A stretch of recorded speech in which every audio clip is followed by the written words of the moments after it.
Chapter 1345. On the way to Little Lotus Peak from the thatched cottage, Su Fengyan and Lu Qingyin unexpectedly met the old and young of the Yin family again. This kind of fate made the old family head, Yin Song, feel quite marvelous. In their conversation, some of the misgivings of a shallow friendship lessened. If Yin Song's post in Liang before the destruction of the Great Chu was added, the old man could be said to have been a seasoned official. He had seen the 4 reigning emperors of the Great Chu and Liang imperial courts. In fact, he had seen the new Emperor Zhao Zhuan of Liang a long time ago. However, when Yin Song was the assistant minister of the Ministry of Rites, Zhao Zhuan was still a young 4th prince who was not outstanding in any aspect. When he saw the old man who often went to the diligent room to teach, he also had to bow like a student. Yin Song's eyes were shrewd and ruthless. Naturally, he would not consider Su Fengyan to be an ordinary Bailiang pilgrim. Later, when Wudong sect leader Li Yufu received him, it confirmed the old man's opinion. It's just that both sides were well aware that there was no need to put it on the table too openly. As for which Bailiang's descendant this young man was, Yin Song, who had already seen the highest point of the Liang temple, had nothing to do with Bailiang, so there was no need to fuss over it. As the two people climbed the mountain, they unconsciously talked about the blue-eyed Grand Secretary. Regarding Zhang Jiulu, Yin Song, who was standing in the opposing camp, felt regret. He said that Zhang Jiulu was still half a step away from becoming a saint. He had achieved the goal of helping the world, but unfortunately he was not able to protect himself. Deeply worried, Yin Song said, vassal kings, foreign relatives, eunuchs, military officers, civil officials. These 5 types of people, if they do not stand upright, are the most likely to cause chaos in the world. Our dynasty's empress is virtuous and virtuous. The foreign relatives have never been able to make a name for themselves, which is the world's greatest blessing. The eunuchs were led by Han Shengxian, Song Tonglu, 2 heads of the Directorate of Rites. There's nothing to say about their character, but they were all loyal to the Zhao family's Son of Heaven. They were also very cautious in matters of authority. Our dynasty's eunuchs scrupulously abide by their duties, so there's no need to worry about eunuchs interfering in politics. With the assistance of Zhang Jiulu, the late emperor did his utmost to weaken the feudal vassals, quietly suppressing military force, combining hardness and gentleness. It was quite effective. The new king of Jinggan, Zhao Sun, is also devoted to the country. The king of Guangling, Zhao Yi, has no ambition. Your Bailiang is restrained by Beimei. Even if you want to, you are powerless. Then there's only the king of Yanxi, Zhao Bing, who has elite troops and is good at hiding his strength. There is no big enemy in Nanjiang, so Zhao Bing can slowly accumulate power. He must be a big problem for our dynasty. Then Yin Song said self-deprecatingly, as for us civil officials, scholars can't rebel for 10 years. The emperor is the easiest to get rid of. The grand tutor has always been the highest pursuit of a scholar. Even if you can't become a grand tutor, there are so many 2nd and 3rd rank officials that you can be. As for posthumous titles, other than Wenzheng, there are a lot of other titles that can be taken into the coffin. Taking a step back, being an official is not promising, but you can still leave your name in history. That's why I say that we civil officials are the most ambitious, but also the least promising. But Yin Song suddenly paused. With a solemn expression, he said in a low voice, with Zhang Jiulu as a role model for all scholars in the world for 20 years, it's different. Su Fengyan smiled and said that Jin San Lang, who rose to the top, said something that poked through the window paper. It was Zhang Jiulu who taught him that the people are important and the monarch is not. It was also because of this that Jin Lanting submitted to the new emperor that the late emperor decided to kill the Grand Secretary. Yin Song said bitterly, that little bastard, he's not a son, he's not a subject. Tananon hit him well. Su Fengyan seemed to dismiss it with a smile, but Lu Qingyin intuitively sensed that he was revealing a trace of murderous intent. Yin Song sighed and said, almost all of the civil and noble officials of Spring Eternal Hui Xiuqi and Ji Ping are excellent. There are no big problems to be found. However, After following Zhang Julu for so many years, once they lose the breadth of mind of the Grand Secretary, there will be a result of going too far is as bad as not going far enough. The more peaceful the world is, the easier it is for the competition between gentlemen to degenerate into a competition between personal feelings. This old man has many students, and the number of his favorite students can be counted with 2 hands. It's not that this old man is boasting, but he has always followed the teachings of the sage and taught without discrimination. In the first 10 or 20 years, nothing can be seen, but by the time this old man is about to retire, the difference is like heaven and earth. Regardless of whether they are from aristocratic families or from poor families, they can all be considered capable officials and have good governance. However, except for a few students who have managed to start and finish well, the rest more or less have some corruption. However, those with good family backgrounds have a much better table manners. Those who suddenly become powerful are unsightly. This old man was also puzzled. Later on, after thinking about it, it was one of the poor students who revealed the secret. They're afraid of being poor, and they're also afraid of being poor. Even if they don't think for themselves, they have to accumulate wealth for their descendants. Su Fengyan smiled and said, "Actually, this is human nature." Yin Song shook his head and said, "As an official, it is human nature to let your descendants have no worries about food and clothing.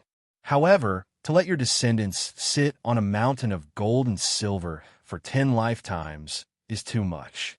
Yin Song took a deep breath and forced a smile. Perhaps this is only this old man's view of the big picture. Yin Song said bitterly, 2 years ago, there was a student who this old man hoped would one day become an important minister in the palace. He was almost 50 years old. After the scandal was exposed, he knelt outside this old man's study for several hours. This old man wanted him to die, but when he thought of that young face and that pair of clear and clean eyes when he asked me for advice, this old man couldn't be ruthless. In the end, he just let him lose his official position. I heard that now that the new emperor has ascended the throne, his thoughts are active again. He wantonly operates in the capital, trying to recover. You have to know that the target of his extravagant spending just so happened to be the clan members and nobles that he thought were the rats and worms of the country back then. I still remember that this old man had tried to console him back then. Su Fengyan asked, "Did he succeed?" Yin Song said incomparably self-deprecatingly, "With a lot of money to clear the way and the identity of a student of my political enemy, of course he succeeded. He became the director of the Ministry of Rights. After that, he even wrote a letter to me, his teacher, saying that he would inherit my mantle and become the assistant director of the Ministry of Rights." Su Fengyan clicked his tongue in wonder and said, "This guy's skin isn't thin. It would be great if he came to our Bailiang." The old man asked doubtfully, "Why is that?" Su Fengyan joked, "Just his skin is as thick as a city wall, and he can help block tens of thousands of Baimang soldiers." Yin Song immediately laughed heartily. The other Yin family members beside him also laughed. The long mountain path eventually came to an end. At noon, they arrived at the top of Little Lotus Peak. Looking into the distance, they felt relaxed and happy. Yin Song sighed sincerely to Su Fengyan, who was standing beside him. To tell you the truth, this old man came to Bailiang because someone invited this old man. He happened to be one of Bailiang's students. He said that Bailiang was a good place for people to vent their frustrations.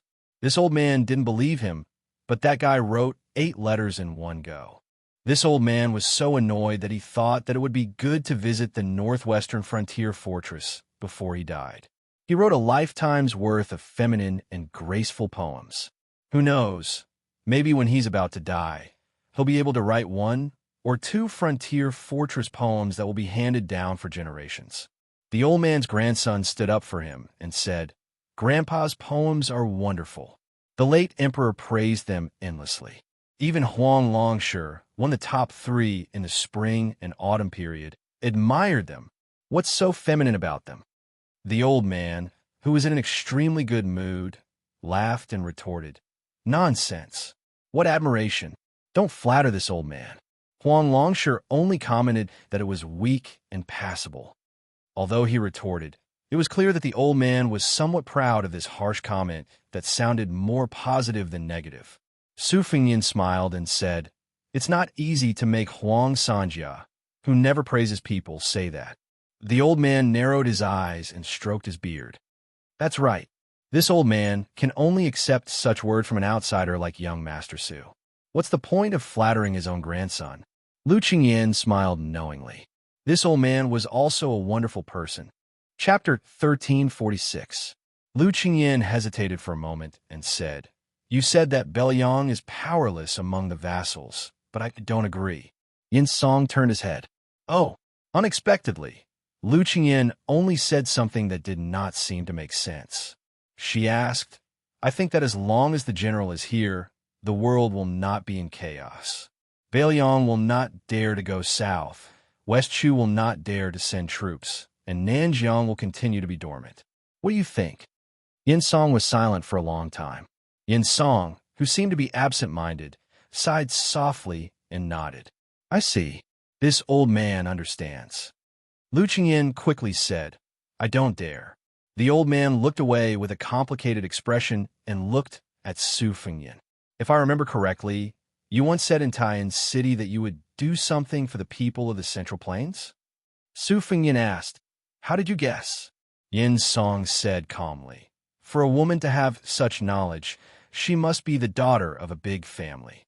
She also has a Qingzhou accent. Coincidentally, I have worked with Lu Feiqi, who is the backbone of the Green Party, in the imperial court for many years. Then, her identity and your identity will naturally come to light." The old man snorted and turned to leave. Most of the Yin disciples did not know why their ancestor's face suddenly turned from sunny to gloomy. They just followed him down the mountain uneasily. They thought that the trip to Wudong Mountain was a trip with high spirits, but ended with disappointment. Lu Qingyan said apologetically, "It's my fault for drawing legs on a snake." Su Fengyan touched her cheek and said softly, "Don't worry. The teacher of our Belyang's dean has already prepared to stay in Belyang." Lu Qingyan smiled. A pillar of the country who is not a cabinet minister, but better than a cabinet minister, betrayed the Central Plains and went to Belyang. This is not good news for the Liang Imperial Court. Su Fengyan nodded. Yin Song is ending his career for the scholars. Lu Qingyan blinked. Song Dongming is very smart. Su Fengyan reached out and tapped her forehead. "Not as smart as you." Lu Qingyan smiled. Su Fengyan explained, "I didn't just accompany you to the mountain to burn incense and pray for blessings. This is my blessed land. To be precise, this is a part of my territory. When I fought with Wang Xinji, if it wasn't for the Wudong Mountain going all out to set up the Zhenwu formation, I wouldn't have had a chance of winning. Ever since he was born, because of his identity, fortune and misfortune were interdependent. The fortune was him, and the misfortune was his family. After I started practicing martial arts, I had many battles where my life was hanging by a thread, but I didn't die every time. Even if my vitality was greatly damaged, I could always recover afterwards. At first, I thought it was strange. Later, when I gradually reached a higher level of martial arts, I understood that the bigger the restaurant, the bigger the customer. I was like a guest go to a restaurant. Although my identity was special, and I could often eat exotic delicacies, I still couldn't escape the fate of eating whatever the owner of the restaurant gave me. Huang Longsher had once divulged a heavenly secret, saying that I would probably have to eat my last meal in the next few years, and then there wouldn't be a next meal. This was probably the fate of that me in this life. I guarded the northwest gate, but I died in battle. Belyang was gone, and 300,000 cavalry were gone. I only left a few words in the history books that I didn't know how to praise or criticize, and then this page would be over. What happens to me in the future will depend on how the heavens write the history books. Su Fengyan's eyes were resolute. But ever since I started practicing the blade, I never thought about accepting my fate. At that time, I was just a useless prince, and I wanted to take revenge against experts like Yang Taisui and Lu Haoshi. Later on the mountaintop, I wanted to slay the dragon and the celestials. Now, I want to protect Belyang. I don't want to eat the last meal the heavens gave me. That's why you've also seen it for yourself. The heavens aren't easy to negotiate with either. Very quickly, The worst situation of northern Meng being pressured by 3 fronts appeared. This might be the so-called retribution of the heavenly Tao. Lu Qingyan held Su Fengyan's hand tightly. The cold wind blew against Su Fengyan's face, and he smiled. You must have suffered a lot to marry me. Lu Qingyan stood shoulder to shoulder with this man. There's joy in the bitterness, and the aftertaste is endless. It's enough for me to eat for several lifetimes. Li Yufu brought his disciple Yu Fu to the top of the mountain. There were several thatched cottages here, and they were all clean. They only saw Su Fengyan standing on the side of the cliff. Lu Qingyan's body was weak, and she couldn't stand the wind at the top of the mountain, so she went to rest in one of the cottages. Li Yufu walked to Su Fengyan's side, but the little Taoist boy didn't dare to come closer. He stayed a few feet away from the two. Su Fengyan whispered, "Is it easy?" Li Yufu looked back at his disciple and smiled. "It's more troublesome than I thought. This child is stubborn and likes to get to the bottom of things. A few days ago, I helped an old man who came to the mountain to burn incense. It was a bad lot, and his grandson was going to die at the border. This disciple complained about what I did at that time and was angry with me for several days." Su Fengyan curiously asked, "How did you do it?" Li Yufu replied, "I didn't tell the old man the truth. I only said that it was a good lot, and it's half a blessing and half a curse. It depends on fate." Su Fengyan asked, "What did the child complain about?" Li Yufu said helplessly, "He complained that I shouldn't have lied, or I should have been a good person to the end and changed the lot for the old man's grandson." Su Fengyan thought about it and didn't say anything. He wasn't the little Taoist boy Yu Fu, so he naturally knew the complexity of the matter. He sighed. It seems that the old chief Wang Zhonglo must have suffered a lot when he had such a little junior brother. Li Yufu smiled but didn't say anything. Su Fengyan whispered, "I've squandered most of the aura of Mount Wudong. I'm sorry." Li Yufu shook his head and said, "Since ancient times, mountains and rivers have spirits." Su Fengyan asked, "Aren't there immortals who are spirits?" Li Yufu smiled and said, "Huang Longsher said that there were immortals in the world, and then there were no more immortals around. The more people know about it, the more they value chivalry. At that time, chivalry will become the backbone of Jianghu and the world. In my opinion, immortal cultivation is too difficult. It's far away, but it's easy to be human. If a difficult thing can't be done, everyone has an excuse. If an easy thing can't be done, it's hard to find an excuse for yourself." Su Fengyan said, "I may not climb the mountain in the future." Li Yufu whispered, "I will go down the mountain often." Su Fengyan smiled and said, "In the future, that child should be beaten. Who told him to kidnap my sister without telling me in his last life? He still owes me." Li Yufu smiled and didn't say anything. Su Fengyan didn't rush down the mountain. Instead, he stayed at the top of Small Lotus Peak. Lu Qingyan sat with him at the turtle-carrying tablet for a while and then went to sleep. When she woke up the next day, she didn't know if she had a dream. She seemed to have seen a scene in a day's last night, but she couldn't be sure. After she opened her eyes, she saw Su Fengyan sitting by the bed. The latter smiled warmly, but didn't give an answer. That night, a father and son stood side by side. The old man folded his hands in his sleeves, and his back was slightly hunched. The old man looked at the territory of Bailiang. The young man smiled and said, "Father, I just know that without you, there are no tigers in the mountains." The old man just gave an irrelevant answer. "If you can't bear it, don't force it. I only said half a sentence before. There's no reason that no son can't die. The second half is true, but there's also no reason that no son must die." Su Fengyan shook his head and said, "I'm the king of Bailiang. I'm not guarding the country for the emperor of Zhao, nor am I guarding the northwest for the people of the Central Plains. Father, you also said that where mother was in the past was where Su Zhao's home was. Later, where our children were, was where your home was. So to me, Su Fengyan, where my parents' graves are, is where my home is. I'm afraid of death, but if there's a day when I die, I'm not afraid of dying in Bailiang." The old man pointed to the distance and laughed loudly. "This is a great place. I, Su Xiao, led the cavalry under my command and trampled all over the 9 countries of spring and autumn. Xiaoyan, Will you go to Bei Mang for me one last time? Su Fengyan nodded and said, Okay. Chapter 1347. On the Lantern Festival of the second year of Xiangfu, Beiliang Province, Chongqing City, the provincial city of Yuzhou, the lanterns were lit and the fireworks were dazzling. Among them was a middle-aged man in a Confucian robe who was enjoying the scenery with his family. Although he was not eye-catching in the officialdom of Yuzhou Province, he was only a secondary class 5 civil official. There were so many generals in Yuzhou Province. Tang Wenjin was just an assistant official from a poor family. His superior official, Hong Xinjia, was able to enter the field of vision of the central government of Liang Province, especially the Ministry of War, because of Gu Jiantong's favor. However, perhaps not many people in Yuzhou Province had heard of Tang Wenjin's name. Nevertheless, Tang Wenjin's significance to Yuzhou Province, especially the military significance of the frontier line, could not be underestimated. Tang Wenjin had made a great contribution to the Wutong system, which was said to be capable of killing 160,000 northern barbarians.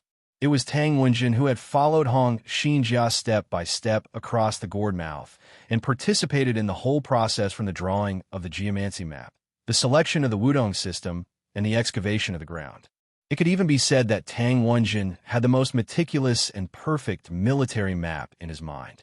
Once the war broke out in Yuzhou Province, if Hong Xinjia and Tang Wenjin were not at the gourd mouth, the effect of the Wudong system would be greatly reduced. Being exposed to the wind and the sun all year round, this civil official, who had a good reputation, had a dark complexion. His beautiful and fair-skinned wife, who was from Yinji County, made Tang Wenjin look like a big piece of charcoal. This time, Tang Wenjin returned to Chongqing City from the border to report the detailed military situation to the general of Yuzhou, Huang Fucheng. The reason why he enjoyed the lanterns with his wife and son on the Lantern Festival was not because he was bored, but because Tang Wenjin felt that if he missed this family reunion, he would be separated forever.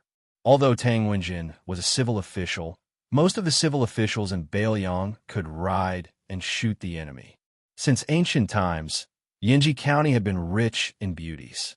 In the unofficial history, there was a saying that the common people still took delight in talking about. It was precisely because of a foxy woman from Yinji County that caused the Great Qin dynasty to perish for 2 generations. Therefore, the people of Beiliang had a humorous saying, if you marry a wife, you should marry a daughter from a rich family in Lingzhou, and if you marry a concubine, you should marry an aunt from Yinji County. Tang Wenjin married a woman from Yinji County, but he did not take any concubines. For many years, they lived in harmony and harmony. The only flaw was that they gave birth to 2 daughters, but they did not have a son. However, Tang Wenjin did not feel any regret. He doted on his 2 daughters very much. On the other hand, his wife always felt that she had let down the Tang family. Tang Wenjin often joked and comforted her, saying that the Wubao beacons at the mouth of the gourd were his sons. If it was not easy for parents to raise their children with a handful of shit and a handful of urine, then Tang Wenjin, who was in charge of trivial matters, could indeed be called the biological parents at the mouth of the gourd. Tang Wenjin had some solid martial arts skills, so it would not be difficult for her to kill 3 or 4 northern barbarians. Moreover, it would only be meaningful if there were many skills in the army that could be used in a battle formation. Naturally, it would not be enough to deal with the top experts of the Jianghu. Tang Wenjin was a scholar in her bones, and she had never planned to play catch and kill with any experts in this life. Therefore, Tang Wenjin did not know that in the crowded crowd, there were no less than 10 pairs of eyes paying attention to him. Those gazes were all like dragonflies skimming the surface of the water. They were experienced and were not even enough to make Tang Wenjin have some kind of intuition. At most, he only misunderstood them as lechers who were drooling over the wife beside him. Tang Wenjin and his wife each held the small hands of their daughters. It was inevitable that he was a little absent-minded because his mind was on the mouth of the gourd. He was thinking about which Wu castle needed to be strengthened, which beacon needed more manpower, which post road, and which pass needed to be assigned scouts. In the army of Beiliang, young civil officials such as Hong Xinjia and Tang Wenjin, as well as the new Honglu General Cao Xiaojiao, were forcibly classified into the Chun faction. Besides being in their prime years, these border officials were more or less influenced by the former governor of Bailiang Qinzhibao. They believed that details would determine the war situation. Therefore, they had a lot of differences with the veteran generals such as Yin Wenluan and Qin Yinshui. When the king of Bailiang changed, many people were afraid that they would be suppressed and purged. Thankfully, Su Fengyin did not touch the bottom line of these hardcore people after he took the throne.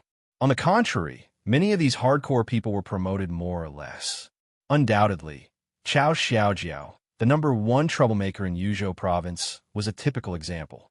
They also reciprocated the tacit consent of Su Fengyin and the specific implementation of the policy of pacifying the border army and mobilizing the provincial army, which was carried out by Su Beiji and Chen Shiliang.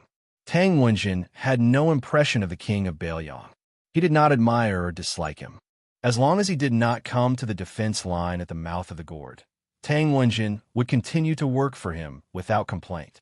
Tang Wenjin suddenly smiled and felt a little proud. It was true that the mouth of the gourd had consumed a huge amount of Bailiang's provisions, but he and General Hong were using those stones to exchange for the lives of the Bailiang barbarians. It was a good deal for Bailiang. The late emperor of Liang, Zhao Dun, was an open-minded ruler. Although he and the empress lived a simple life, they did not forbid women from wearing makeup. Bailiang was far away from the emperor, so they did not know what it meant to overstep their authority. Although the people were poor, their families were not poor. Every festive season, rich and powerful women would compete with each other for beauty. As long as they had money and dared to wear it, they would not be restrained even if they wore phoenix coronets and robes. At this time, in the crowd, there was a young woman who imitated the heavenly treasure makeup style of the old Southern Tang imperial women. She had a graceful figure and a personal maidservant who combed her hair into a bun. One of the two women was plump and the other was slender. They complemented each other very well and were very eye-catching. Many idlers who liked to wait for an opportunity to take advantage of them swarmed over. In order to block the disaster for her mistress, the maidservant had already dropped several of the exquisite little combs made of gold, silver, and jade. However, it was still impossible to guard against them. The young woman's delicate buttocks still could not escape from the disaster. She was gently patted by a nimble, skinny monkey with a mouth full of yellow teeth. Obviously, he was a veteran. The young woman was so frightened that her face turned pale, and she hurriedly ran away. This scene happened to fall into the eyes of Tang Wenjin's wife. In addition to sympathy and annoyance, she also had a hint of jealousy and ridicule. She whispered to her husband, "Wearing such gaudy clothes and without the protection of a strong servant, isn't she just attracting bees and butterflies? Who's to blame?" Tang Wenjin did not care about these trivial matters. He nodded carelessly and had no intention of being a hero and saving the beauty. Cold women's temperaments were mostly unyielding and valiant. They were not inferior to men. Don't be fooled by their appearance of being gentle and timid. If they were really angry, they would definitely roll up their sleeves and fight fiercely, scratching other people's faces until they bled. Wasn't the wife next to Tang Wenjin the same one who, after marrying from a small place in Yinji County to the provincial capital, rewarded the prodigal with a ruthless kick to the groin when she participated in the lantern market for the first time? Not far away, a tall old man with a felt hat on his head threw a string of copper coins as a reward to the dwarf who was performing a fire-spitting performance. At the same time, in the sea of people, there was a traveling monk who was becoming more and more common in Bailiang. He carried a bamboo rack with scriptures on his back. There was a young couple dressed in coarse linen. They were buying a stick of candied haws for their child from the man selling them. In the northeast corner of the downtown, there was a prosperous Dongfu temple. From the top of the bell tower, one could overlook half of the market. There were young masters and beautiful women in luxurious clothes talking and laughing. There were poor scholars scratching their ears and cheeks, trying to recite something. There were old men in their twilight years muttering to themselves. In the corridor outside the attic, a short Taoist holding a horsetail fly whisk glanced at the scenery where Tang Wenjin was standing. Then he took out a small booklet from his chest and dipped his finger in his saliva. He opened the booklet and saw the name Tang Wenjin in the light that was almost as bright as day. He chuckled softly and said, "Wenjin, what a great name. I heard that in the imperial court of the Central Plains, only a rare court official could receive such a title after death. Boy, you should take it easy in your next life." Just as the Taoist finished his soliloquy, a series of imperceptible changes took place in the downtown area. The girl from the Heavenly Treasure makeup, who was molested by the skinny monkey, lowered her head and ran a few steps away from Tang Wenjin. She twisted her waist. Even though she was in a difficult situation, she still had a natural charm. At some point in time, the servant girl in the bun had taken a small silver hairpin from her head. She should have flicked her wrist and flicked it upwards, but when her young miss twisted her waist to the left, the silver hairpin brushed against the right side of her waist and accurately pierced towards Tang Wenjin's heart. But at this moment, her wrist was tightly grasped by the skinny monkey who looked no different from an ordinary ruffian. The servant girl pretended to be panicked and turned her left elbow, trying to hit the temple of the man who was trying to stop her. But in an instant, her body went limp. After the skinny monkey, who looked only obscene, held the servant girl's wrist with one hand and suddenly exerted force with the other hand, which was only a foot away from the girl's back. It was the mountain-splitting punch, which was Lu's specialty in the external martial arts school of Bailiang. This punch directly broke the delicate girl's spine. Then he carried the servant girl on his shoulder and shouted loudly that he was going to marry a wife and go home. He ran all the way, which made the people around laugh. They thought that this was a guy who dared to molest a girl in the street. He would have to eat in the state prison after this. Chapter 1348. The skinny monkey-like man who was running with the woman on his shoulder had an obscene smile on his face, but his eyes were actually very deep. As a direct descendant of the Lu family, the first in external martial arts in Bailiang, although his name did not appear in the genealogy of the Lu family, his skills and temperament were naturally the best. In fact, he was an A-class master of the whisk room who had been lurking in Chongqing City in Yuzhou province for many years. At the age of 20, he was already a level 3 master of both internal and external martial arts. The maid he killed was not simple either. She was a butterfly catcher from the spiderweb room in Beimang. After the successful strike, the skinny monkey-like man did not make any unnecessary movements and directly withdrew from this unconventional battlefield. He clearly remembered that when he first joined the whisk room, the senior who led the way only taught him a seemingly simple truth. There was a fine line between killing and being killed. After saying this, the senior smilingly asked him if he understood. Before the skinny monkey-like man nodded, he was sent flying backward. After lying on the bed for 2 months, he could finally get up and walk. After that, he understood a little. In the whisk room, which was built by Chu Lushan, rules were the most important. When and where to kill, what method to use to kill, when and where to withdraw. If there was an accident, someone else would secretly remedy it. No one was allowed to act on their own. The most taboo in the whisk room was to be self-righteous. If anyone dared to break the rules, Chu Lushan, the team leader, had a variety of rules to teach people. Therefore, for so many years, the assassination of the whisk room's spies and men of sacrifice was very clean from the beginning to the end. Over time, there were very few accidents.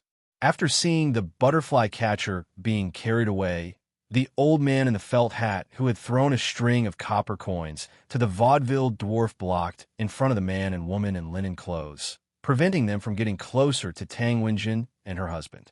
The old man greeted them with a smile, as if he had met a longtime friend of his. In an instant, he exchanged 6 moves with the young man. Finally, the old man with a kind smile put his arm around the young man's shoulder and stabbed a poisoned dagger into the waist of the Beimang catcher. What's more, the dagger was quickly pulled out and stabbed again. The young woman who had disguised herself as the butterfly catcher looked at all of this as usual. Even when the old man in the felt hat supported her husband and quickly moved away from her, she did not move. However, the corners of her mouth were slightly raised. When the old man in the felt hat realized that something was wrong, His head seemed to have been hit violently, and he leaned back. The old man, with blood oozing out of his forehead, saw a young child standing not far away. The child, who looked innocent, tilted his head and gently spat out the second hawthorn seed. Then, the old man in the felt hat, whose vision was blurred, laughed. The butterfly catcher hurriedly squeezed into the crowd and disappeared in an instant. However, the child, whose real age could not be guessed, was left behind forever. There was a wooden stick that was originally used to skewer the candied hawthorn on his forehead. The honest old man who was selling candied hawthorns on the street picked up the child and quickly walked to the old man in the mink hat who was about to fall back. He inserted the stick that was full of candied hawthorns into the ground and freed one hand to support his old friend and the dead catcher. The old man in the felt hat was speechless. He looked at his old friend who had quarreled with him for half of his life. His lips trembled, but he could not say anything. The latter's eyes were red. He first wiped the blood on his old friend's forehead and then pulled his old friend's felt hat to cover his forehead. He said softly and hoarsely, "Lao Rong, when the Qingming festival comes back, I'll definitely bring you a pot of good wine that Master Chu gave me last year. Don't worry." The old man in the felt hat leaned back against the stick and slowly closed his eyes. A dozen or so steps to Tang Wenjin's right, a Wutong courtyard's eagle soldier and a Northern Mang dragonfly catcher perished together, both of them using the dagger in their sleeves to kill each other. The two of them sat side by side on the ground, as if they were good brothers who held each other's arms after getting drunk.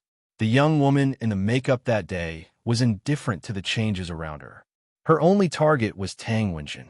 The spiderweb that Li Mibi painstakingly managed had a pair of cocoons, 6 pole lifters, 300 catchers, and 80 butterfly catchers. She was the best among the butterfly catchers. She even had the chance to become the first female pole lift in Beimang. The premise was that she had to kill Tang Wenjin tonight. The 16 Yuzhou officials that she had killed before could not be compared to Tang Wenjin. Therefore, the death of those butterfly catchers was worth it. One step. She was only one step away from Tang Wenjin, who was still in the dark. Suddenly, the inconspicuous young woman beside Tang Wenjin bumped into her arms. In the corridor outside the clock tower, a burly young man with a sword appeared beside the short Taoist. He leaned his body and put his elbow on the railing. He narrowed his eyes and watched the hidden battle in the downtown area. He curled his lips and said, "What a waste of effort." The old Taoist withdrew his gaze. He seemed to be unwilling, but he still put away the booklet. He put the fly whisk on his arm and said flatly in the Liang official language, "If you want to blame someone, blame your spider web for the wrong information." You couldn't even find out that Tang Wenjin's wife was a spy for Bailiang. The young man with the sword had a much more pleasant Liang accent. He sounded exactly like a Central Plains person. He said casually, "I'm just a pole lift who does the dirty work. I'm not an immortal. To be honest, you, the great immortal of the Dao sect, are the ones who are called immortals." The old Taoist did not get angry. There were 135 targets in the booklet. So far, only 37 people have been killed. Not to mention the Jianghu men of sacrifice of our dynasty and the scouts and riders of Bailiang. 1 pole lift, 12 butterfly catchers, and 31 catchers have died in your spiderweb. Isn't the loss outweighed the gain? The pole lift of Beimang did not speak. The great immortal of the Dao sect frowned. "We don't have any backup for this trip to Chang'an City. Do you want to join hands with me to kill the heavily guarded Yuzhou, General Huang Fujin?" The young swordsman with old age spots on the back of his hand sneered. "Apart from you, Chui Wazi of the Dao sect, who came with me to watch the show, the Yin Yang face in the princess's tomb, the great music house of the chess and sword music school, and the 2 on the devil's master ranking didn't show up. Aren't you curious where they are? Why did the 5 of you only make a few moves along the way? It's not like Bailiang didn't send anyone to guard the front line of the Calabash Cave. Half of the Tide-listening Pavilion's experts are hiding there, waiting for an opportunity. The immortals of the Dao sect were good at cultivation, but they were not enlightened when it came to these dirty tricks. Chui Wazi was famous outside the Dao sect, but his reputation in the sect was average. His talent was average. Not to mention the immortal Yuan Qing Shan, who had already attained Tao and ascended, he could not even be compared to the senior brother who had been sleeping in a small building in Shijing with the flood dragon in the vat for 20 years. However, the Empress had assigned tasks to all the major sects, so the Dao sect had no choice but to push him, the great immortal of the Dao sect. Chui Wazi also knew his own limits. Even though this spiderweb lifting pole beside him had not reached the Fingerxian realm, and he was not even sure if he had reached the Vajra realm, but if the two of them were to really go all out in a fight, the one to die would definitely be him, a genuine Daoist Fingerxian expert. Therefore, among the 5 first pin experts of Jianghu, the other 4 obviously looked down on Chui Wazi. He had no choice but to be an accountant. The old immortal asked tentatively, could it be that State Preceptor Li was targeting Huangfu Jin from the beginning? The old man quickly added, or the more prestigious Yuzhou provincial governor Hu Kuei in the Bailiang Frontier Army. The spiderweb bandit, who was skilled in disguise, could not help but roll his eyes. Playing the lute to a cow. Chapter 1349.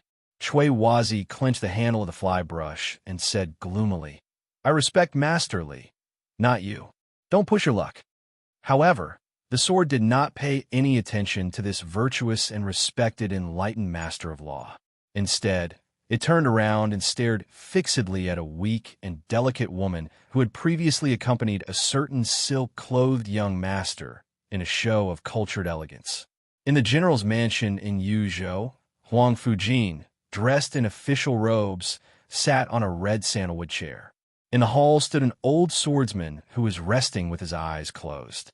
He was carrying a heavy sword case. He was the master of the profound finger technique, Mi Fengjie, who had been recruited by the king of Bailiang himself. Compared to Chui Wazi, who practiced the profound finger technique on the bell tower, Michigan Fengjie's profound finger technique was based on the sword. Huang Fujin knocked on the table with one hand and held a teacup lid with the other. He gently fanned the steam rising from the tea in the cup. This powerful general had a mixed reputation in Bailiang, but no one could deny that he was the king of Bailiang's favorite. In Yuzhou, he was probably the only one who could bear the title of trusted subordinate.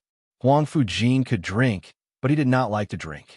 When he drank tea, he only drank strong tea that was so bitter that it made one's mouth feel bitter. Huang Fujin was silent. According to the intelligence reports from Wutongyan and Fushui, Beimang's network and Jianghu forces had infiltrated the hinterland of Yuzhou. Although they had spread out in all directions in the beginning, the Eagle Guard and Peregrine Falcons in the dark and the local garrisons on the surface had been exhausted and suffered heavy casualties. Later on, these desperados had chosen a central route to the south. Then, under the cover of large-scale assassinations on the left and right, they had gone straight to Yuzhou's capital, Chongqing City. The target of the assassination was obvious. It was either him, the general of Yuzhou, or Governor Hu Kuei. In Chongqing City, in addition to Mi Fengjie, who had a hidden identity, there were also many second-level Supreme Power Masters and Governor Hu's mansion to protect Hu Kuei. There was also that crazy woman, Fan Shaochai, who was hiding in the city. It seemed reasonable for Beimang to attack Chongqing City, which was heavily guarded but had plenty of bait. After all, the life and death of Huang Fujin and Hu Kuei could affect the situation in Yuzhou province. Huang Fu she suddenly covered the teacup and said in a low voice, "That's not right." At the same time, on the outside corridor of the clock tower, Beimang, who realized that his identity had been exposed, lifted the pole and jumped without hesitation, leaving the immortal of morality sect to deal with the dangerous woman who had hidden herself deeply. He laughed and said, "Chui Wazi, it's time for you to sacrifice your life for the country. When we successfully kill Yin Wenwan, I will personally send the compensation to the Daoist sect." General Yin Wenwan's tent was not in the hinterland of Yuzhou. It was only 150 miles away from the mouth of the gourd. At first, when the Yuzhou border army heard that a large number of Beimang assassins had infiltrated, they sent out 20 scouts of each group of 50 people.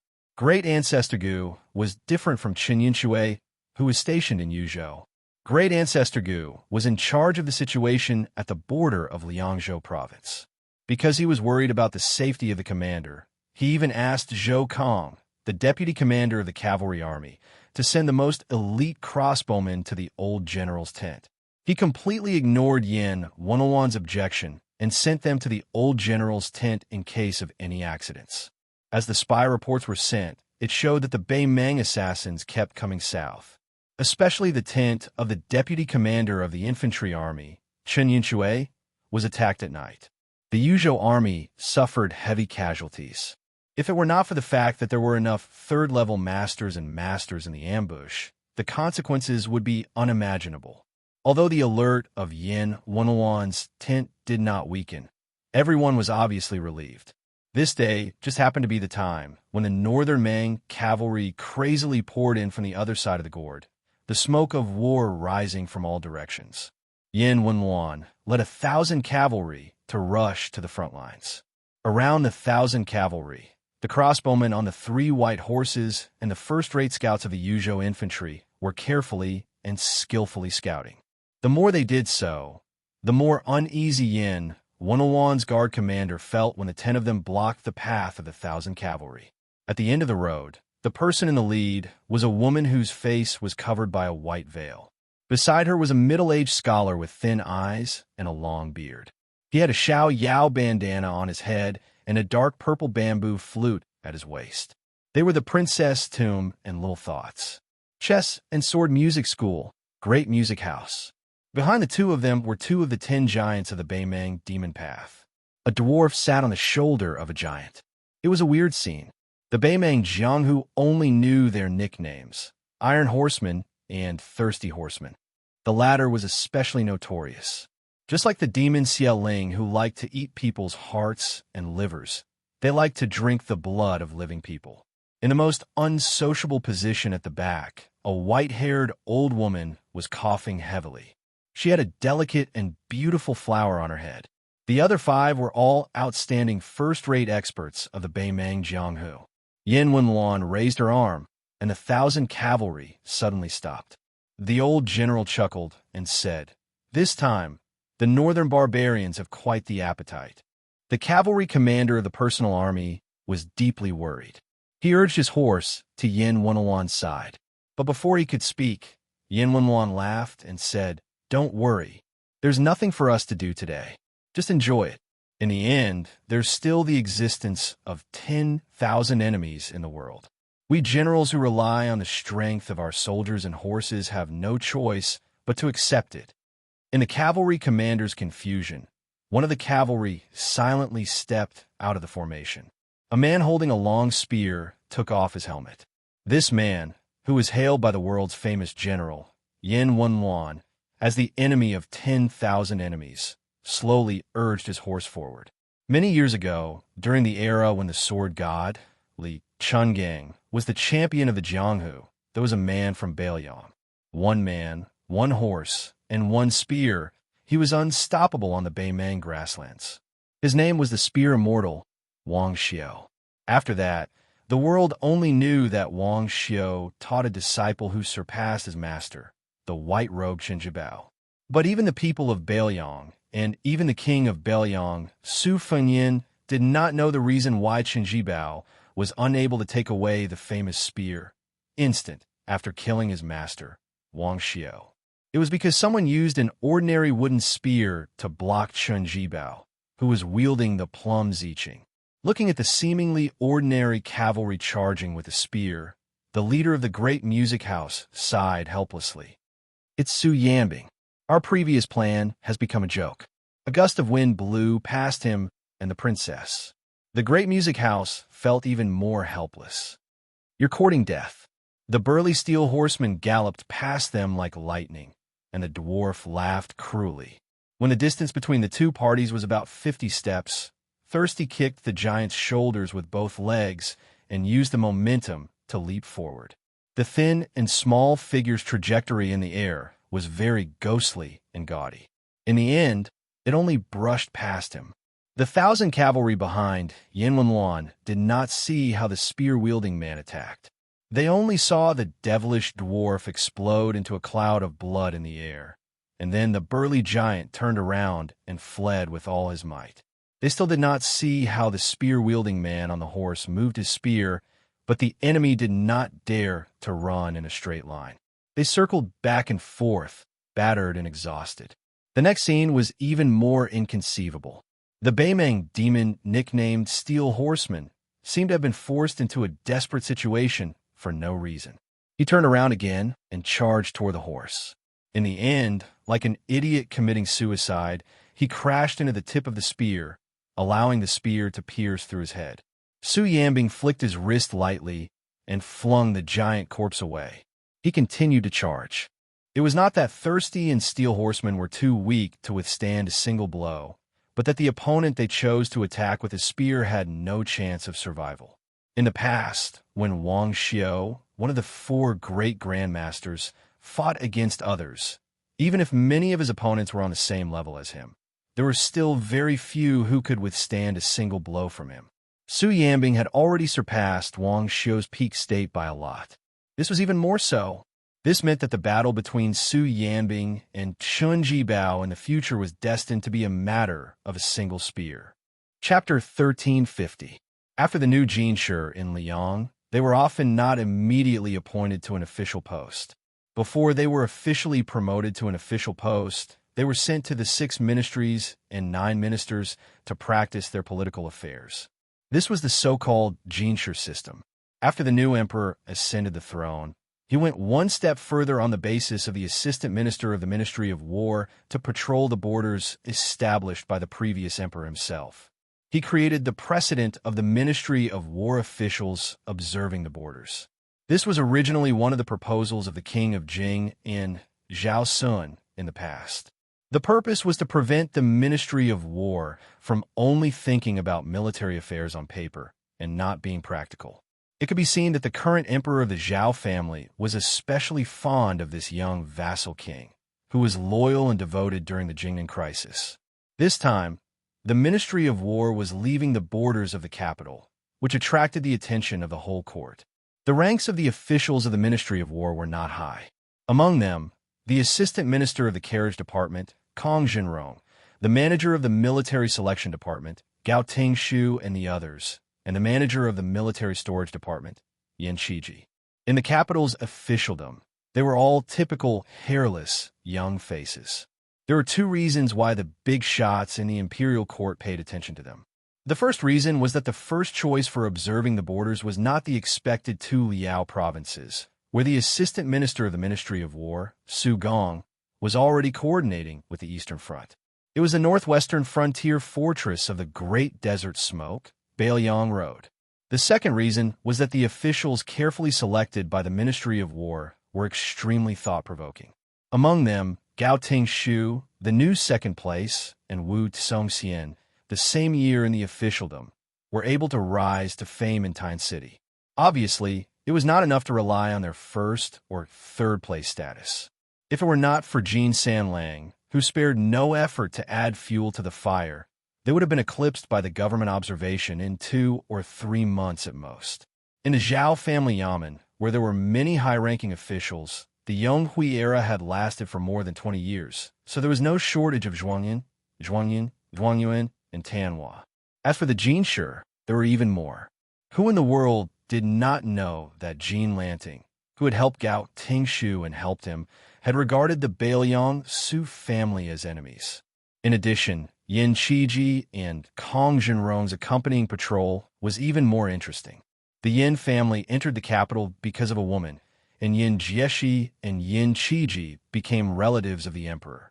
What was even more unexpected was that the 4th prince, who had no ambition, could easily break the unshakable shackles of the imperial family's inheritance by not fighting for power.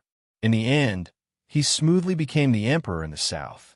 The emperor's father-in-law, Yin Jieshi, was previously a scholar of the Dongyuan Pavilion.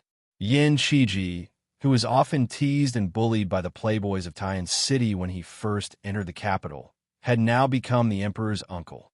Who did not know that the emperor not only had a deep relationship with the empress, but also had a close relationship with this gentle and elegant brother-in-law before he ascended the throne?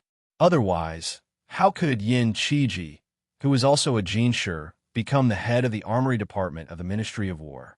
How could he be personally escorted by the Assistant Minister of the Ministry of Appointments and even have Minister Liu of the Ministry of War personally greet him? Kong Zhenrong was also born in Beiliang. His father, Kong Dai, had entered the capital to become an official and joined the second prince's tutelage. Kong Wuqi and Yin Qiji were brothers who could wear the same pants as the king of Beiliang when they were young. Adding on Li Hanlin, the only one left in Beiliang, the four of them had visited at least 70 or 80 brothels together in Beiliang, if not 100. Thus, there was a lot to chew on.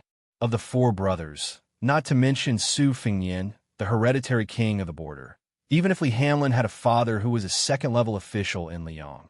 What position was he in now? He was just a small crossbow bolt. Moreover, Li Gongda, who was widely recognized as a skilled official, had only been a governor for a few days. But had not even warmed the chair before he was quickly pushed aside by an outsider like Song Dongming. On the contrary, in the capital, not to mention Yin Qiji, who had an extraordinary status, Kong Zhenrong was already a powerful figure in the Ministry of War. If they were in any other province, even an old county governor would have to address Kong Zhenrong as his brother and treat him with great care. Perhaps the latter would not be willing to accept it. Not long after they entered the border, they received the shocking news that the Beimang army was advancing on 3 fronts. The old men of the Ministry of War intended to take a detour around the relatively peaceful border of Yuzhou as an explanation to the imperial court.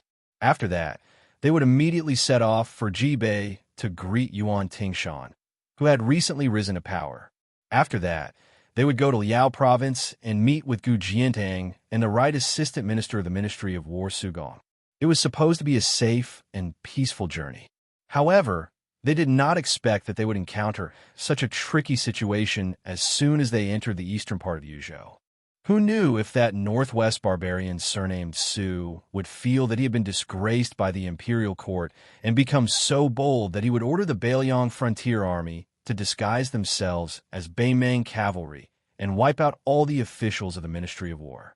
Among the officials of the Ministry of War, a few old men who had witnessed the dangers of the officialdom hurriedly stopped at a courier station at the border. They discussed for the entire night, but still failed to come up with a perfect plan. However, the young and vigorous Gao Tingshu did not agree with them. Not only did he propose to go straight to the calabash mouth of Yuzhou, but he also proposed to take a look at Huta City, which was the most impregnable pass in the northwest of Liangzhou province. The old men, who were already afraid of the cold, were so scared that their lips turned purple.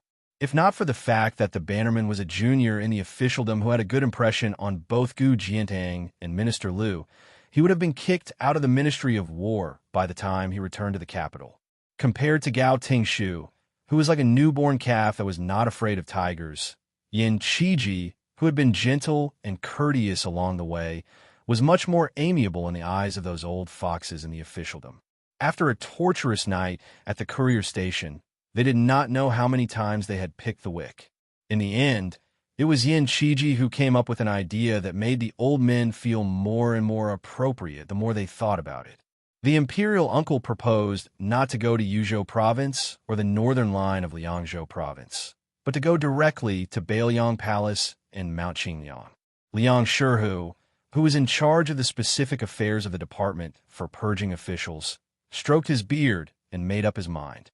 He squinted his eyes and smiled as he said, "Good." Official Liang found this young imperial uncle more and more pleasing to the eye. Going to Mount Qingliang, which was famous throughout the world, was a good idea. No matter how unruly the king of Beiliang was, even if he had dared to send troops to resist an imperial edict, he would not be so daring as to kill someone in his own palace, right?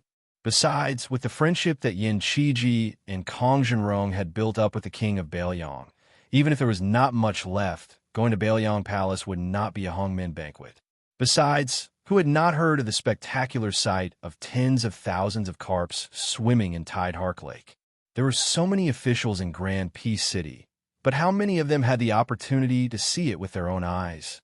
After leaving the capital, Gao Tingshu, who appeared to be in high spirits, hesitated for a moment.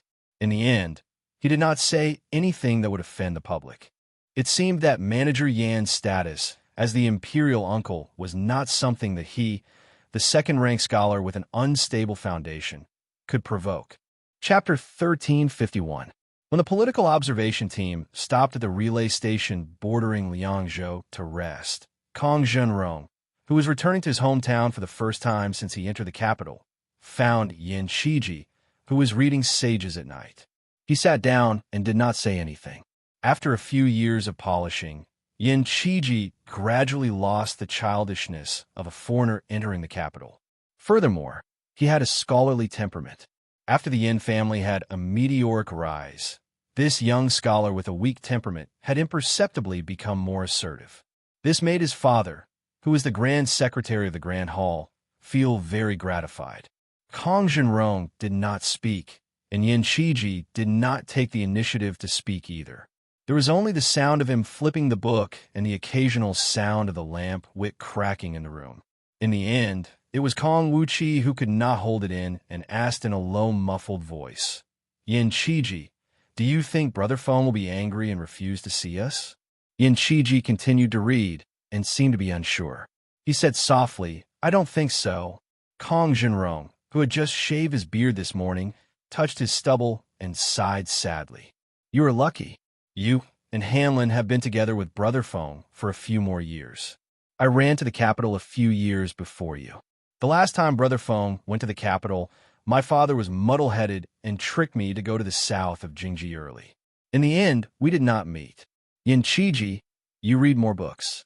Do you think Brother Feng will think I am not loyal? If I had known it would be such a depressing situation, I would not have gone to the capital with my father, even if I had run away from home." Yin Qiji did not flip the book again. He stopped at the page in his hand and was silent.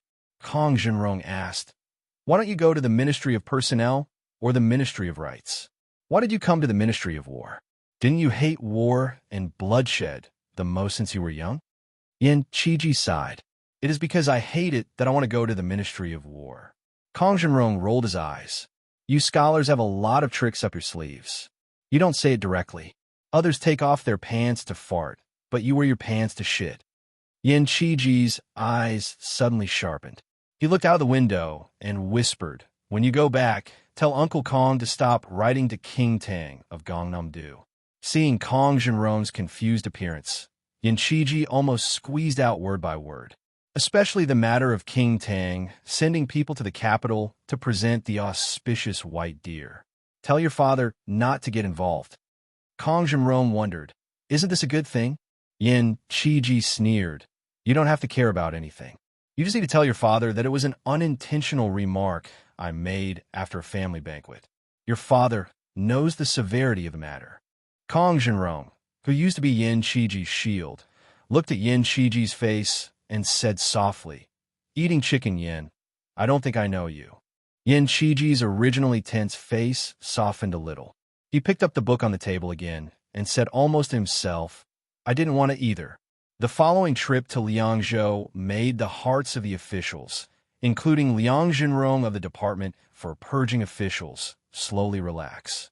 Not only did the local armies of Liangzhou open the gates for them, there was also a newly appointed lieutenant who personally escorted them to the outskirts of Liangzhou City. Although there was a hint of surveillance, at least on the surface, it gave enough face to the Ministry of War's political observation this time. Liang Zhenrong did not have a military background, but as an old official of Zhonglu of the Ministry of War, his vision was not bad. He could tell that Bailiang's local army was strong, far superior to the capital and Jizhou. Naturally, he began to feel fear of the Su family's 300,000-strong cavalry. He sighed with emotion. It turned out that Bailiang's light cavalry was already so majestic. When the group of officials, who were looked at like monkeys by the people of Liangzhou, arrived at the gate of the king's mansion at the foot of Mount Qingliang and saw the two stone lions that were as tall as two people, even the experienced and knowledgeable old men of the Ministry of War looked at each other and gasped. How majestic! Yin Qiji and Kong Zhenrong's expressions were complicated. Gao Tingshu snorted coldly, scaring Liang Zhenrong into coughing heavily, afraid that the people of Bailiang Palace would hear. In Liang, There had always been a saying that the local officials were 3 feet lower than the officials of the capital. This meant that the prestige of the officials of the capital was naturally 3 ranks higher than that of the local officials. Now, there was no need to mention the officials of the Ministry of Personnel who were arrogant towards the officials of the capital. Although the Ministry of War, which had lost its backbone, was beginning to be overshadowed by the Ministry of Personnel led by the new, heavenly official of Liang, Mao Chun, its prestige was still there. Liang Zhenrong was the chief official in charge of all the political plans in the world and a proud scholar. Therefore, when he led the way through the side gate of Beiliang Palace, he had the air of a capital official that swayed his sleeves as he walked. Even the steward of the king's mansion could not help but take a few more glances. The king of Beiliang, Su Fengyan, did not appear from the beginning to the end. It was the deputy of Beiliang's Ministry of Economy, Song Dongming, who came out to greet the guests. He said that the king of Beiliang was in charge of military affairs at the border and could not leave. Liang Zhenrong and the other old foxes could not wait for the son of a butcher to ignore them. They said a bunch of flowery words that did not cost any money and praised the king of Beiliang for being so busy every day that he even had to go to the front lines to guard the northwestern border for the imperial court. Song Dongming, the self-appointed deputy of Beiliang's Ministry of Economy, smiled and accepted everything on behalf of the king of Beiliang. It was probably because the deputy had the aura of a famous scholar from the Central Plains that made people feel like they were bathing in the spring breeze. Liang Zhenrong and the others immediately felt a lot better. They also felt that it was a pity that Song Dongming was a bright pearl covered in dust. If he went to the imperial court in the capital and stood side by side with the officials of the imperial court, that would be a sight to behold. After Song Dongming held a welcoming dinner for the officials from the Ministry of War, unexpectedly, he did not have any intention of fooling around. As soon as he put down the chopsticks on the table, he stood up and led everyone to his office on the mountainside of Mount Qingliang to take a seat. He took the initiative to talk about the Northern Liang Dao military officer's appointment and the border army's promotion and change, including the sensitive and important military affairs. Observing politics from the Ministry of War was a bit like patrolling on behalf of the heavens, but Liang Shihu dared to think this way when he went to Jizhou. How could he dare to be so arrogant in Northern Liang Dao? He had originally thought that they would be lucky if they could eat a few meals and drink a few pots of green ant wine. He had even prepared himself to be ignored. The elders, including Liang Zhenrong, insisted on only listening and not speaking. However, Gao Tingshu was not so particular. He asked many times about the distribution of troops in Beiliang and the specific military affairs of the border. Song Dongming did not show any displeasure and always found some excuse to skip the questions. Liang Zhenrong was originally happy that Gao Tingshu was the first to stick his head out. If he could really find out the truth, it would be a great contribution. However, after the young manager kept asking, Song Dongming narrowed his eyes and lowered his head to drink his tea. Liang Zhenrong could no longer sit still. He glanced at the door in fear, afraid that if the deputy threw his cup, 500 executioners would rush out and push them to the ground, chop them up, and feed them to the dogs. Liang Zhenrong hurriedly tried to smooth things over. He said that he had heard that the scenery of the Tide Hark Lake was the best in the world and wanted to bring his colleagues to see it for themselves.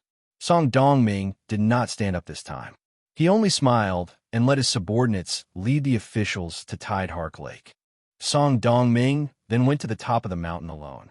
He looked at Su Fengyan, who was travel-worn, and asked, "Since you're back, why don't you talk about the old days?" Su Fengyan shook his head. He looked at Tide Hark Lake and said, "Sir Song, come with me to the back of the mountain. Let's go together and engrave the 296 names on the tombstone." Song Dongming nodded. The deputy of the administrator, who was walking with Su Fengyan to the back of the mountain, was obviously angry for a long time. Finally, he could not hold back his anger and said, "What a good saying. But what about the 296 people in Beiliang?" Su Fengyan said calmly, "Beiliang will remember it." Chapter 1352. Behind the mountain was a forest of steels. Stone steels were everywhere. and there were even more under construction.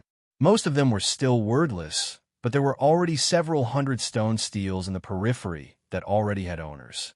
They were all made from calligraphy pills, and they were all from the dragon elephant cavalry who had died in the battle in Liuzhou at the end of the auspicious year. There was an ancient saying that one would be thin if they used ink and fat if they obtained vermilion. Therefore, calligraphy pills were best made with strength and hard bones. The people who had drawn these stone steels were two renowned Bailiang calligraphers. Because Mi Chong and Peng Henian live in the north and south of Liangshan, there was a saying that the south's muscle and the north's bone. Because of the conflict between the north and south, the two old calligraphers put on a stance that they would never interact with each other. Moreover, when great General Su Xiao was still alive, they did not think much of Bailiang's military and political affairs. However, when the Bailiang Palace announced that they were going to erect 300,000 stone steels, Mi Chong was the first to go to Mount Qingliang. He asked a few questions, and after getting the answers, he stayed there and then wrote a letter to Peng Henian. The general idea was, "Grandson Peng, do you dare to come face to face with your grandfather?" Afterwards, Peng Henian took the set of 4 treasures of the study that he regarded as his life and ran to the back of Mount Qingliang. He and Mi Chong built a hut and lived next to each other. The two old enemies actually became neighbors. Then, in the midst of the two old men's sparring, or more accurately, quarreling with each other, the deputy administrator Song Dongming personally gave them a list. On the list were names and 2 simple things: when and where they were born, and when and where they died. At the beginning of the calligraphy pill, the two old men still had the intention of competing. Later, when Mi Chong wrote a name, he suddenly burst into tears. Liu Hongyi, a young man from Chunshui County in Lingzhou. When he was young, he relied on his family background and was unbearably naughty. This old man even scolded him for wasting that name. His child was only 21 years old. How could he die just like that?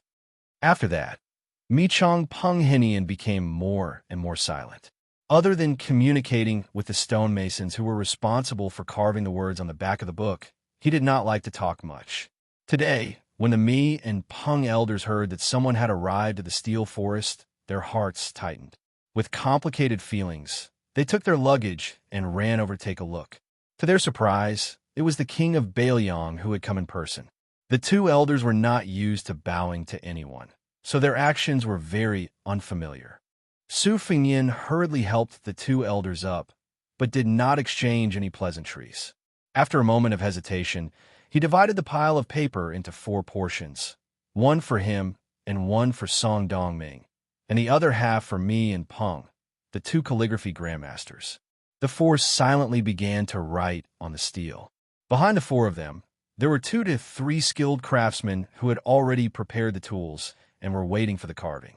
In the evening, the sound of metal and stone clanging could be heard. Su Fengyin and Song Dongming finished half an hour earlier than the 2 old men. By the time they finished the last batch of rice, it was already dark. They didn't even have time to wipe their hands full of red rice. The old man walked to Su Fengyin's side with a tired look and asked in a deep voice, "Why are there wars everywhere in the hinterland of Yuzhou?"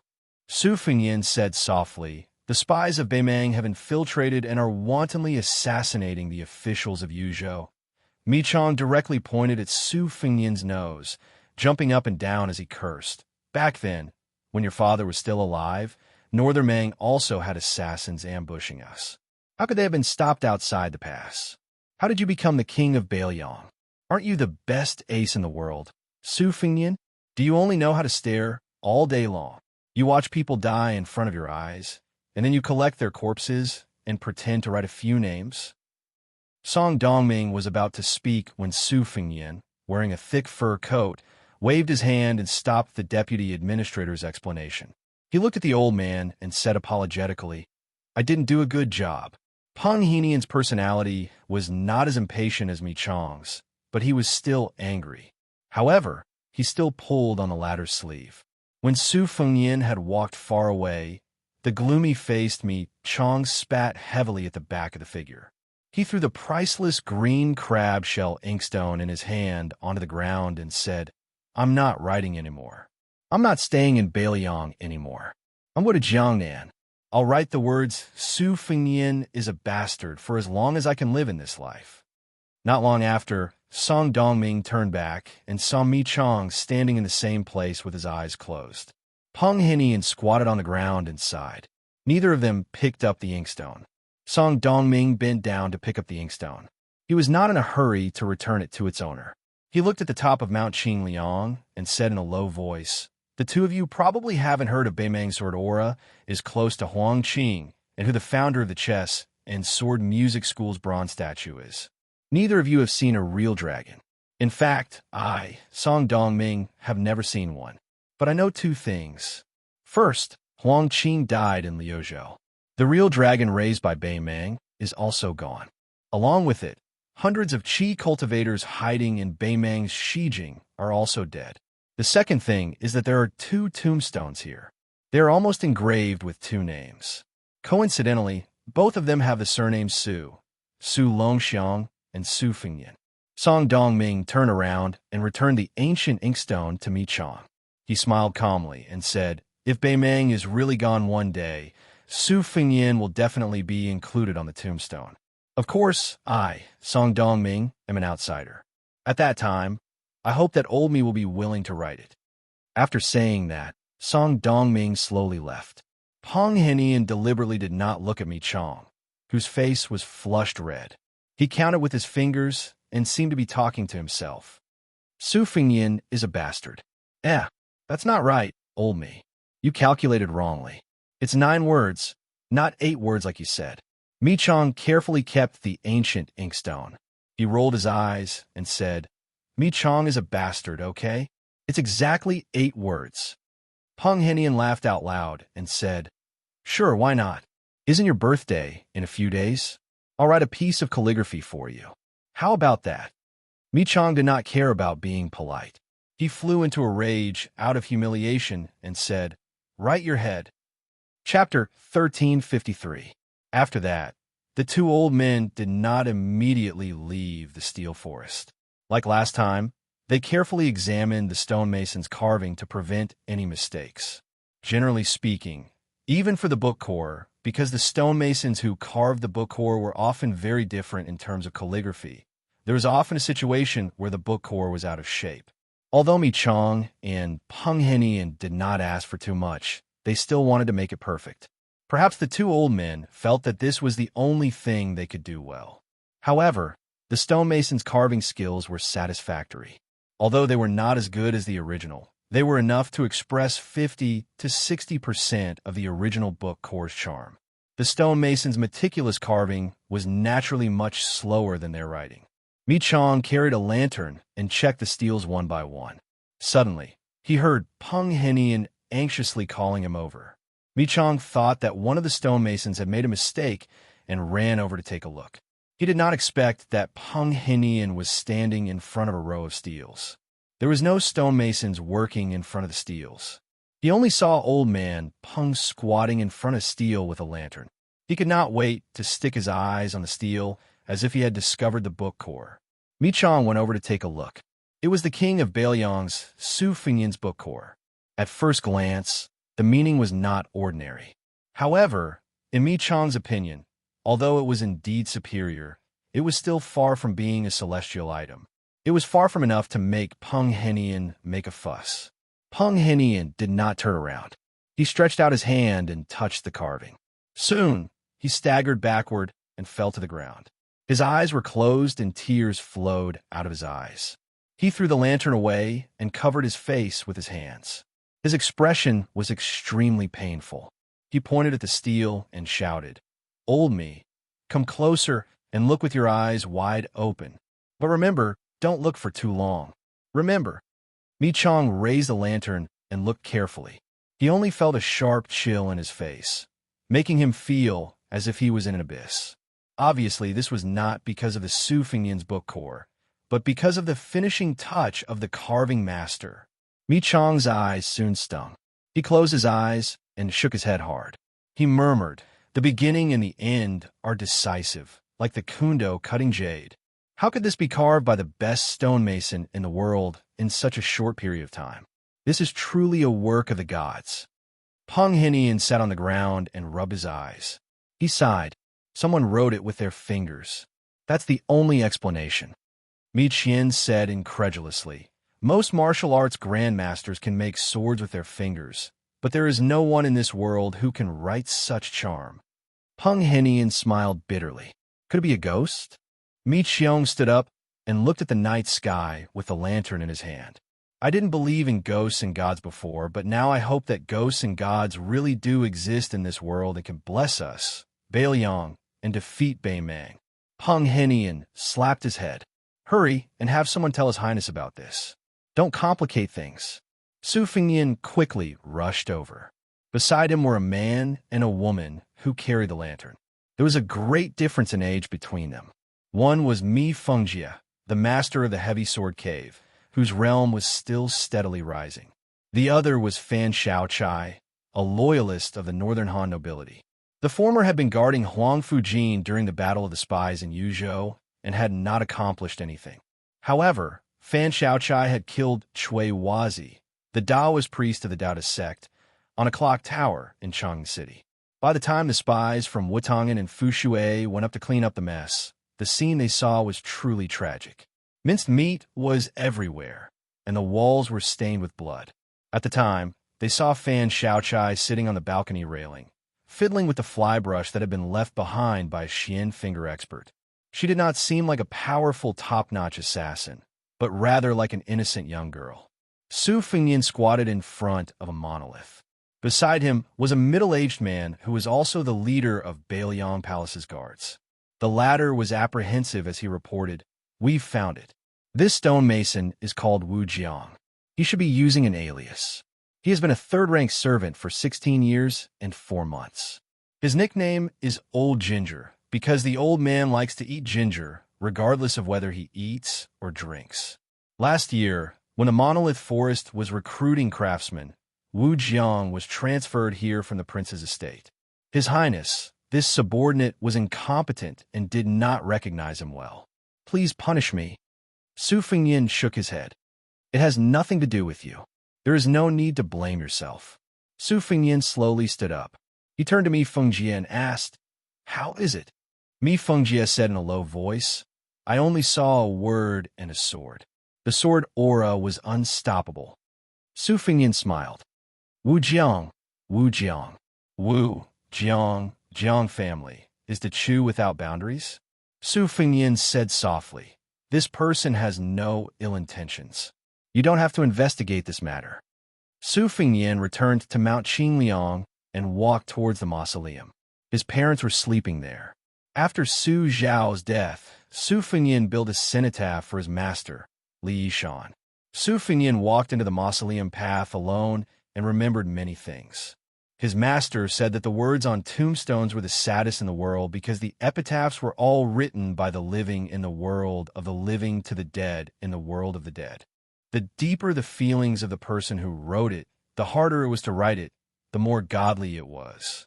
According to his will, Li Yishan's ashes were scattered on the yellow sand of the northwest border. Originally, his master did not want a grave, but Su Fengnian still made a cenotaph on his own initiative. He did not write an epitaph, just like the monument forest behind Mount Qingliang. He only wrote his name and the time and place of his death. He believed that his master's spirit in heaven would not be too angry about this. Su Fengnian felt that Huang Longshi was dead. It was a strange feeling, but he did not doubt it. The 3 great devils of spring and autumn, Catman Han Shengxian died in Su Fengnian's hands. Butcher Su Xiao was gone, and 3-inch tongue Chaotic Spring and Autumn's Huang Longshan was also gone. The 3 were no longer in this world. Huang Longshi occupied the top 3 of the 13 ranks of spring and autumn. He boasted that he was first in 19 Dao, first in cursive script, and first in divination of yin and yang. Sword Armor Li Chungang died. Soldier Armor West Chu's War Saint Yi Baikue died in the Battle of the Western Fortress, which made Chenji bow. The peerless Sei Jia, the Empress of Chu, had also passed away. Zither Armor, the blind zither player of the old southern Tang, drowned in the river with his zither after the fall of the country. Western Shu painting armor Zhou Yuweiing. Before he died, he painted a long scroll of Shu's mountains and rivers. He lay on the scroll and died drunk. Earth armor Sidu Shentz, proficient in geomancy, looking for qi, pulse, and acupoints. After Li Yang unified the world, he was secretly sentenced to death. Dharma armor Sun Ping, cooked and eaten by the people. Taoist armor Qi Xuanzhen died on the demon-slaying platform. Monk Shurja Dragon Tree died outside the Dao sect in Beimeng. Out of the 13 ranks of spring and autumn, 12 of them had already passed away. Only one unimportant Dao armor was left. It was likely that he had also died in obscurity due to the general trend of the world. In fact, ever since Gu Jiantang became recognized as the world's #1 saber master, this Dao armor, who had only appeared briefly in Jianghu and whose name was unknown, was mentioned less than Li Chungang, who had stayed under the Tide Listening Pavilion. When Li Chungang returned to being a sword immortal in the great snow plains of Mount Hui, he could not be compared at all. On a night in early spring, snowflakes floated down from the sky. The snowflakes seemed to be getting more and more intense. Su Fingyin could not help but stop and raise his head to catch the snowflakes. For some reason, Su Fingyin thought of White Fox's face and his, or her 2 sabers, spring thunder embroidered winter. Su Fingyin still did not know who White Fox's face was. Was it really called Nangong Poosh? Why did she come to Bailiang? Why did she insist on entering the Tide Listening Pavilion? Su Fingyin would leave for Yuzhou the next morning. The reason he did not meet Yin Qiji and Kong Zhenrong was not because he had a problem with them, but for their own good. But even if he was misunderstood, even if he did not meet them, Su Fingyin still rushed back to Mount Qingliang. This was what brothers were like. Su Fingyin only recognized 4 brothers in his life: Li Hanlin, Yin Qiji, Kong Wuqi, and Wen Hua. Suddenly, Su Fingyin, who was walking slowly in the wind and snow, saw a strange figure standing in front of the 2 tombstones with his back to him. This scene did not make sense, nor did it make sense.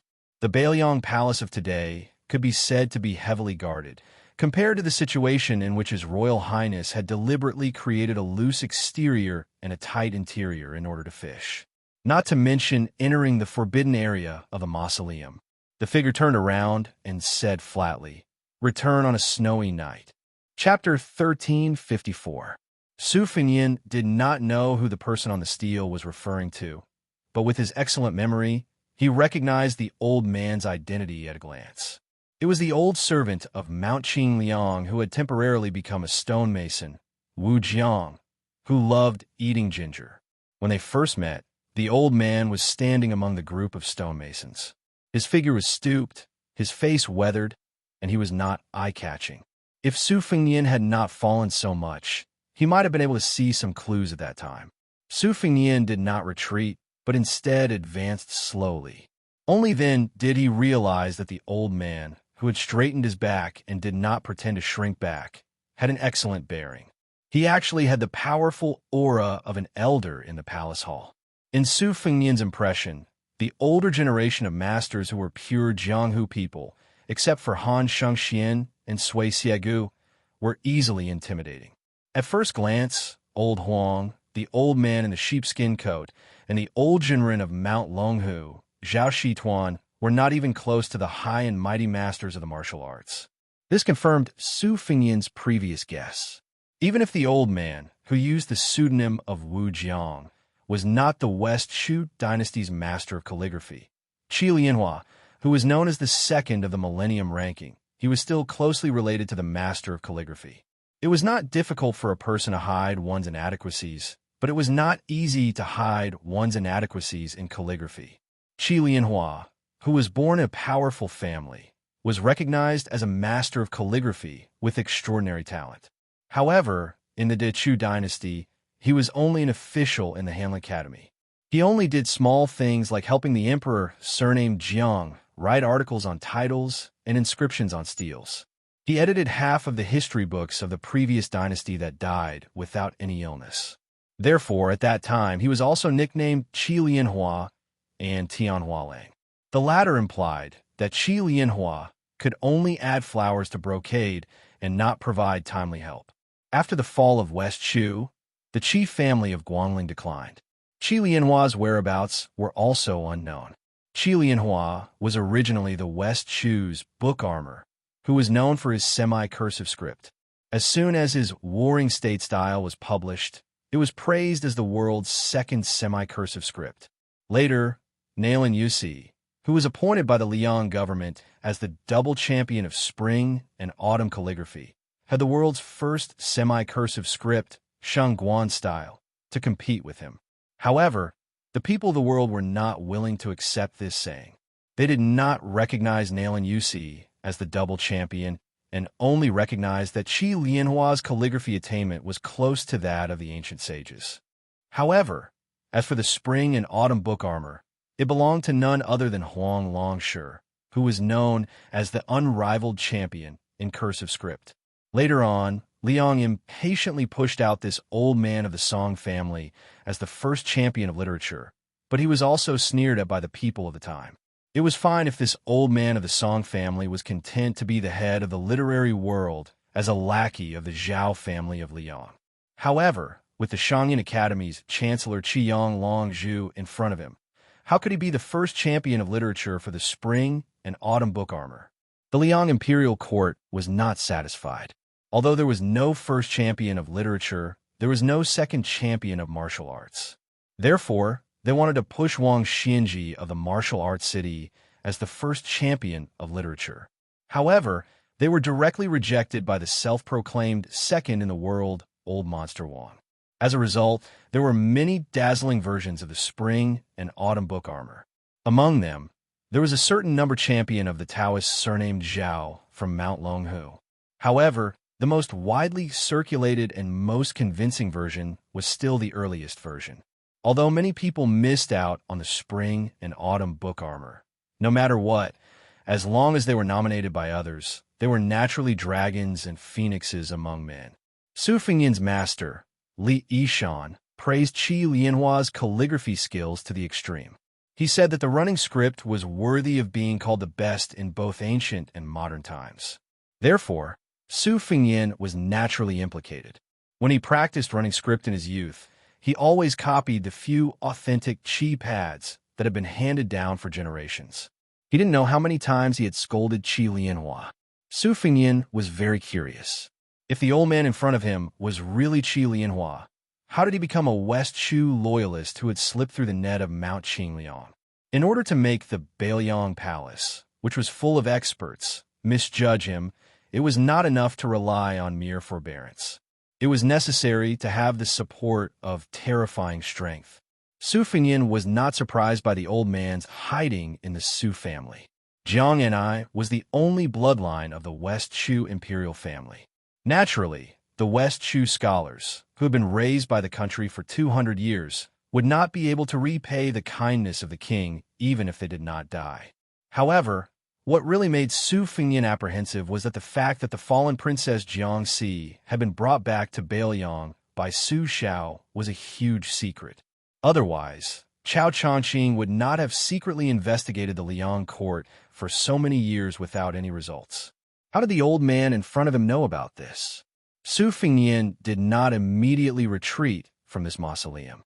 Instead, he looked into the eyes of a remnant of the old Chu. This was actually a very big risk. Although Su Xiao had taken the liberty of leaving behind a precious remnant evil, surnamed Jiang for West Chu. After all, Su Xiao had personally taken down the western fortress.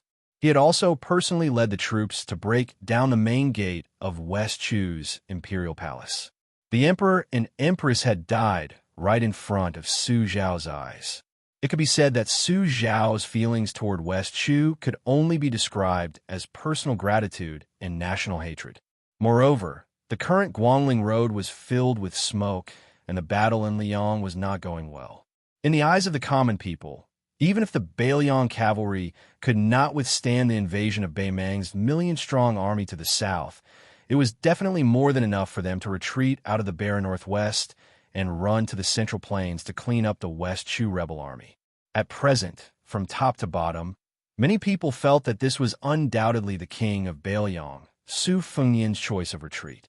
Leaving Liang would not result in the loss of a single soldier, and Beiliang would also have enough military merit to arrange a retreat for its generals. Everyone was happy. As for the 300,000 border troops, at worst, they could just disband them. In any case, the Great Pillar State, Gu Jiantong's 2 Liao border troops could absorb more than 100,000 soldiers in one go. For this reason, the imperial court of West Chu paid close attention to the Beiliang frontier army's movements, especially Su Fengnian's. They were afraid that the young vassal king would one day lose his mind and lead his army all the way to the Central Plains, using the Chu as a proof of allegiance to the new ruler of Liang.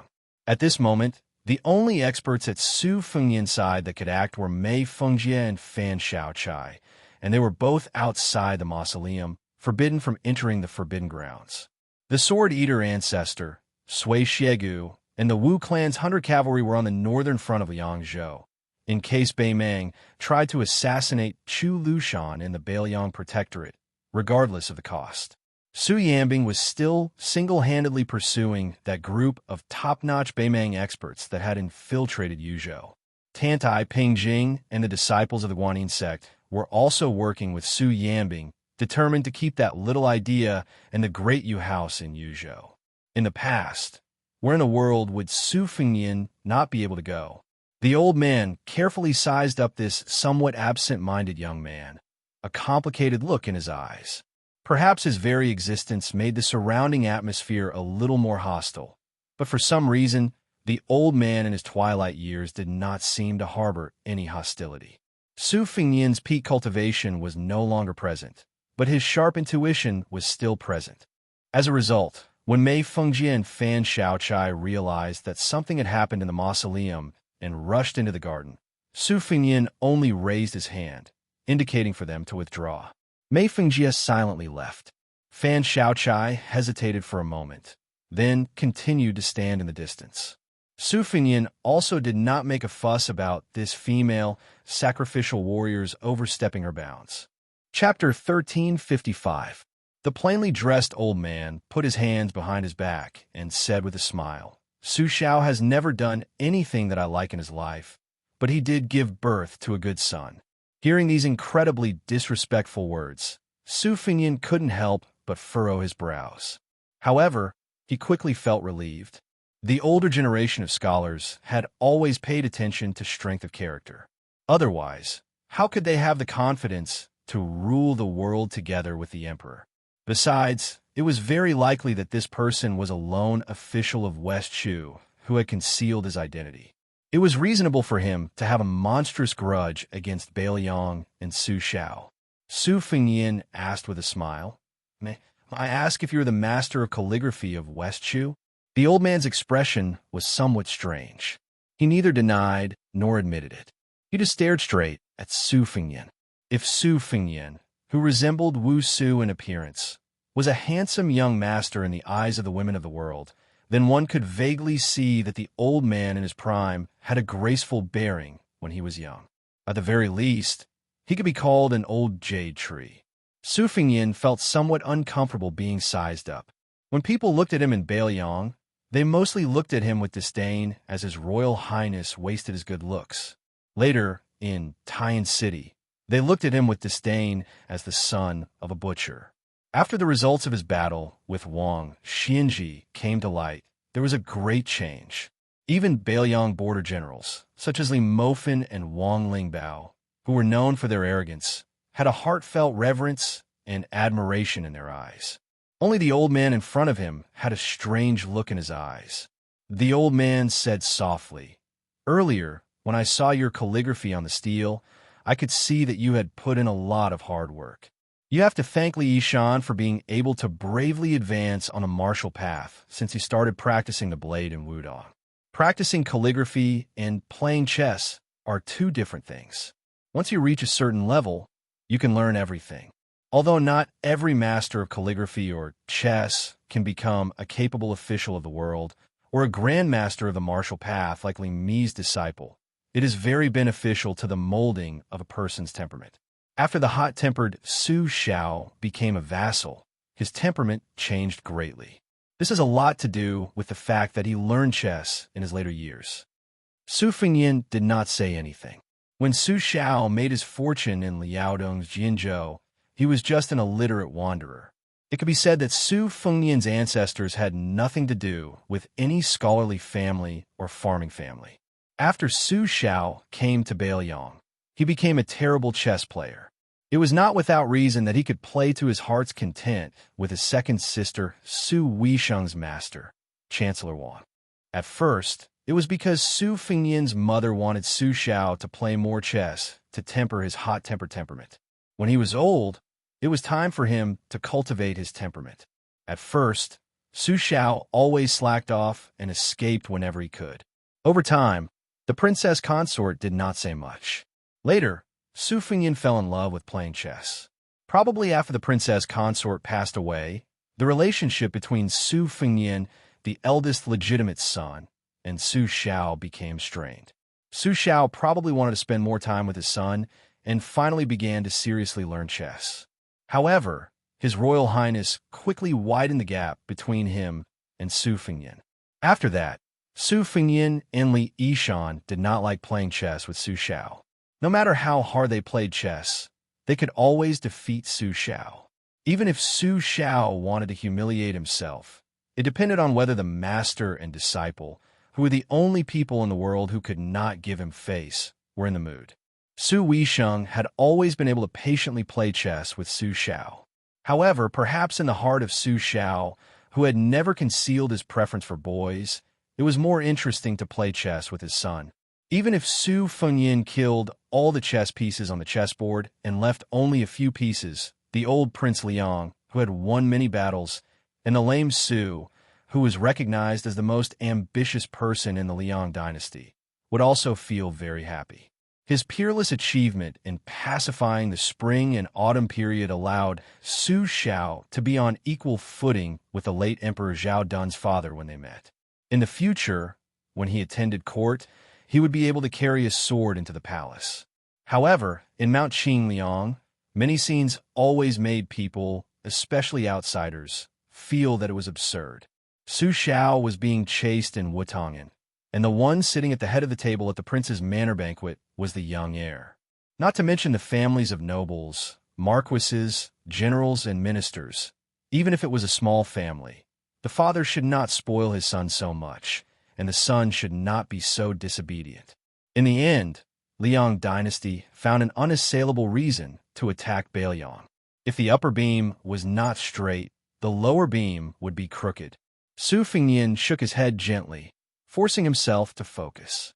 Although the old man in front of him did not reveal any murderous intent, he was still a first-class hidden master.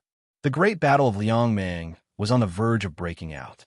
If he were to die here, the place of his death would still be passable, but the timing would be completely wrong. Other things aside, at least a few 100,000 Northern Mang people would be spared from death. The old man smiled and asked, "Do you think I am Qi Lianhua from West Chu?" Su Fengyan nodded. The old man slowly stretched out a palm. "When you pick up the brush, you must concentrate, just like the sages of the previous dynasty when hundreds of people sat at the same table.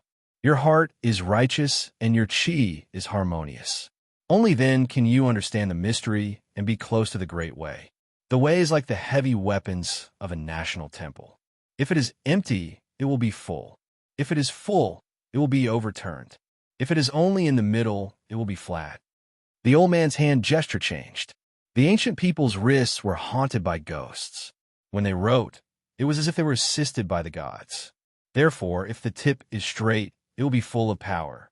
If the second is heavy, it will be the real finger. If the real finger is flat, it will be flat. If the palm is empty again, it will be used as one wishes. Together, the scholar's calligraphy is also. The Chu has nurtured its soldiers for 200 years. The country has been destroyed for 20 years. There is still a morale that cannot be disgraced. For the ring, it will be melancholy. For the wave, it will be limp. When the brush is sent out, the proud Su will come out. As the old man spoke, wind and thunder filled the garden. Outside the mausoleum, Mi Fengjie's face was pale. The sword in the case on his back was trembling incessantly, as if it had been struck by lightning. In the garden, Fan Xiaochai's face was pale. She was on the verge of collapse, but she still gritted her teeth and stubbornly refused to take a step back. This old man's palm slowly turned over. It seemed like he was just picking up the brush and slowly sketching. It was like a pedantic old man teaching the children of a private school how to write stroke by stroke. However, in Su Fengyan's eyes, it was a perilous situation. It even reminded him of the time outside the Great Hall in Taiyan City, when Gu Jiantang had used the world's #1 talisman blade, Nanhua, and used the Thunder Cube to return the courtesy of Chao Chongqing. The two were different paths leading to the same destination. They both had the ability to turn something rotten into something magical, reaching the realm of perfection. The wind and snow drifted. Su Fengyan's expression was heavy. Previously, he and the sword grandmaster Mi Fengjie had both believed that the remnants on the stone tablet were sword chi drawn by fingers. Now, it seemed like they were off by a hair. This old man used a blade. Su Fengyan did not look at the chaotic wind and snow that seemed to have been cut by blades. He asked, "So Old Sir Qi is the blade armor of the 13 armors of spring and autumn?" The old man did not answer the question. Instead, he bent his 5 fingers slightly and made a closing gesture. He asked in return, "Is it a joint plan?" Su Fengyan, who was standing in a circle with not a single snowflake in a radius of several zhang around him, helplessly replied, "It is the character for Nian." The old man withdrew his hand and sighed, "Yes, the character for Nian, Su Fengyan." The wind and snow in the garden finally returned to normal. Snowflakes rustled and fell on Su Fengyan's head and shoulders. Chapter 1356. The old man who should be West Chu's sage of calligraphy, Qi Lianhua, laughed self-deprecatingly. Spring and autumn saber armor? Saber and brush officials, saber and brush officials. Saber and armor it is. For thousands of years, the world had always been proud of practicing the sword. Not to mention paladins. Even scholars from all over the country often carried swords when they traveled to study, to show their spirit. In the competition for the head of 100 weapons, sabers were always inferior to swords. In terms of numbers, sabers did not lose to famous swords. Moreover, most of them were legendary in Jianghu. For example, the Big Frost saber in the hands of Su Fengyan's disciple. The stories of its previous owners could be said to be soul-stirring. However, ever since Lu Zhu became famous for beheading people with flying swords, the way of the sword became the most outstanding branch in Jianghu, while the reputation of the saber man became worse and worse. There had never been a master who used the saber to reach the top of the way of the martial arts. In the last 100 years, there were Sword Armor Li Chungang and Peach Blossom Sword God Dong Tai. Although they both lost to Wang Xianji, no one could deny that these two champions of the way of the sword were outstanding. On the other hand, the #1 saber user, Gu Jiantang, had never been ranked high on the list of martial artists. His reputation in Jianghu was also mediocre. No one had ever heard of anyone practicing the saber because they admired Great General Gu's kung fu. There were some who picked up the saber because they envied Great General Gu's military achievements, but the world's men, even the devil Han Diaosi, said before his death that he had once thought of roaming Jianghu in green with a sword, let alone other young men. How many women had heard of Li Chungang's name and could not forget him? Even Su Fengyan himself, who pretended to be a young swordsman in Bailiang before he practiced the saber in order to deceive women, wished that he could hang famous swords all over his body. The sage of calligrapher, Qi Lianhua, was actually the saber and armor that only Jianghu caught a glimpse of. This truth was really moving, and even more so, it made people envious of West Chu's flourishing scene in those days. It was indeed worthy of being the orthodox literary lineage of the Central Plains. There was Li Chungang wielding his sword across the great river of Guangling. There was a literary hero who distributed small boats and drank wine. There was 100 poems. There was a woman whose beauty could cause the downfall of a city or a state. There was also the state preceptor Li Mi and the proud master and disciple of the Chao family working together to stop a game of chess when the snow began. It was no wonder that some people said that the destruction of West Chu was not the fault of the emperor, the scholars, and the common people. If they wanted to hate, they could only hate that the heavenly time was in Liang and not Jiangchu. The old man waved his hand at Su Fengyan. The old man was the first to crouch down. Looking at the tombstone of Princess Consort Wu Su, his attitude was no longer as spirited as before. There was only the bleakness and desolation of the most ordinary, lonely old man in the world. In a low voice, he murmured, "What does Su Xiao count for? He's just a crude martial artist. It's fine if he marries a woman of passable beauty." Su Fengyan was furious. He laughed coldly and said, "Old sir, do you really think that if you and I fight to the death, I, Su Fengyan, will definitely lose?"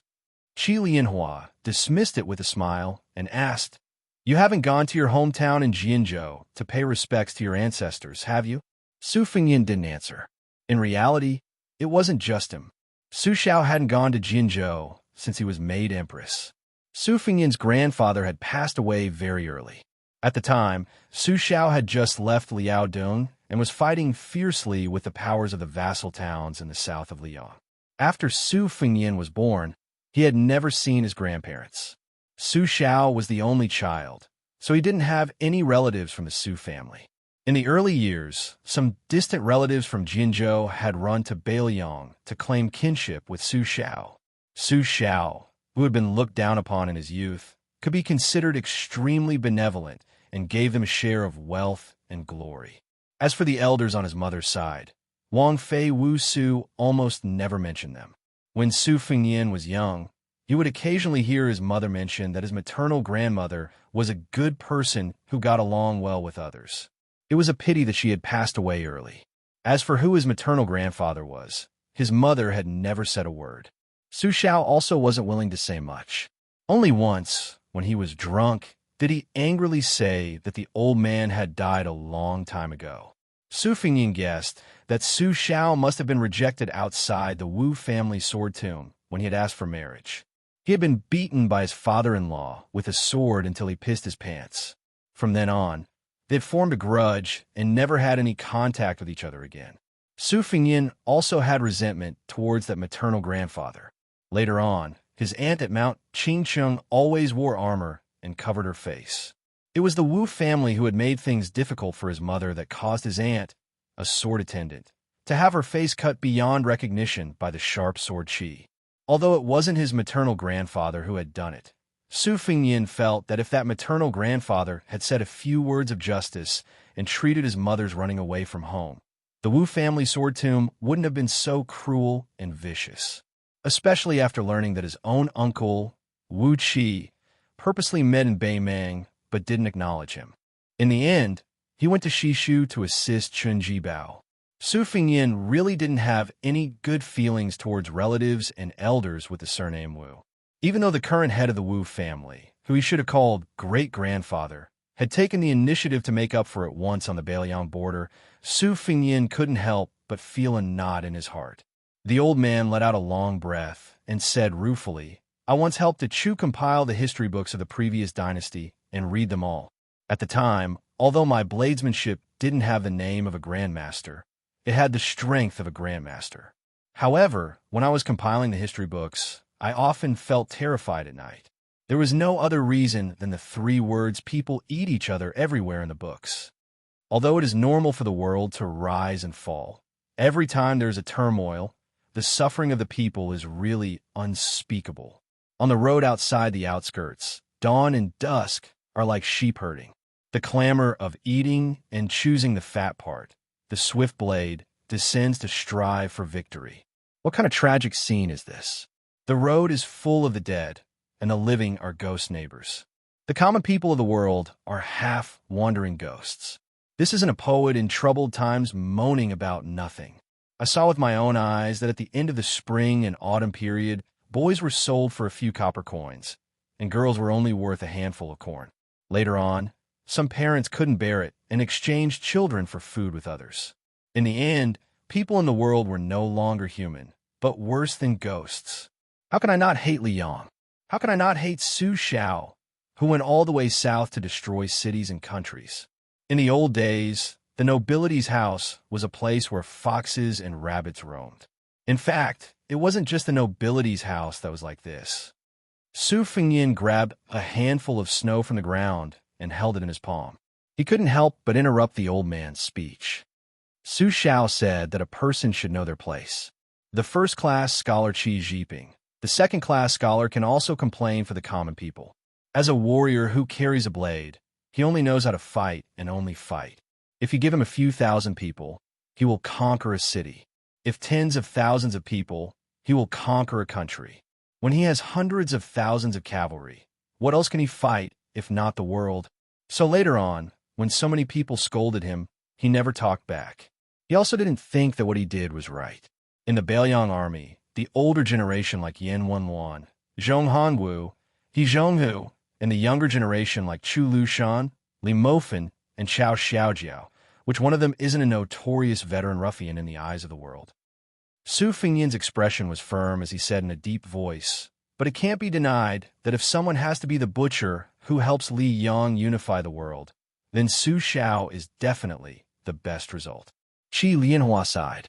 I really haven't thought about this. The old man who was deep in thought suddenly laughed. Huang Long sure has a poem that is widely circulated. The country is broken. The mountains and rivers are still there. The city is in spring, and the trees are deep. This old man of the Song family in Liang commented that the word deep is not as good as the word life. If we use the word life, we can combine movement and stillness. The scholars of Liang's literary circle all applauded. What do you think? Su Fengyin said calmly, my second sister once said in Shangyin Academy that this old man of the Song family changed a dog's fart. Qi Lianhua asked, then aren't you curious about which family Su Weisheng is the daughter of? Su Fengyin was touched and couldn't hide his anger. It's none of your business. Qi Lianhua narrowed his eyes and smiled.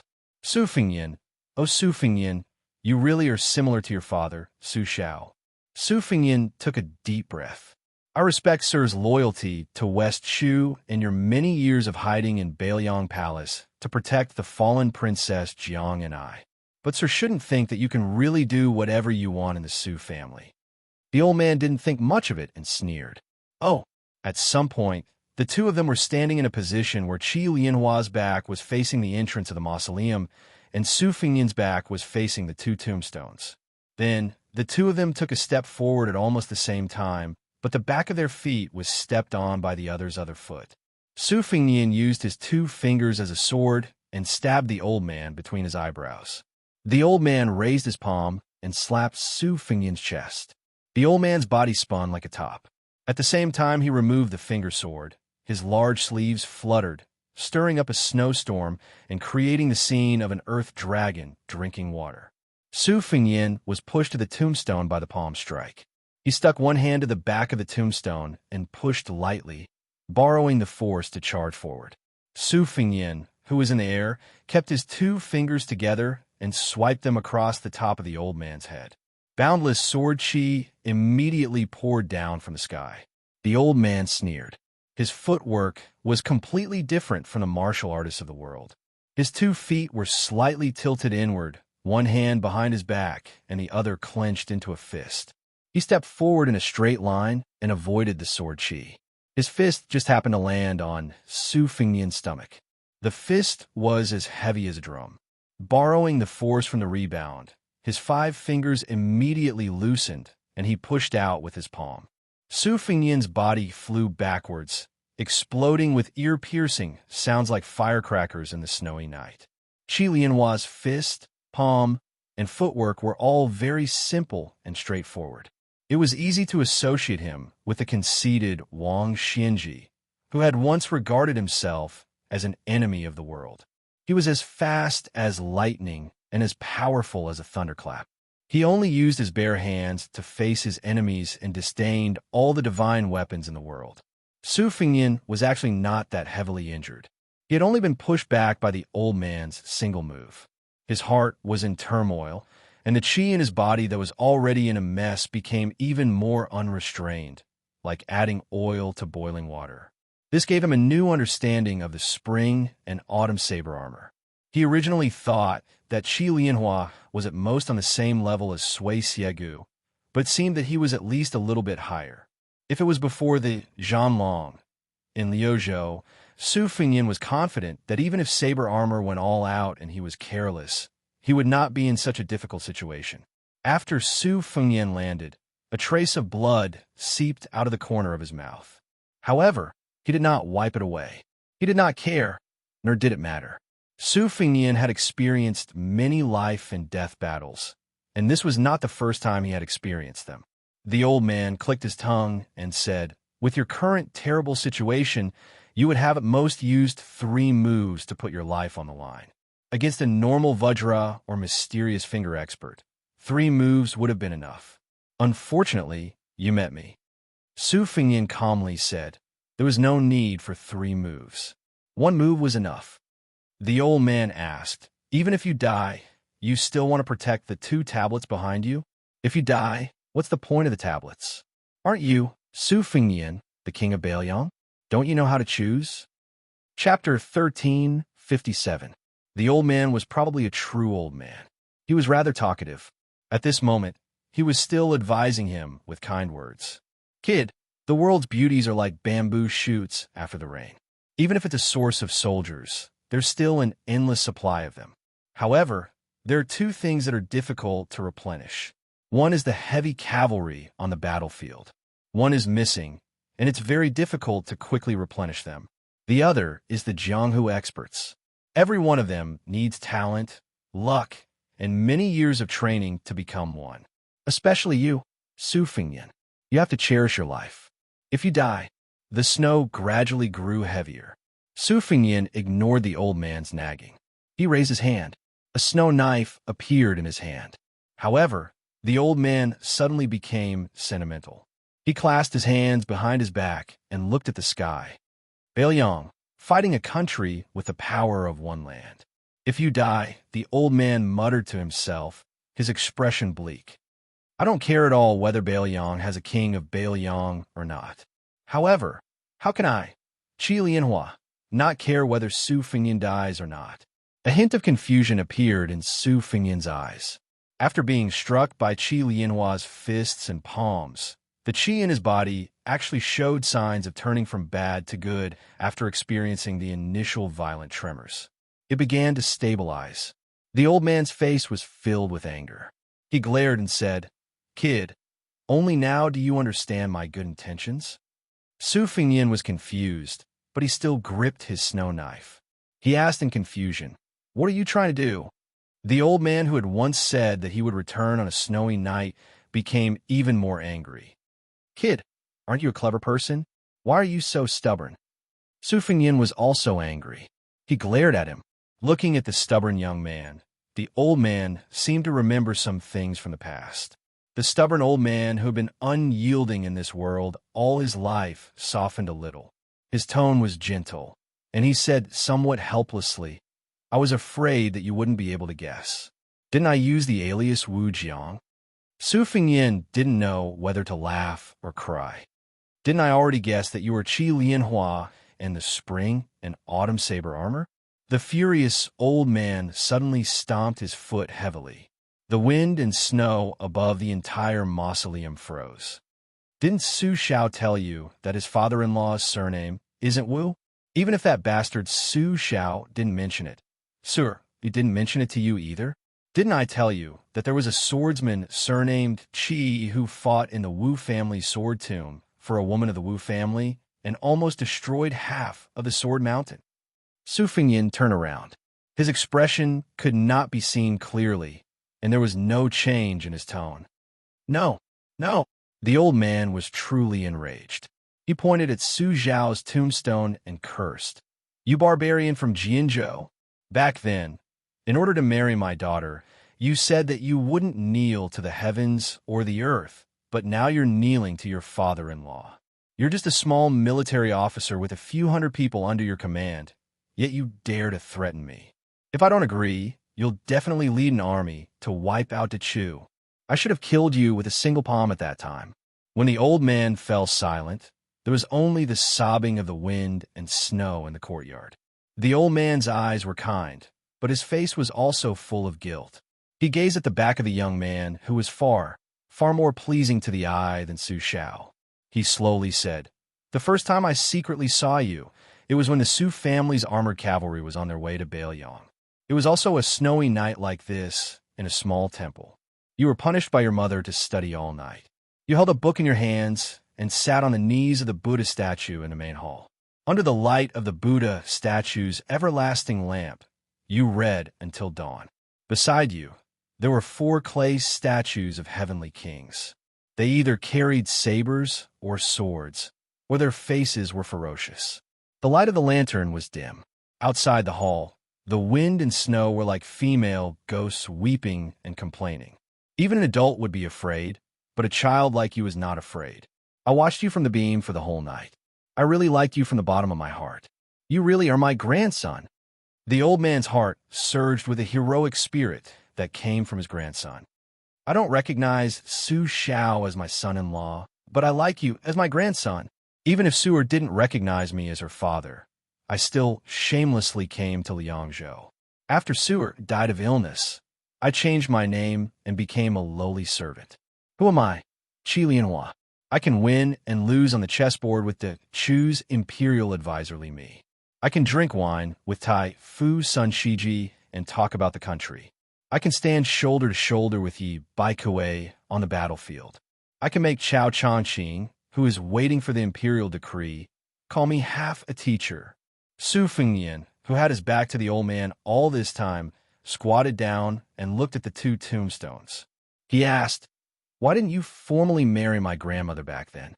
Instead, you let my grandmother and my mother depend on each other for survival in the eyes of the family."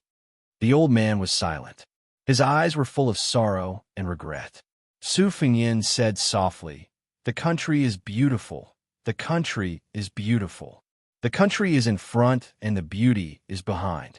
Do you think the country is more important? Or do you think that a real man doesn't have to worry about not having a wife? You're the famous icing man of spring and autumn. Do you think that women are just icing on the cake in your life?" Su Fengnian asked again, "Why didn't you protect my mother during the white clothes case in the capital?" Without waiting for an answer, Su Fengnian said in a hoarse voice, trembling, "So I didn't know I had a grandfather. I just thought he died a long time ago. Whether his surname was Wu or Qi, whether he was a hero or a nobody, it didn't matter at all." After a long time, the old man sighed and was speechless. Su Fengnian sat cross-legged in front of the tombstone. He bent down and reached out to brush away the snow in front of the tombstone. Qi Lianhua walked to the tombstone and lowered his head to look at Su Zhao's tombstone. He said indifferently, "When I heard the news and rushed to Tyne City, it was already too late." The old man said self-deprecatingly, "It doesn't matter if you don't recognize me as your grandfather or if you think that Qi Lianhua is cold-blooded. I think that no matter how much you dislike the man your daughter chose, a married daughter is like water that has been poured out. Moreover, at that time, 3 sabers and armors couldn't kill the Liang Emperor, Zhao Dun. Since that's the case, as for the Yuan Bunshi, Su Xiao, Han Shengxian, and Lu Haoshi, as long as Su Xiao is alive, it's him who has the courage to do it. If Su Xiao can't do it, there's still my daughter Wu Su's children."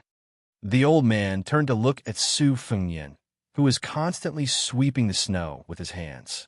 He said softly, "The Taoist saint said that life and death are like sleep. When you sleep, you can get up and live. When you sleep, you can't get up and die.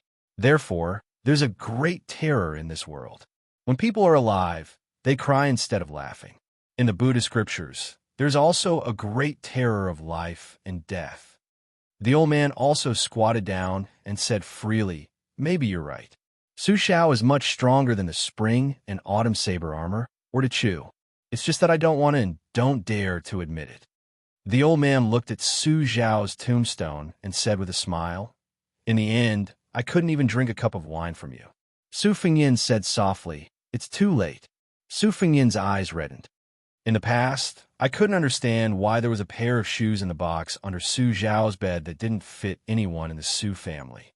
The old man was stunned. Then the old man laughed loudly. He clenched his fists and rested them on his legs. Spring and autumn is a dream of spring and autumn. People live for a lifetime, but life and death are two things. When you come, you cry, but when you leave, you smile. Then the old man stretched out his hand and held a cup. A crystal-clear cup of snow appeared between his 5 fingers. Snow fell from the cup. He said loudly, "Father-in-law toast to my son-in-law. A cup of snow for wine. A cup of wine without wine. Little Nien, this old man wants to make a trip back to Guangling. I left my hometown for too long. Don't send me off."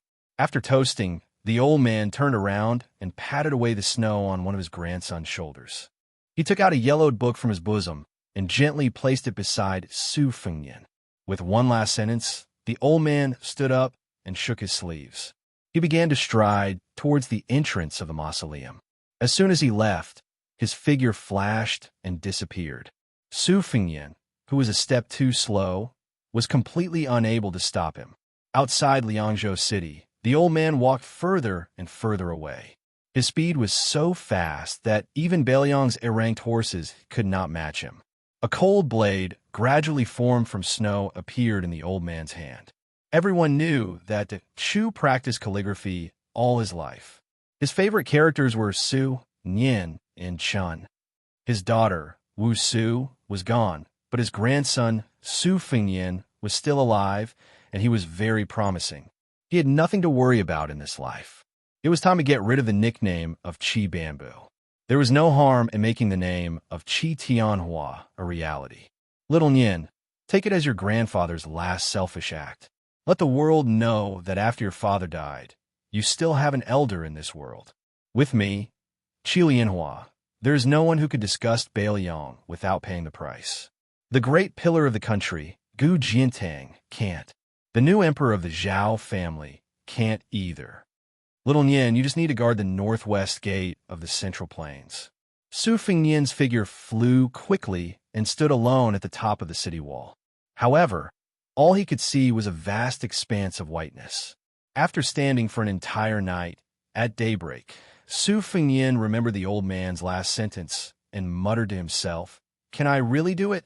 In the spring of the 2nd year of Xiangfu, a terrifying piece of news was sent back to the capital from the borders of Liao and Liao. Gu Jiantang had lost. Moreover, he had lost to a person who used a blade. More importantly, the martial arts grandmaster who had appeared out of nowhere did not mention his name. He only mentioned an unimaginable identity. At dusk, in the suburbs of Taiyan City, 2 men who were about 1 generation apart in age sat opposite each other in a pavilion. The younger one was the young phoenix of the Song family, Song Kelly, who had recently made a comeback in the capital. Song Kelly had not yet taken up a post in the capital, but Jean Lanting, the assistant minister of the Ministry of Rights, had invited Song Kelly to his family banquets several times. Many old people in the capital, especially the nobles of the imperial clan, had also expressed their goodwill. Chapter 1358. Song Kelly, who was supposed to be proud of his success, had a sad look on his face. He looked at Mr. Yuan, who was drinking, and said sadly, "Even if that person is a great guru who is better than General Gu, Taiyan City was able to deal with the man with a sword who brought his family along. Why can't they deal with another martial artist?" Yuan Bunshi smiled and glanced at Song Kelly without saying a word. Song Kelly's hand on the table was clenched tightly. His face was pale, and his lips trembled as he said, I know. After the late emperor died, Mr. Yuan's identity is just an old man in the Hamlin Academy who has no one to rely on. The current emperor can't wait to get rid of his shackles. The appearance of that old man gave him a once-in-a-lifetime opportunity to kill with a borrowed knife without staining his hands with blood. Therefore, the imperial guards in the capital city can't be mobilized. The Qi cultivators in the imperial astronomer can't be mobilized. The Jianghu masters who rely on the imperial court can't be mobilized either. Mr. Yuan, is Taiyan City going to burn the bridge after crossing the river again? Does the Zhao family not want any face at all? Song Kelly lowered his head.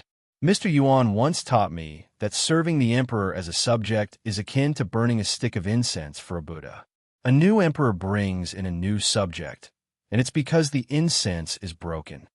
Yuan Bunshi, whose tongue was cut in half, looked calm. He put down a wine cup and said vaguely, "Yes and no. What I said earlier was only the way of being an official. But there's a more original way of being a person that can't be forgotten. Offering incense to the emperor is actually a skill, not a Tao. Song Kelly, your real Tao is to add oil to the world besides burning incense. This is the foundation that Grand Secretary Zhang Julu left for Liang. As a counselor, I don't think I'm inferior to anyone. But as a subject, Zhang Julu is the first person to start a new era. You should learn from his Tao, not my skill. Otherwise, Song Kelly would only be a Yin Mao Chun or Zhao Yuling at best. What was the point of Yuan Bunshi nurturing Song Kelly? How will you stand out among your peers like Sun Yin in the future?" Yuan Bunshi looked at the twilight outside the pavilion and said with a smile, "The famous ministers and ministers of the spring of Yonghui are destined to leave their names in the annals of history. But for those of you who started during the auspicious Talisman era, perhaps your legacy in the annals of history will be better than that of those old people. That's because Yonghui has Zhang Julu, who makes all the scholars in the world pale in comparison. Your generation is different. Chun Wang has the smooth and slick Fu Long, Sun Yin has the shrewd Tu Long, and you, Song Kelly, have the fierce lone minister. Each of you has your own dazzling style." Song Kelly didn't dare to raise his head to look at Mr. Yuan, who had accompanied him all over the country last year. Yuan Bunshi said in a low voice, "Various parties tried to rope you in, but I kept telling you to wait for the best offer. So last night, the ceremony director at Chief Song Tonglu's disciple found you and gave you a verbal order. You don't have to feel guilty. If you can't wait to tell me about Yuan Bunshi, then I will be disappointed." Song Kelly suddenly looked up. Yuan Bunshi smiled indifferently and said softly, "He's here." A person walked over from afar. There was a strange, snow-white long blade hanging from his waist. Song Kelly stood up and blocked the steps of the pavilion. The old man didn't seem to move, but Song Kelly, who was skilled in martial arts, was thrown out of the pavilion. After the old man sat down, Yuan Bunshi put 3 wine cups on the table and gently pushed a clean cup in front of the old man. Yuan Bunshi smiled calmly and said, "Back then, I was curious as to why Mr. Qi would force his way through the gate of Tian City. Later, I saw CFAU give me many authentic copies of Mr. Qi's calligraphy. In the early years, there were many Chun characters, and in the later years, there were many Sunian characters. Zhao Go had tried to assassinate His Royal Highness 16 times in Bailiang, and 3 of them were most regrettable because of Mr. Qi's interference." The old man didn't raise his cup to drink. Instead, he put the snow-white blade on the table and said, "This old man will still let people drink a few mouthfuls of death wine. Drink slowly." Yuan Bunshi raised his head and drank all the wine in his cup. "Since Mr. Qi has the intention to kill, but doesn't have the intention to do so, why are you still pretending?" Qi Lianhua sneered and said, "It turns out that Yuan Bunshi is nothing more than this." Yuan Bunshi shook his head and said, "In life, some people are greedy for wine, and some people are greedy for life. It's human nature." Qi Lianhua said, "Li Yishan and Nalen Yusi, one helped Su Xiao to conquer the spring and autumn period, the other helped Zhao Bing to seize the world. This is the real world. As for Huang Longshi, you can't even compare with him. You, Yuan Bunshi, have been guarding the world all your life. What's funny is that you haven't been able to guard it. The reason why I didn't kill you is that not killing you is better than killing you." Yuan Bunshi mocked himself and said, "Mr. Qi, are you deliberately keeping me alive so that you can fight each other?" Qi Lianhua stretched out a finger and tapped the snow-white blade, made according to the earliest Su blade. "It's a good Su blade, but it's too boring to use it to behead a dog." Yuan Bunshi was unmoved and said with a smile, "Mr. Qi, since you didn't kill me, then I also have a word of advice. Killing me is just a small matter, but it's not easy to go to the city to find Emperor Zhao Zhuan. Compared to the former emperor, the current emperor is much more afraid of death. I believe that Su Fengyan would rather his grandfather return to Bailiang safely than to see you die heroically in Tian City, even if the way you die can be called magnificent." Su Fengyan has finally made a clean end to his past life and future life. If you leave, it won't even be the icing on the cake, let alone providing timely help. Qi Lianhua was surprised and said, You, Yuan Bunshi, only have half of your tongue left. Not only can you speak, but you can also speak a few words? Yuan Bunshi still looked happy and pointed to the wine pot. For so many years, the wine pot of Huadiao wine has always been filled with Bailiang green and Mr. Qi. Are you sure you don't want to drink a cup? Qi Lianhua raised his cup and drank it. The old man got up and left the pavilion, but he left the blade and said, You 3 emperors of Liang have all wronged Su Shao. Yuan Bunshi watched the old man leave. After a long time, he nodded quietly. Song Kelly staggered into the pavilion with his hand on his chest. He was relieved to see Mr. Yuan safe and sound.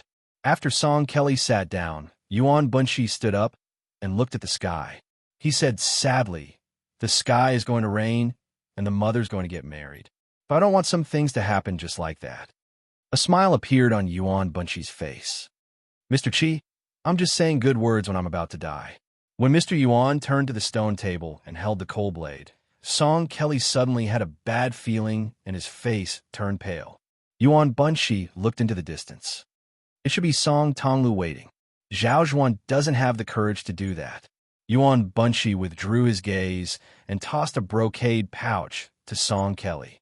Tell that head seal eunuch that if he wants to live longer and better than Han Shengxian, let him see something like this. Song Kelly fidgeted as if he had received a hot potato. His eyes were bloodshot. Yuan Bunshi said sternly, Song Kelly, put away the brocade bag.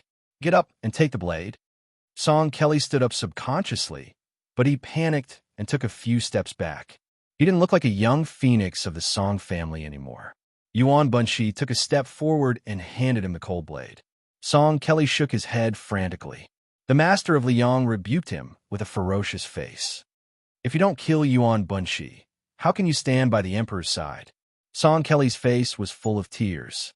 He kept repeating, Mr. Qi, I won't kill you. Mr. Qi, I won't kill you. Yuan Bunshi sighed and put the blade on the table. Then he turned his back to Song Kelly and said calmly, Heroes don't have freedom. If you don't kill me, I'll be a useless person. Even if I live a few more years, there will be no trace of me in the world. Yuan Bunshi closed his eyes and said softly, Song Kelly, don't let me down. Huang Longshi and Li Yishan, I'm 1 step behind you. Nailing you see, I'm 1 step ahead of you. Song Kelly held the cold blade with trembling hands. Yuan Bunshi suddenly opened his eyes and looked at the afterglow in the distant sky. The emperor's tutor with a half-inch tongue opened his mouth and took a deep breath, as if he was borrowing the last breath of this world. He roared, Take the head. Song Kelly's face was full of pain. He raised the blade and chopped it down. The head eunuch of the ceremony directorate, who wore a bright red python robe with a cold expression, leisurely walked to the bottom of the steps of the pavilion. He saw the young man, whose life had been full of misfortune, sitting on the ground in a daze. Blood and tears flowed from his eyes, and he held the head in his arms tightly. Outside Tin City, the old man narrowed his eyes and looked at the towering city wall. He smiled. I, Qi Lianhua, I've always been ambitious but not capable. I've always wanted a lot of things. I wanted to surpass the ancients in calligraphy. I wanted the prosperity of my family. I wanted the longevity of the Chu, and I wanted the well-being of the common people. But in the end, I achieved nothing. The old man held his hands and sighed. My last request is very small. I just want to be a senior who can let me have a clear conscience. It was on this day that an unknown old man entered Tai in city and went straight to the imperial astronomer. He killed all the Qi trainers and 800 guards of the imperial astronomer. This crazy old man didn't say anything from the beginning to the end. He only said 1 sentence to himself before he died. Xiaoyan, don't forget what Grandpa said to you. Remember to believe in yourself and Bailiang with you. The old man's words were exactly the opposite of Yuan Bunshi's unintentional words. When the time comes, heaven and earth will work together. Chapter 1359. After the new emperor of Liang ascended the throne, he attached great importance to the administration of culture, especially the Hamlin Academy. His love for the Hamlin Academy was so great that it could not be increased any further. First of all, he moved Zhao Jiaoying's yamen to the right side of the center line between the Wu Ying Hall and the Bao Hall. Then he issued an edict that the Hamlin Academy's head scholar and the Ministry of Rites would jointly preside over the imperial examinations, which became a practice of the current dynasty.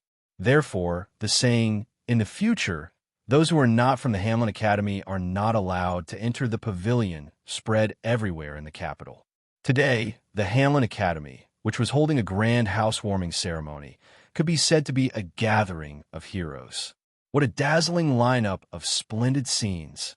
Jean Lanting, the assistant minister of the Ministry of Rites, who made his name here, Li Jifu, the new Zhuangyuan of the first year of Xiangfu, who held a post in the Hamlin Academy, Wu Tsongxian, who was both Tanhua and a new talent in the chess world, Song Kelly, the young phoenix of the Song family, who moved to the Hamlin Academy because of meritorious service, Yin Qiji, the son of the grand scholar of the Donyuan Pavilion, Chun Wang, the assistant minister of the left's scattered cavalry of Liang, Sun Yin, who was once the right chancellor of the Imperial College.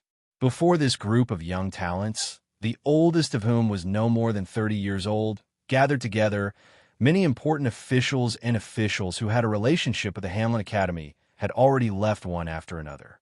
For example, Zhao Yuling, the second-in-command of the Imperial Secretariat, Tantanan, Huan Wen, who was recognized as a veteran of the Hamlin Academy, the heavenly official Yin Mao Chun, who had been in charge of the Hamlin Academy for more than 10 years and had recently entered the Ministry of Appointments, and the Minister of War, Liu Baijie, the sword immortal of Tangxi, who had the title of Xiaoguan, had come either alone or together. They really made the brand-new Hamlin Academy shine, staining it with an air of nobility and elegance. At this time, in the secluded courtyard at the beginning of spring, under a small tree with branches as small as jujube flowers, everyone was enjoying a game of Go. The people playing Go were not national players, nor were they the famous Wu Tsongxian who had defeated 3 national players in a row in the capital. Instead, they were 2 people whom everyone in the court felt were unfamiliar with. There was a huge age gap between the two. There was a stone table and 4 stone stools. On the table was a yellow rosewood chessboard that was very old-fashioned. On the left and right sides of the chessboard were black and white Go boxes that contained white and black Go pieces. On the stone stools were embroidered cushions. The 2 people playing Go were, of course, sitting and chatting. However, the people sitting on the other 2 stools were the pinnacle of honor in the world, the current emperor, Zhao Zhuan, and the empress, Yin Dongwu. Other than the handsome young man nicknamed Little Bookcase by the emperor, there was also a commoner from Liang who was still a commoner. He was Fan Changho from Xiangzhou, Guangling Road. Together with Wu Tsongxian, they were known as the First and Third Nine. In the past, Fan Changho was more skilled than Wu Tsongxian, so he was also known as Fan Shiduan. At the same time, Fan Changho was good at painting dried rocks, wild plum blossoms, and winter bamboo. Among them, wild plum blossoms were the best, and they were proud and unsullied. Now in Tian City, there was a saying that Fan Changho was a tree alone in spring. His paintings could be said to be priceless in the capital's officialdom. Before Wu Tsongxian became famous, the hidden Fan Changho was specially summoned to the capital by the emperor. The reason for this imperial edict was that his real identity was Little Bookcase from the imperial astronomer. Under the emperor's instructions, he and Wu Tsongxian played 6 games in a row, 3 slow and 3 fast. Wu Tsongxian lost all of them cleanly, so Fan Changho, who was known as the #1 player in the chess world, naturally entered the emperor's sight. The prize for this game that the emperor personally set was not small.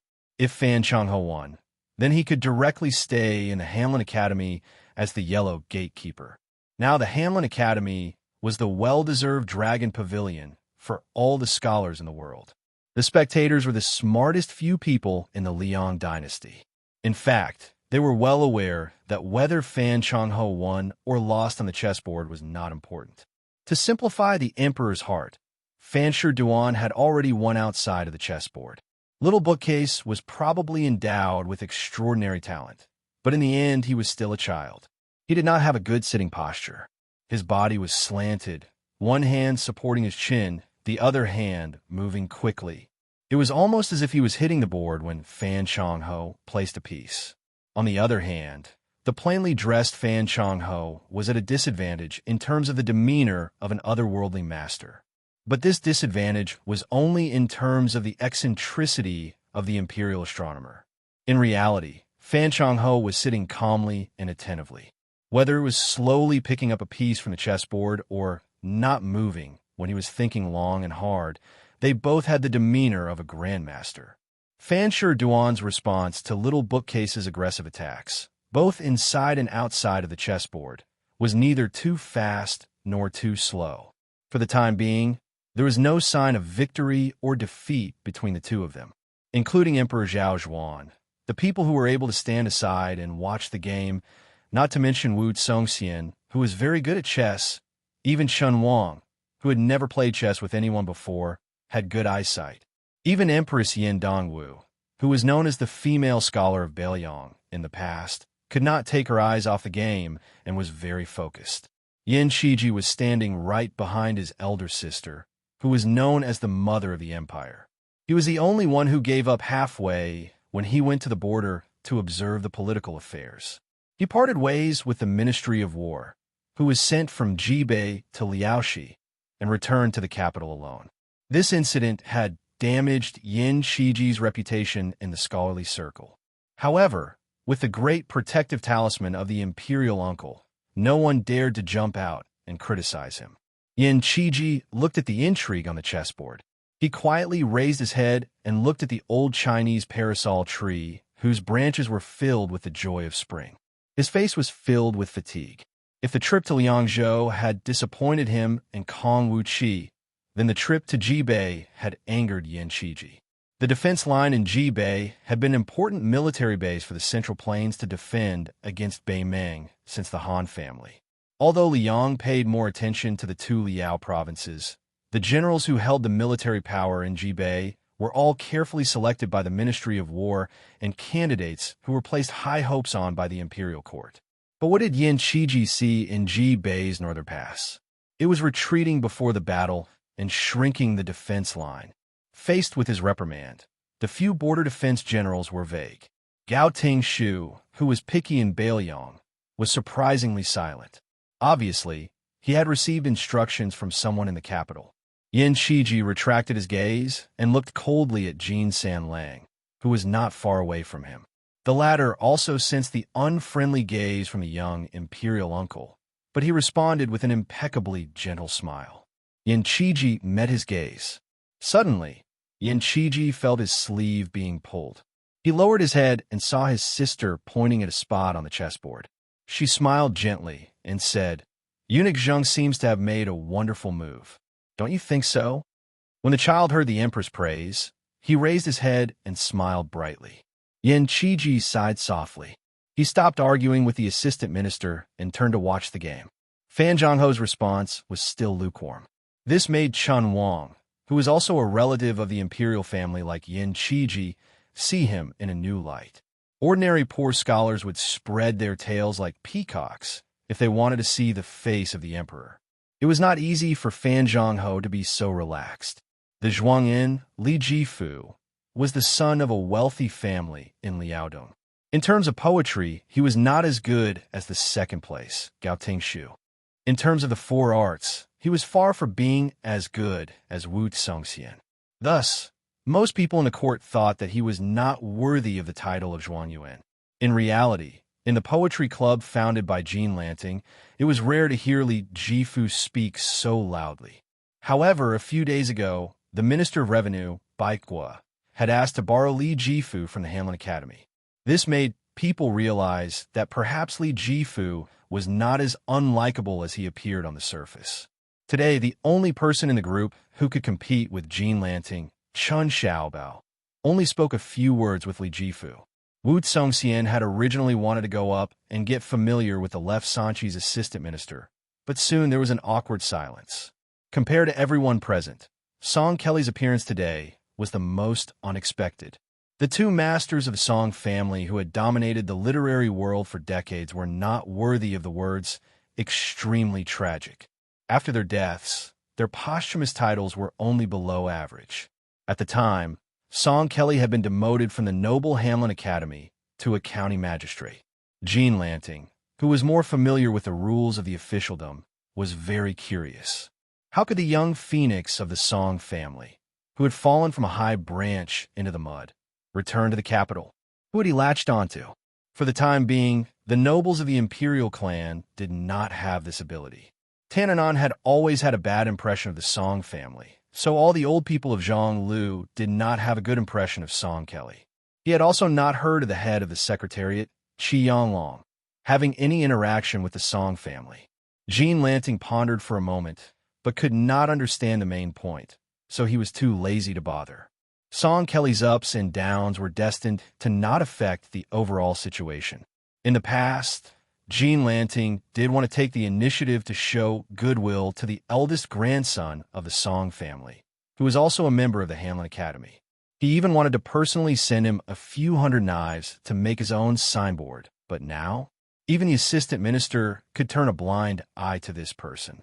In a small court meeting filled with officials, he, Jean Lanting, could only respectfully accompany the last seat, but at this time and place, he was worthy of being called the head of the Phoenix.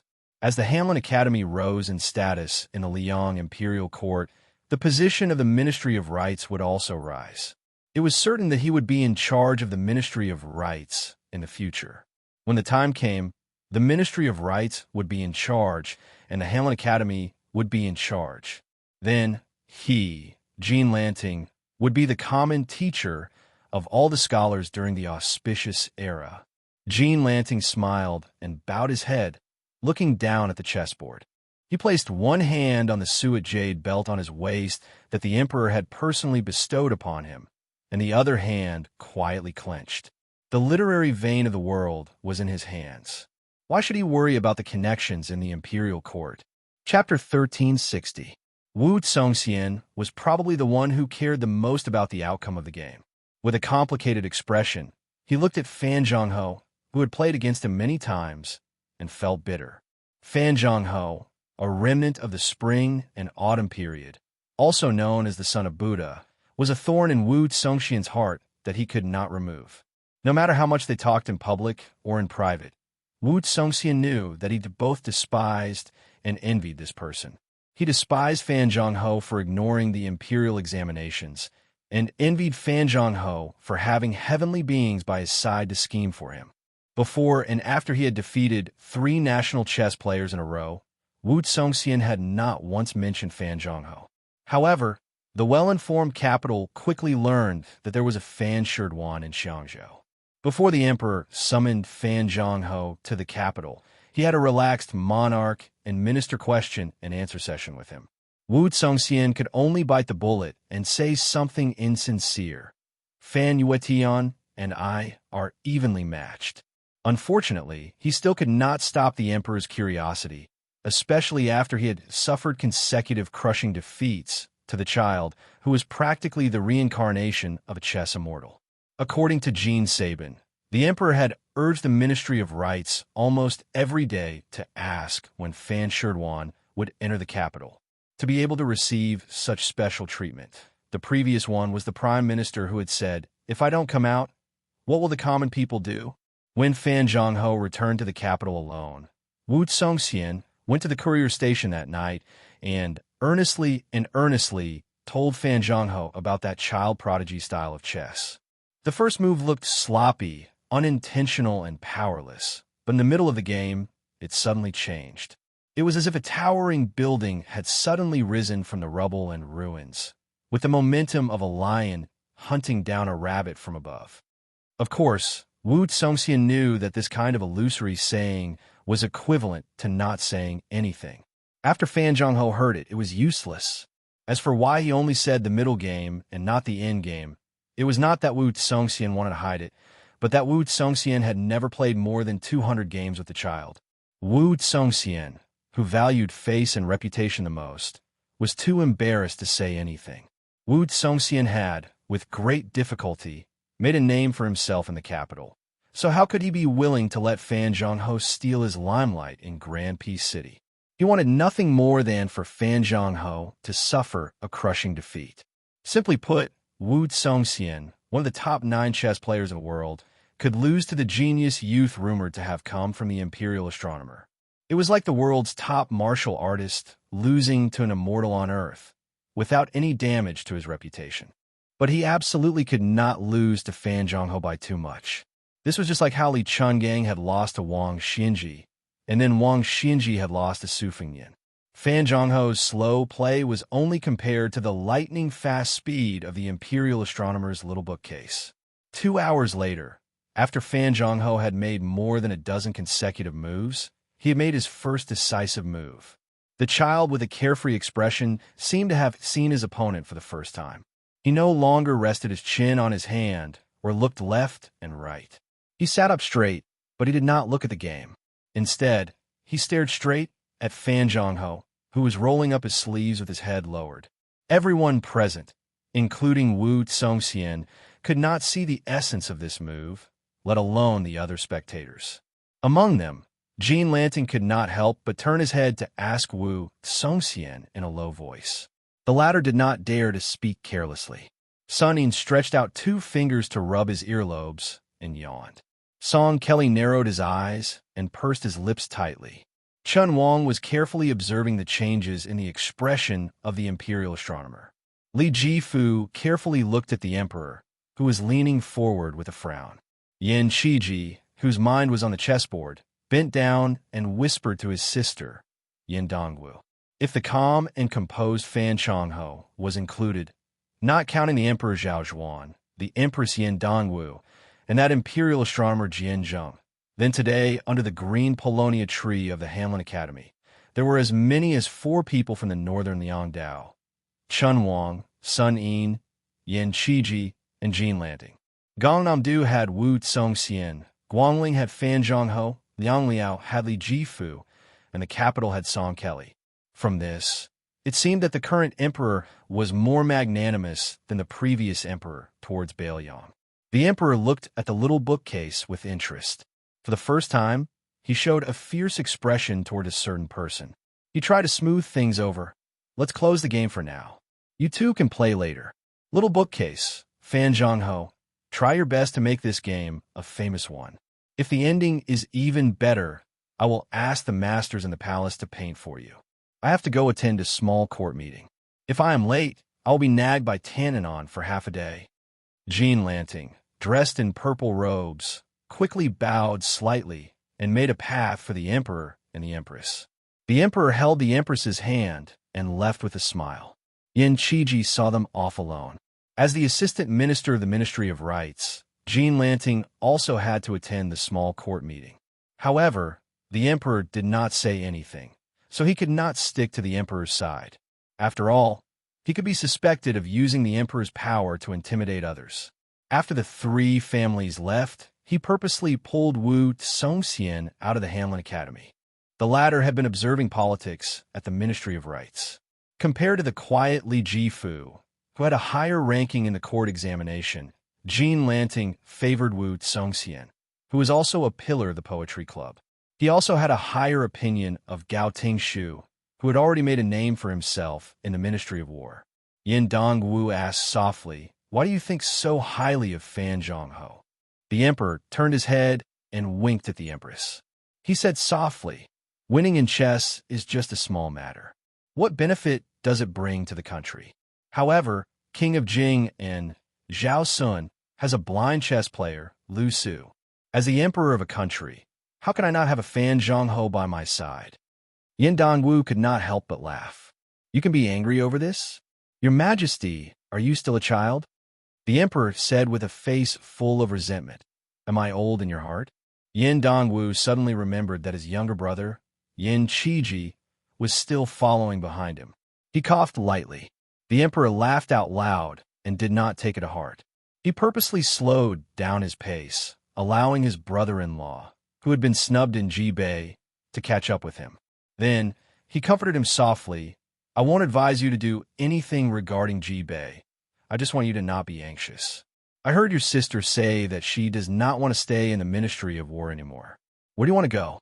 The Ministry of Rights or the Ministry of Appointments? Yin Dongwu was about to speak when the emperor tightened his grip on her hand. She could only swallow her words. Yin Shiji was obviously afraid of his sister, who was becoming more and more imposing. He hesitated for a moment before saying softly, "Your Majesty, I want to come to the Hanlin Academy. There are many books here." Chapter 1361. The emperor glared at him and said, "When there are no outsiders, call me brother-in-law. However, it's not a problem for you to come to Hanlin Academy, but you have to start as a servant first. Otherwise, I don't mind letting you be a big servant. Your temper is too gentle, and you don't want to fight for anything. You will definitely be ostracized by many elders. Those old scholars are not the same as the officials of the 6 ministries. They don't care if you're the emperor's uncle." Yin Shiji nodded. The emperor turned to Yin Dongwu and smiled gently. "You two should talk more. As an outsider, I won't be an eyesore." When the emperor walked away with Song Tonglu, the #1 eunuch of the dynasty, Yin Dongwu asked in a low voice, "Why didn't you return the thing I gave you to that person?" Yin Shiji's face was slightly pale. He said guiltily, "I didn't see Brother Feng." She said sternly, "Shut up." Yin Shiji's body trembled, and he asked carefully, "Or should I secretly destroy it?" Yin Dongwu almost instantly became angry. Then, she tried to suppress her anger. Her face was uncertain. Finally, she gritted her teeth and said, "Hide it well." Yin Shiji was dejected. After Yin Dongwu calmed down, her tone softened and she praised, "You didn't say you were going to the Ministry of Rights and the Ministry of Personnel. Very good." Yin Dongwu stood face to face with her brother. She helped him fix his collar and said softly, "You have to remember one thing. Wen Zhongwen is loyal and respectful. These 3 beautiful titles must come from Hanlin Academy." Yin Shiji said timidly, "Sister, I didn't think so much." "Really?" Yin Dongwu bent 2 fingers and knocked on her brother's forehead. She smiled. "You, a fool has a fool's fortune." Yin Shiji wanted to say something, but stopped. Yin Dongwu obviously guessed what he was thinking. She shook her head and said, "Don't worry about the things in the palace. Let's go back. I have a feeling that the young people in that courtyard will." Speaking of this, the empress stopped talking. She looked up at the sun. It was dazzling, so it was a bit dazzling. Yin Shiji returned to the courtyard. Under the tree, the child was asking with a cold face, "Who did you learn chess from?" Fan Zhongho smiled and said, "Since I was 4 years old, I learned chess from the ancients." The child pointed at the last move on the chessboard. "The ancients couldn't make this move." Fan Zhongho calmly said, "Our generation is inferior to the ancients. How can we face the future generations? It's true that you learned chess from the ancients, but when it's your turn to play chess, you can't sit and wait for eternity." The child snorted and glanced at the chessboard. "If it weren't for the accident in the Imperial Astronomer and my absent-mindedness, I wouldn't have given you any chance to win the game today. Come to the star-picking pavilion of the Imperial Astronomer tomorrow." Fan Zhongho declined to comment. The child, who acted like an old man, ran away in big strides. Only at this moment did he have the childishness of his age. Ever since he was a child, he had been running around the little bookcase of the Imperial Astronomer. It was not easy for him to find the empress whom he was closest to. Contrary to the imposing manner of this child when he played chess with others, when he saw Yin Dongwu, he had a childish smile on his face, like a child who had met his sister who loved him dearly.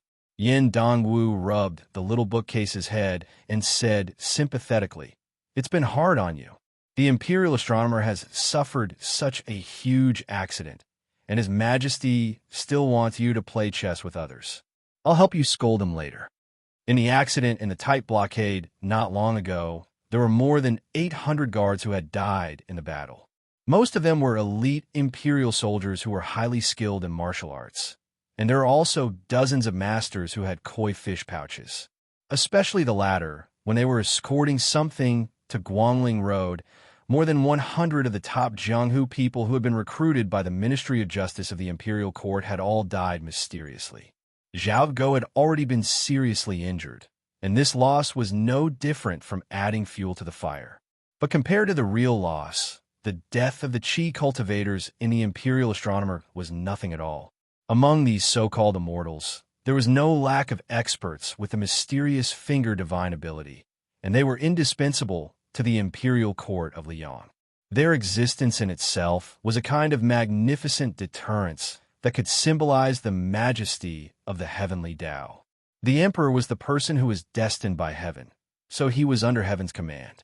In the end, the Qi cultivators of the Liang North faction who supported the dragon were all killed in that bloody battle. Why did the current emperor, who had always regarded chess as an idle hobby, move the Hanlin Academy in a hurry? Why did he personally create momentum for Fan Shirduan and Fan Changho? Or was it because he wanted to divert the attention of the officials and try his best to suppress the turbulent ripples that affected the entire capital? Yin Dongwu even saw with her own eyes that the cultured and elegant fourth prince locked himself in the imperial study for an entire night. When he came out, even the head eunuch Song Tonglu did not dare to approach him. It was she who had to personally go forward and bandage his bloody left hand. The little bookcase shook his head and said, "Grandpa Jianzheng said that everyone has to die. I'm not sad. If I didn't have to play 3 rounds of chess with someone for Grandpa Jianzheng, it wouldn't matter even if I died there." Then the child silently said in his heart, "Although the old man is dead, his disciple might have already appeared." He would not tell anyone about this matter, not even his sister Empress. Yin Dongwu laughed angrily and said, "Don't say such unlucky things. How old are you? Live well." The little bookcase laughed and said, "I want to eat osmanthus cake." Yin Dongwu held his little hand and walked in the palace. "That will have to wait until autumn. So, all the more you have to live well." In the Hanlin Academy, when Yin Qiji approached, he found that the atmosphere was a little strange. Chen Wang, who had the highest rank, and Li Jifu stood at the side and chatted. The arrogant scholar Sun Yin, who had once fought with the scholars in the Imperial College, was lying on the stone table. Fan Changho was reviewing the game in detail. Yin Qiji had already stopped in his tracks. Suddenly, he saw Song Kelly, who was alone, smiling at him. Yin Qiji smiled knowingly and walked forward. In the spring of the second year of Xiangfu, there were 6 people in this small courtyard on this day. Chen Wang, Sun Yin, Song Kelly, Fan Changho, Li Jifu, Yin Qiji. Originally, I had already written more than 2,000 words about the Battle of the Gourd in Yuzhou. However, if I want to combine it into a chapter, I need to write at least 4,000 words. Otherwise, only 9,000 words will be too intermittent. Today, I'll just write 6,000 words. This kind of transitional chapter is probably as unlikable as Li Jifu in the book. However, I hope that everyone can hold their noses and read it. Of course, when I wrote it myself, I was very sentimental. Yes, sentimental I rarely boast, but when I write this kind of scene that can freeze history, it really is very sentimental. P.S. Don't worry, the next battle will be one after another. Beiliang and Guangling can be considered as fighting a country by one land. Chapter 1362. In a relay station 3 miles away from Chongqing City in Yuzhou, a young man wearing a thick fur coat stood on the side of the road. Beside him was a child who was reading a yellowed book with saliva. Beiliang Road's relay station had many willows planted on both sides, but this relay station was a little different. There were only parasol trees that could tell the difference between spring and autumn. It was said that there was a lot to pay attention to. Back then, when General Su Xiao was conferred the title of king, the rich people of Chongqing City, in order to please this butcher, who was known to kill without blinking an eye, specially changed to nearly 1,000 green sycamore trees. It was all because His Royal Highness had the word Feng in his name. Feng does not rest on sycamore trees. Unfortunately, the army took a detour and continued to head west. Su Xiao did not enter the city at all. This made those rich people feel very embarrassed. However, after His Royal Highness was conferred the title of King of Beiliang, the new King Liang's trusted aide, Huang Fujin, was promoted to General of Yuzhou and became the master of Chongqing City. Therefore, those old people were very happy. Every now and then, They would boast to their juniors about their foresight. Last year, when Huaihua General Zhonghong Wu was in charge of Lingzhou, the officialdom was turned upside down, but Yuzhou was peaceful. These old men were very proud. Huang Fujin also took care of these old people's families. Currently, there was an interesting saying in Chongqing City: "It's never too late to flatter someone." Dust rose from the relay station in the distance. The sound of horse hooves was getting closer and closer. The young man put away his thoughts. The leading rider was wearing a rare purple robe in Bailiang. It should be known that the purple robe in the capital was inferior to the red robe in the capital. It meant that the power of the purple robe in the capital was not as good as the local officials in the red robe. When the governor dismounted and was about to kneel, the young man smiled and waved his hand. "We are in a hurry, so there's no need for that. Let's talk in the carriage." The person who came was General Huang Fujin of Yuzhou. Of course, only the king of Bailiang, Su Fengyan, could make him kneel. The two sat in the carriage. Su Fengyan's eldest disciple, Feng Long, carefully put away the book and became the coachman. The sword master Mi Fengjie, who carried a long box on his back, and the death warrior Fan Shaochai, who wore a cold blade at her waist, guarded the left and right of the carriage. Su Fengyan and Huang Fujin sat opposite each other. One was casually sitting cross-legged, while the other was kneeling. Huang Fujin apologized and said, "I've kept you waiting." Su Fengyan didn't say anything. Huang Fujin also knew that this kind of official entertainment would only make the man in front of him feel disgusted. He immediately said, "According to the latest intelligence reports, the spider web pole catchers, butterfly catchers, and Beimang Jianghu experts who infiltrated Yuzhou have all been killed. Apart from the 6 missing, 2 of them were instigated. One of them was used to fish out the 6 fish that slipped through the net, while the other was used as a hidden chess piece to return a Beimang." Su Fengyan nodded. He wouldn't meddle in specific affairs and wouldn't criticize the whisk room that Chu Lushan had painstakingly built. Thus, he changed the topic and asked, "How's Su Yambing?" Huang Fujin replied, "He's still on the way." Apart from Tai Chi, and Koku, who died on the spot, the other 8 fled northward. 6 days ago, Pabing Peak's chief Weiyila was the first to be abandoned by the other experts. He killed Yu Fengqi for Su Yambing. 4 days ago, Beimang's devil Ahima died 30 miles north of Yozhou's border, but he successfully stalled Su Yambing. Fortunately, 3 days ago, the Qi cultivators of the Guanyin sect found some clues and discovered that the 6 had turned back to Shirlu County in the northwest of Yuzhou. They almost escaped. 2 days ago, another 2 Beimang experts were killed by Su Yambing's spear.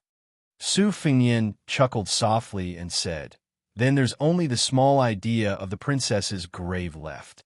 The great Yu Fu, that old lover of spider webs Ling Mibi, and Taima Dai, who had the highest chance of becoming a sword immortal after his sword aura neared Huang Qing's level. 10 top experts were dispatched together. Moreover, they had used all their schemes, but in the end, they ended up in such a miserable state. I'm afraid that the old woman and Li Mibi didn't expect it. All right, rumor has it that Taima Dai is very young. Beimang's underworld has always said that he's the Dong Tai of the grasslands. Moreover, his realm skyrocketed during his escape. Not only did he rapidly advance to Finger Xian, but his last sword move also had some demeanor of a sword immortal. Is this true?" Huang Fujin nodded and said, "Taima Dai, is different from the other Beimang experts who have stagnated in their realms. His martial arts cultivation improved by leaps and bounds. Almost every time he went through a life-and-death battle, he would gain something. According to the spy report, this person is at most 28 or 29 years old. He has a medium build, but moss grows under his armpits like dragon scales. It's rumored that he has the aura of a real dragon." At this point, Huang Fujin sneered and said, "Taima Dai's ancestor was indeed a mighty lord of the grasslands. The last bit of vitality of the great Feng dynasty was tormented by his ancestor. As for the dragon scales under his armpits, I think it's nonsense." Su Fengyan shook his head and said, "It's not that simple. Since Huang Qing's fate didn't bestow a piece of the willow after his death, it must have landed on Taima Dai. Perhaps the Bronze Man Grandmaster's portion was also given to him. Although Huang Fujin was from the underworld, he hated the underworld the most. It could even be said that he hated it to the bone. Su Fengyin suddenly laughed and said, in the end, he still died. Who asked him to meet a half-step martial saint? I can see that Uncle Su's realm is also rising steadily. His small half-step is more terrifying than others who break through several realms. Su Fengyin narrowed his eyes and leaned against the wall of the carriage. He said slowly, the old underworld will soon be extinct under the iron hooves of war horses. I wonder what the underworld will be like in the future. Before this, be it the Fish Dragon Gang in Bailiang or the Great Snow Plateau in Mount Hui, they'll all be short-lived. Taoist Sect, Chess and Sword Music School, Mount Bubang, Princess's Grave, Mount Wudong, Su Yanbing, Suaxia Valley, Mi Fengjia, Wu family's 100 cavalry and 100 swords. In addition, there were the Guanyin sect in the South Sea and Mount Lantoa in the west who could no longer leave. How many more masters would die in Bailiang? Huang Fujin said resentfully, Northern Mang has just casually mobilized 20,000 cavalrymen, and all 80 strongholds outside the Great Wall of northern Ji County have moved inwards. What a bunch of fearless good-for-nothings. If they're so capable, why don't they just give up Hengshui and Silver Harrier cities as well? Su Fengyin said calmly, the general of Silver Harrier City, Lu Yanlang, is a famous fence-sitter. When a wind blows in the capital, he can move faster than the officials in the capital. With Yuan Tingshan in North Ji County, it's certain that they'll deliberately let Bailiang win. Let's not have any hope. With a gloomy face, Huang Fujin said, if Lu Yanlang really gives up Silver Harrier, then Horizontal Water City will be left alone outside the border. Besides, the general who controls Horizontal Water City, Wei Jingtang, is one of the few favorite students of Grand Secretary Zhang Jiulu who rose up in the military.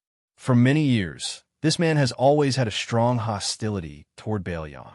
Now that Zhang Jiulu is dead, Wei Jingtang can barely protect himself, let alone go against the Ministry of War. Perhaps he will withdraw even more decisively than Lu Yanlang. With that, North Ji County's gate is wide open. Once Beimang continues to send in more soldiers, and with Gu Jintang's Western Frontier Army remaining still, there's a possibility that North Ji County will be attacked from both front and rear. Yul Wandao's Yuzhou cavalry will be in a bad situation. Previously, when they roamed outside the Great Wall of North Ji County and cut off Beimang's army supply, they will become empty talk. Su Fengyin sneered and said, don't worry. If Lu Yanlang and Wei Jingtang don't want to guard the gate, we'll let Yul Wandao's 10,000 Yuzhou cavalry help them. High up in the sky, a handsome bird suddenly broke through the clouds and dived down. Yu Dilong, who was acting as the coachman, raised his arm with a bright smile on his face.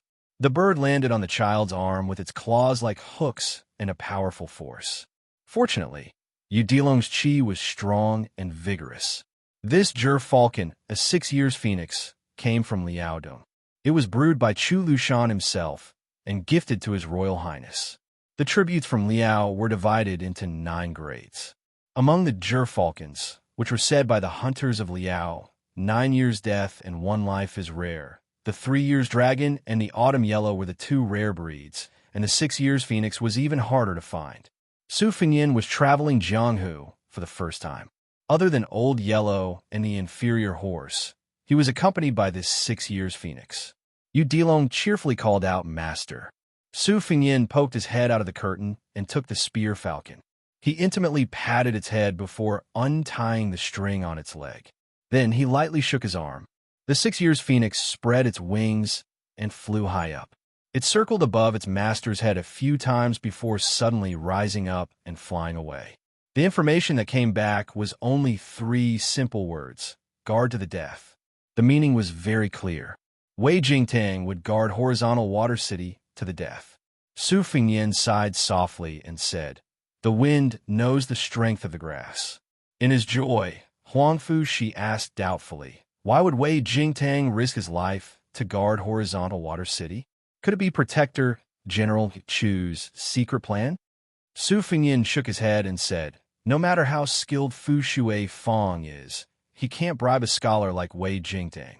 Su Fengyin thought for a while and said, it's probably because his master Zhang Julu's death that made Wei Jingtang make up his mind. Huang Fu Shi was still indignant. It's a pity that Ji province only produced one Wei Jingtang. Su Fengyin said expressionlessly, why don't you say that the Liang dynasty only produced one Zhang Julu? After a short silence, Su Fengyin smiled and said, it seems like you have to go to Yuzhou alone. I'll go to Jibei to find you Wandao and take a look at that Wei Jingtang. Huang Fu Shi's heart trembled, and he said in shock, Your Highness, are you going to take the risk and personally lead the troops out of the calabash? Without waiting for Su Fengyin to speak, Huang Fu Shi jumped off the carriage and rushed to the front of the post house. He then knelt down with a thump and did not say a word. He just knelt there. Yu Dilong hurriedly stopped the carriage. After Su Fengyin got off the carriage, he walked over to help this general of Yuzhou who had lost his composure. However, Huang Fu Shi, who was once mocked by the officials of Lingzhou as the #1 watchdog under Mount Qingliang, refused to get up. Su Fengyin said in a low voice, Get up. Chapter 1363. Huang Fujin lay prone on the post road and said in a dull voice, If I don't stop His Highness today, I will be scolded to death by Protector General Chu, Commander Yin, and Second Princess tomorrow. A king of Beiliang who killed tens of thousands of enemies and died in battle can't compare to a king of Beiliang who's living well in Beiliang. Su Fengyin frowned. I don't need you to remind me of this. I know better than anyone what's important. Don't worry, I'll bring me Fengjie and Fan Shaochai. Besides, although my realm isn't as good as before, it's not hard for me to escape and protect myself. There aren't many top experts left in Beimang. Huang Fujin was determined to be stubborn to the end. He looked up at Su Fengyin and asked, What if Tuoba Bodhisattva comes to kill you? Su Fengyin said helplessly, Tuoba Bodhisattva is on his way to Lu province. Besides, have you forgotten about Su Yambing who's about to finish things off at the border of Yuzhou? Seeing that Huang Fujin was still unwilling to get up, Su Fengyin kicked him and said angrily, Huang Fujin, your death remonstrance is 1,000 miles away from the imperial censor of Granpei City. Get up. Huang Fujin got up slowly and hesitated for a moment before saying softly, Your Highness, I'll say something rebellious. You can't die. If you die, I'll never be able to become the Gu Jiantang of Beiliang. Su Fengyin only glanced at Huang Fujin's heartfelt words and dismissed them with a smile. Then, he and Yu Dilong each got on a horse and rode away with me Fengjie and Fan Shaochai. Huang Fujin didn't wipe the sweat off his forehead. Both sides knew that what Huang Fujin really wanted to say wasn't the Gu Jiantang of Beiliang, but the Su Shao of Liang dynasty. One day, he would be crowned king. Huang Fujin didn't mind that Su Fengyin knew about his ambitions. The four riders galloped eastward on the post road. Lulong, whose horsemanship was already very exquisite, turned his head to look at the cavalry and asked, Master, what did this Yuzhou general say? What oil and what lantern? Su Fengyin laughed and said, You want to say that he's not easy to deal with? Who did you learn from? Junior sister Wang Sheng or junior brother Lu Yunzhang? The child chuckled. Su Fengyin teased, Missing Wang Sheng? Then why didn't you go to Beimang with her? The child quickly put on a straight face and said seriously, She went to Beimang with that white fox face to train her martial arts. How can I be a burden to her? She said that when we return to MT Qingliang, she will definitely beat me and Lu Yunzhang alone. Su Fengyin said meaningfully, You've already lost half the battle. Yu Dilong was stunned. Junior sister, are you really able to master the most powerful sword art in Beimang? Then, he couldn't help but laugh to himself. Su Fengyin shook his head.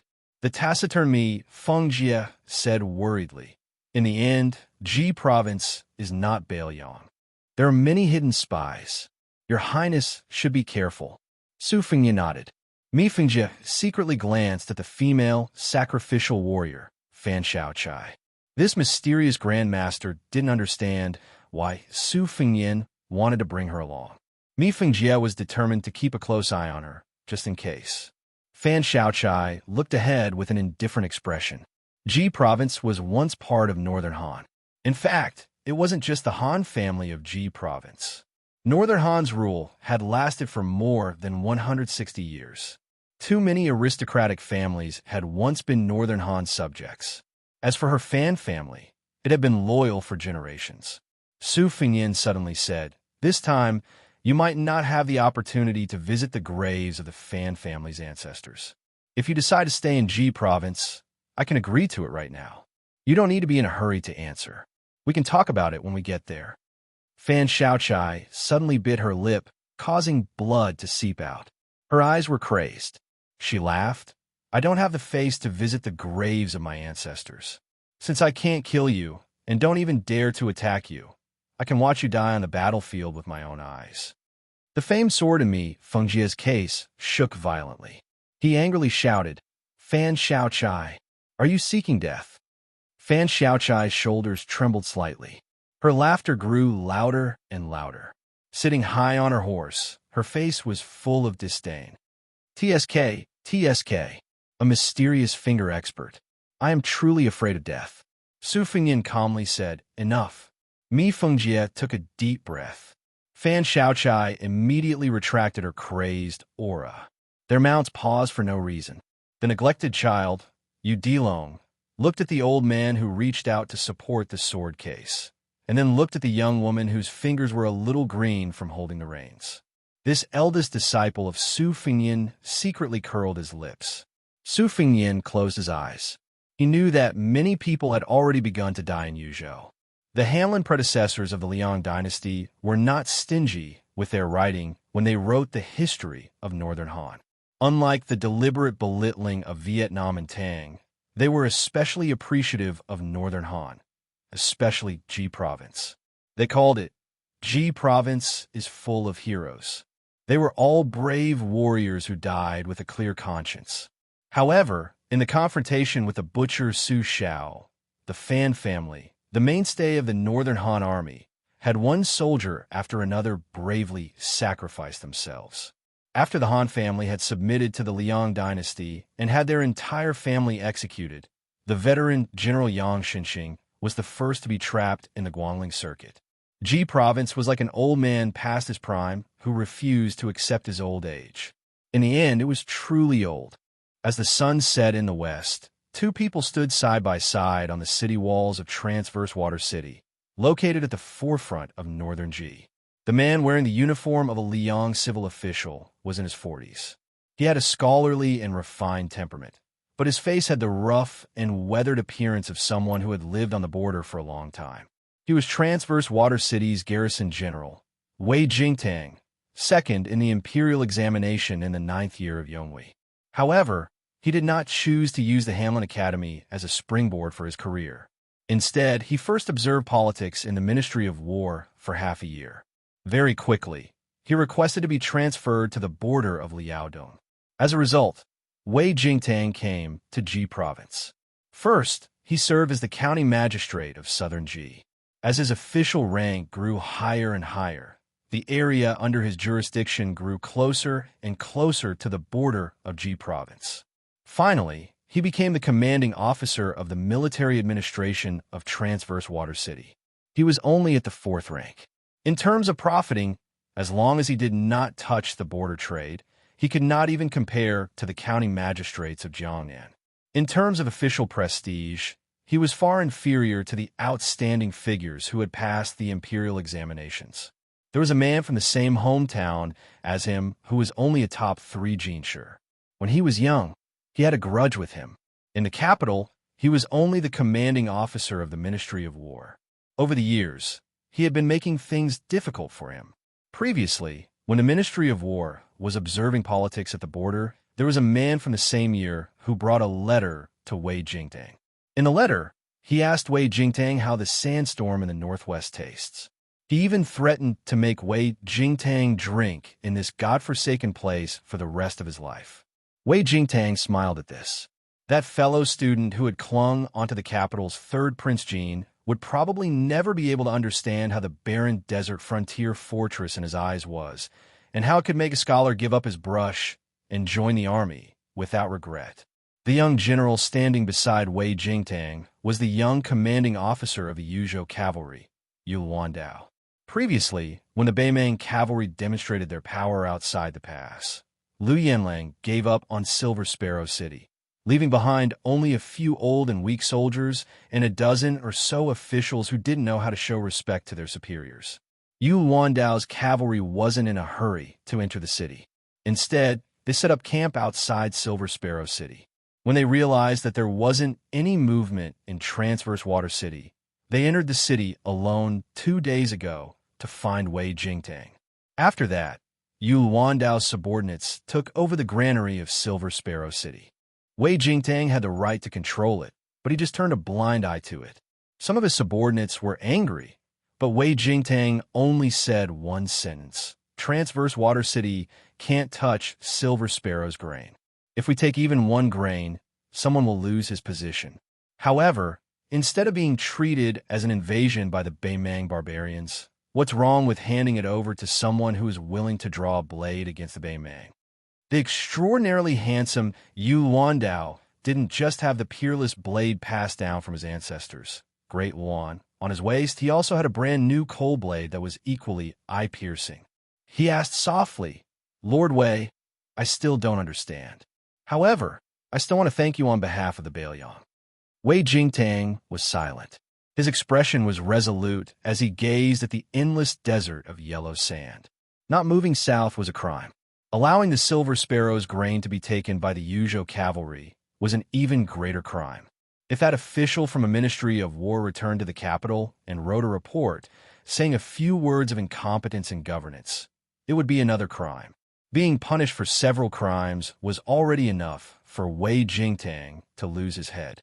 Those old brothers of his who had exchanged their lives with him in Transverse Autumn City didn't understand either. Some of them almost wanted to tie him up and take him to Jinan, saying that Transverse Water City could be defended to the death by them. They didn't need Wei Jingtang alone. However, Wei Jingtang still stood here in the end. Yu Wandao laughed. Although there are some people from Jizhou who risk their lives to support the grain supply for my 10,000 cavalry, without the Silver Sparrow's granary, we would still be stretched thin today. That Yuan Tingshan can't wait to give me a taste of his own medicine. Wei Jingtang said impartially, "Although his character is like a clown and is loathsome, I have to admit that this man's management and command of troops is not bad." Yu Wandao looked at the wisps of smoke rising from several tens of miles away, then smiled and said, "Lord Wei, just take it that I'm just trying to spite you. Today, I'm going to teach you one thing. Although the cavalry of Tranquil Province is not as strong as the cavalry of Liang Province, they're much stronger than your Northern Ji cavalry." Wei Jingtang smiled faintly and said helplessly, "I'll wait and see." Yu Wandao turned around and was about to leave when he suddenly turned back. He took down the cold blade from his waist and placed it on the city wall. With a solemn expression, he said, "Lord Wei, whether you accept it or not, I'll give you this cold blade. I, Beiliang, respect all those who dare to fight to the death." Wei Jingtang didn't pick up the cold blade. He smiled and asked, "Even if I'm a Grand Secretary's disciple? Even if I've been scolding General Su Xiao as a traitor to the country?" Yu Wandao laughed and cupped his fists. He left the cold blade behind and left in a carefree manner. Wei Jingtang watched as the eldest grandson of the Yu family, who was supposed to have a bright future in Li Yang's officialdom, walked down the city wall. He retracted his gaze and looked at the Beiliang blade. He said softly, "What a Beiliang." Chapter 1364. Wei Jingtang raised his head to look at the sky, his eyes brimming with tears. He smiled and said, "Teacher, in your letter, you asked me if I dared to go down and drink with you. Student Wei Jingtang is more than happy to do so." Outside the mouth of the gourd in Yuzhou, in a massive commander's tent that was heavily guarded by soldiers, the coals produced by the finest carp kiln burned fiercely, blocking out the spring chill. Of the 30-some people in the tent, Half of them were dressed in the armor of Beimang's high-ranking military officers, while the other half were dressed in the uniform of the Southern Dynasty's Ministry of War. The latter were all between 20 and 30 years old. At this moment, the vanguard of the army had already begun to break through the mouth of the gourd. The vanguard had over 90,000 people, with the main general, Yang Yuanzhan, commanding the various troops. The main force was the 30,000 personal soldiers of this great general of Beimang, while the various garrisons of Dragonways province had 40,000 soldiers. However, the true elites were the 20,000 Ruran cavalry under the command of the Southern Dynasty's assistant minister of the Ministry of War. The Ruran Mountains had always been an important source of troops for the elite cavalry of the northern plains. It produced fine horses, but it also produced strong soldiers. Most importantly, compared to other places, the Ruran cavalry were more obedient, willing to give up their lives, and daring to fight to the death. Beimang and Liang had fought so many great battles during Yonghui's reign. The valiance displayed by the Ruran cavalry had even caused many famous generals of the Central Plains to raise their eyebrows. Back then, even the old Grand Secretary of Liang had to admit that the barbarians here had the style of the Great Qin. Other than the vanguard led by Yang Yuanzhan, who had already driven south, the remaining 200,000 soldiers were still biding their time outside the mouth of the gourd. Compared to the invasions of the nomads in history, this expedition south to Beimang was clearly more methodical. Yang Yuanzhan was the nominal commander-in-chief of Beimang's Eastern Front. However, after Yang Yuanzhan led the troops out, there was no chaos in the seemingly leaderless commander's tent. Countless orders for the deployment of troops were accurately issued from here to the various armies. This was all thanks to Dong Zhuo, the #1 military and political figure in the Southern Dynasty. After he became the king of the Southern Courtyard, he focused on restructuring the Ministry of War and added the position of strategist in front of the curtains. He took the opportunity to promote a large group of young people to become the staff of the Ministry of War. Everyone was bestowed with fine clothes and jade belts by the emperor. Hence, they were nicknamed strategists in front of the curtains. Even though their ranks were not high, they were considered to be of low status and power. As long as the strategies they formulated were reviewed by the Ministry of War in the Western capital, not to mention the generals of the towns and the Prairie Lord, even the prefectures of the various provinces and generals like Yang Yuanzhan and Hong Jingyan had to follow the rules. After the start of the war, these strategists all left the Ministry of War and followed the army. Most of them rushed to the Eastern Front. Dong Zhuo gave them the power to act according to the circumstances.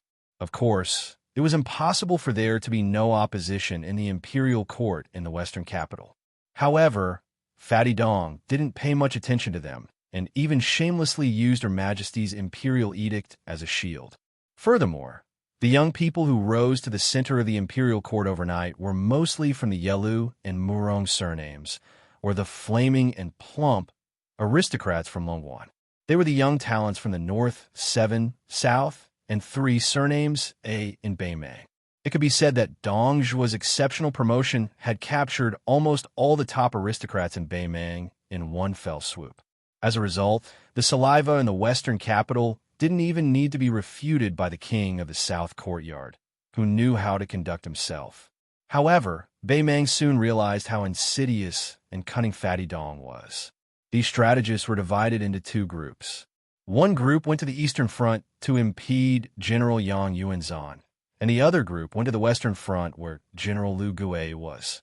Only the Central Front didn't have any strategists. However, the general situation had been determined. In addition, the war in the north of Liangzhou was destined to be the deadliest and bloodiest. It wasn't easy to gain military merits there. Therefore, the old and cunning elders behind the strategists could only pinch their noses and admit defeat. However, when almost everyone thought that the Battle of Heluku in Yuzhou was just a side dish to the war in Liangzhou, the king of the South Courtyard, Dong Zhuo, actually came here in person and joined a group of strategists. In the military tent, as spacious as a hall, Dong Zhuo stood at the northernmost position at one end of the long table. On the table was a sand table with mountains, rivers, and cities. The terrain of Hulukku could be seen at a glance. In the last years of the Great Feng Dynasty, there was a generation of mathematicians who proposed the tilt reordering method in their works. Later, there was the Six Directions map. After more than 300 years of improvement, Huang Longshi proposed the theory of altitude, which made the sand table technology reach its peak. Therefore, today's sand table was so delicate and accurate that it was enough to stun the ancients. On this sand table, the system of Hulukku Wu Castle created by Hong Xinjia was most directly reflected. The 3 cities, 6 passes, and 200 strongholds were all marked on the sand table. As the number of beacon towers was too small, only those important beacon towers that occupied dangerous places were marked with small flags, less than an inch long. The king of the South Courtyard, who was travel-worn, had just arrived here with hundreds of Dong family's cavalrymen.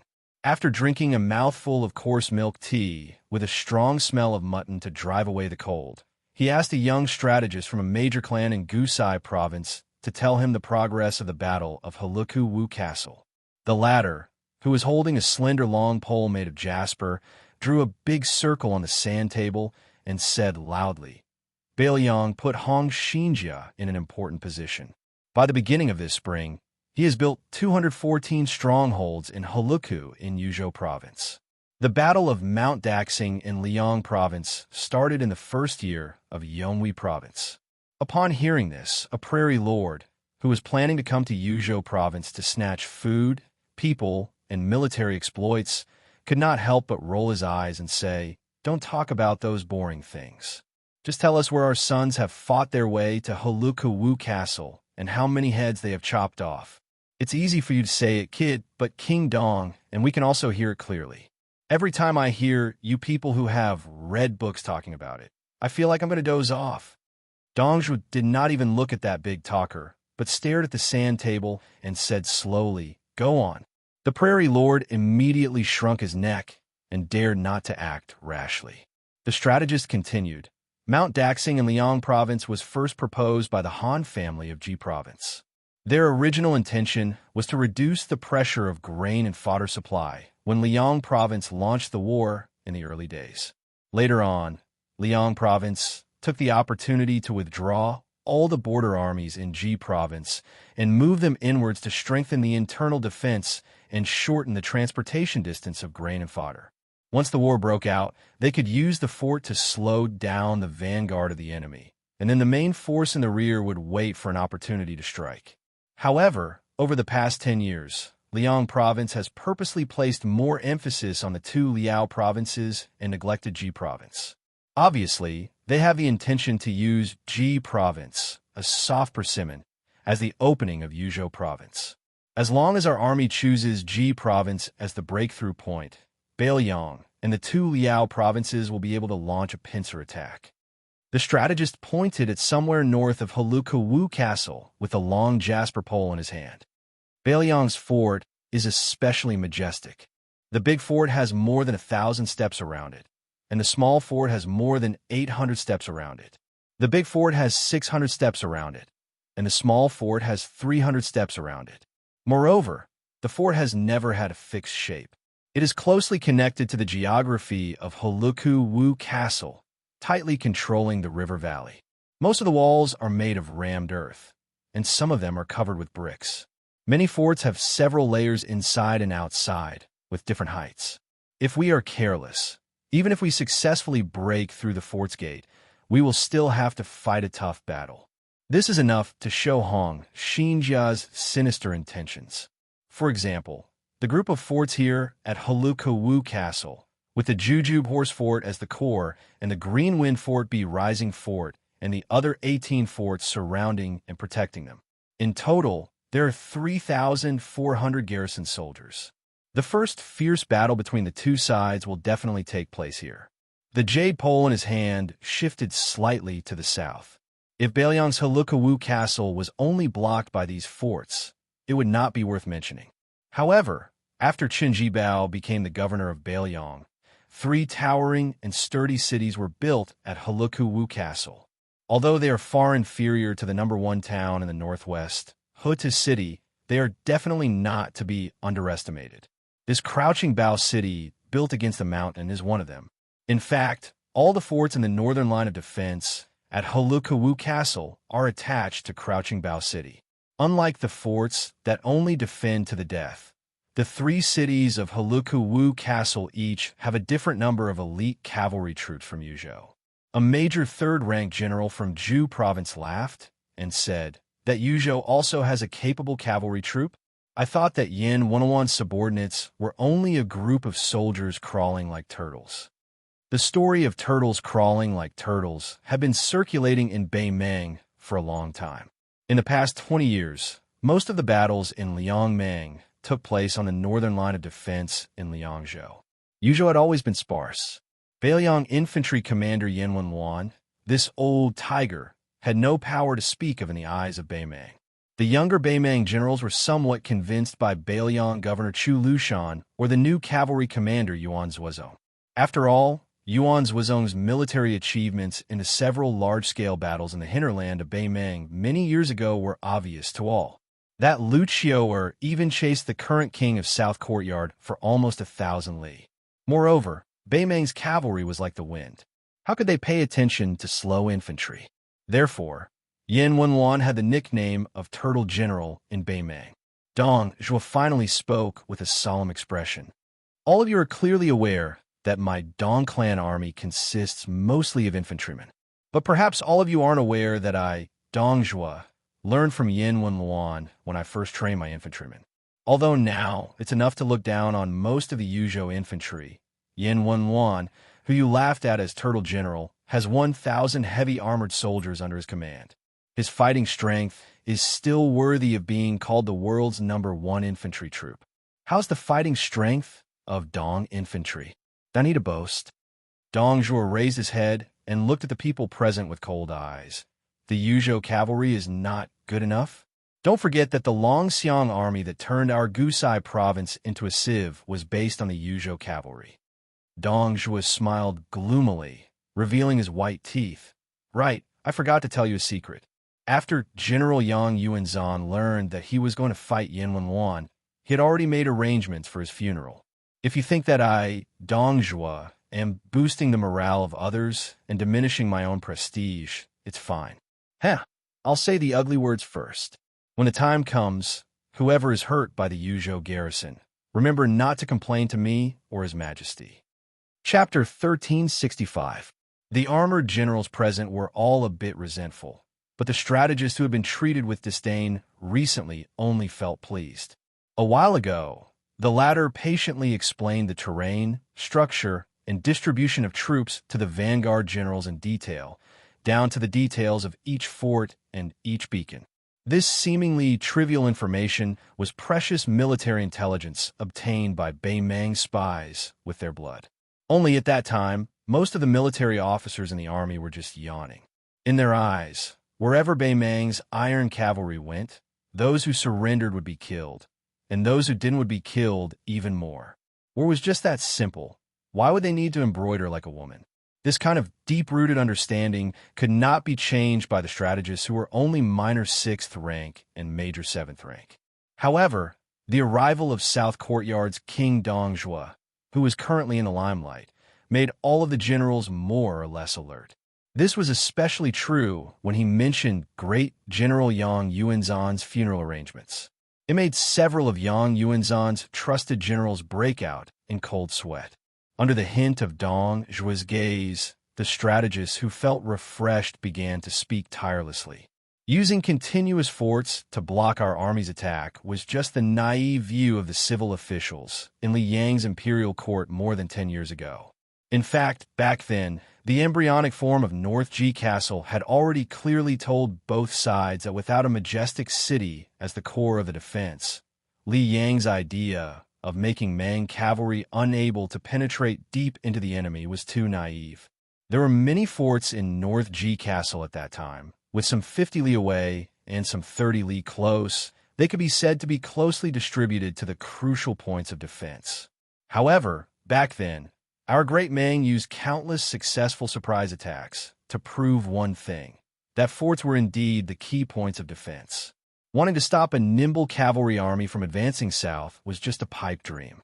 Ji province's forts were like trees in a forest, and the troops were divided into different areas. How could they dare to fight? Therefore, later on, Liang's imperial censors impeached those North Ji castle's officers, scolding them that Ko Daji hid like a turtle. Ko Xiaoji still did not dare to fight, only daring to fight when the Ko Daji retreated several hundred li. When he spoke up to hear, the strategist revealed a faint smile. He reached out his hand and pointed at his own nose. The Liang imperial censors' esteemed lords are talking about is precisely our northern man cavalry. Everyone in the tent burst into laughter. Even Dong Zhuo had a faint smile on his face. A grassland chief, who had tens of thousands of herdsmen under his command, laughed out loud and said, Huyin Junji, if you had said that earlier, we wouldn't have been so impatient. You always talk about how formidable those forts in your province are, but if you don't properly praise us great Mang boys, wouldn't we, the rough men who feel that learning to read is even more terrifying than being beheaded, not be able to listen? This time, Dong Zhuo came to Yu province mainly to pour cold water on the generals in the East Front, but he also had the intention of improving the stiff relationship between strategists and generals with real power. In Beimang, especially in the northern grassland royal court, there was only one word to describe it: rough. As the number one official in the southern court, what Dong Zhuo wanted to do was to combine the brains of the southern court with the military force of the northern court. Not only should the two sides not hinder each other, they should also try their best to cooperate. This was definitely not a daydream of Dong Zhuo, because those strategists who knew the essence of a war in the Central Plains and were proficient in military strategies on paper were in the same boat as the generals on the front line. After all, they were bound together for good or ill. As long as Dong Zhuo broke through the window paper, the two sides would be able to work together as one. They would earn military merits on horseback and divide military merits on horseback. If they could take down Yu province and Bailiang in one go, it would be tantamount to taking off the clothes of this pretentious noble lady in the Central Plains. By then, the iron cavalry of Beimang would be unstoppable, and the ruler of the Central Plains would be surnamed Morong, just like His Majesty. Dong Zhuo subconsciously clenched his teeth, his eyes blazing. As long as he could take down Bailiang, the general trend would be in the hands of Beimang. In the future, it would be impossible to rely on the famous generals of Liang to stop the iron cavalry from going south. The only real enemy of Beimang was the tall cities that were in the way. Thinking of this, Dong Zhuo walked to a side table in the tent. On the table, there was a wooden model of the three cities inside the gourd mouth. It was made by skilled craftsmen. The Taiping order had ordered the craftsmen in the western capital to make it carefully. There were about 40 of them, including all the important cities in Bailiang. They were specially made for the generals on the front line to know the structure of the cities in Bailiang. There were 8 of them in Yuzhou on the eastern front. 3 of them were placed in the tent for the time being. At that time, the carriage was bumpy, and the wooden model made from Chongqing City was broken into pieces. Many strategists went to the imperial clan official in charge of the delivery to ask for an explanation. That guy, who had the surname Yilu, picked his nose and said whatever he wanted. At that time, there were dozens of strong retainers behind him. They had already taken out their swords and were about to chop those strategists. Then, a few days later, an imperial edict arrived. That imperial clan official was beheaded on the spot, and all his retainers were sentenced to death. The brand new wooden model from Chongqing City was also sent. The eunuch who delivered the edict only said to the official's backer, this model was personally supervised by the Taiping order. Therefore, the trembling Yilu general immediately gave up the idea of crying injustice for his nephew. The strategists once again described the structure of the wooden model to the generals in the tent. They explained what the battlements were, what the parapets were, what the horse-face platform was, and what the various crossbow configurations were, interspersed with the battles of the Central Plains in a certain dynasty. When the strategist whose mouth was dry finally finished speaking, Dong Zhuo said in a deep voice, everyone, the cities in the Central Plains are filled with traps, and the layout is exquisite. You must remember one thing. As siege generals, the more we know how to defend a city, the more lives we, the Northern Mang men, can have. Dongzhuo raised his arm and pointed in the direction of the gourd. Crouching Bao City is the first city in Yuzhou. In order to uproot it, we will definitely have thousands or even tens of thousands of people die there. It is destined that we will never be able to return to our hometown on the grassland. Of course, I hope that everyone in our army can enter the hinterland of Yuzhou alive. We can even fight all the way to Xiangfan and Liang and the southern border guarded by the king of Yan. We can see what the sea looks like, but this is not realistic. People will die in war. Otherwise, General Yang Yuanzhan would not fight this battle with the determination to die. Dongzhuo's face suddenly turned ferocious. He said sternly, "I, Dongzhuo, came here today just to say a few words from my heart.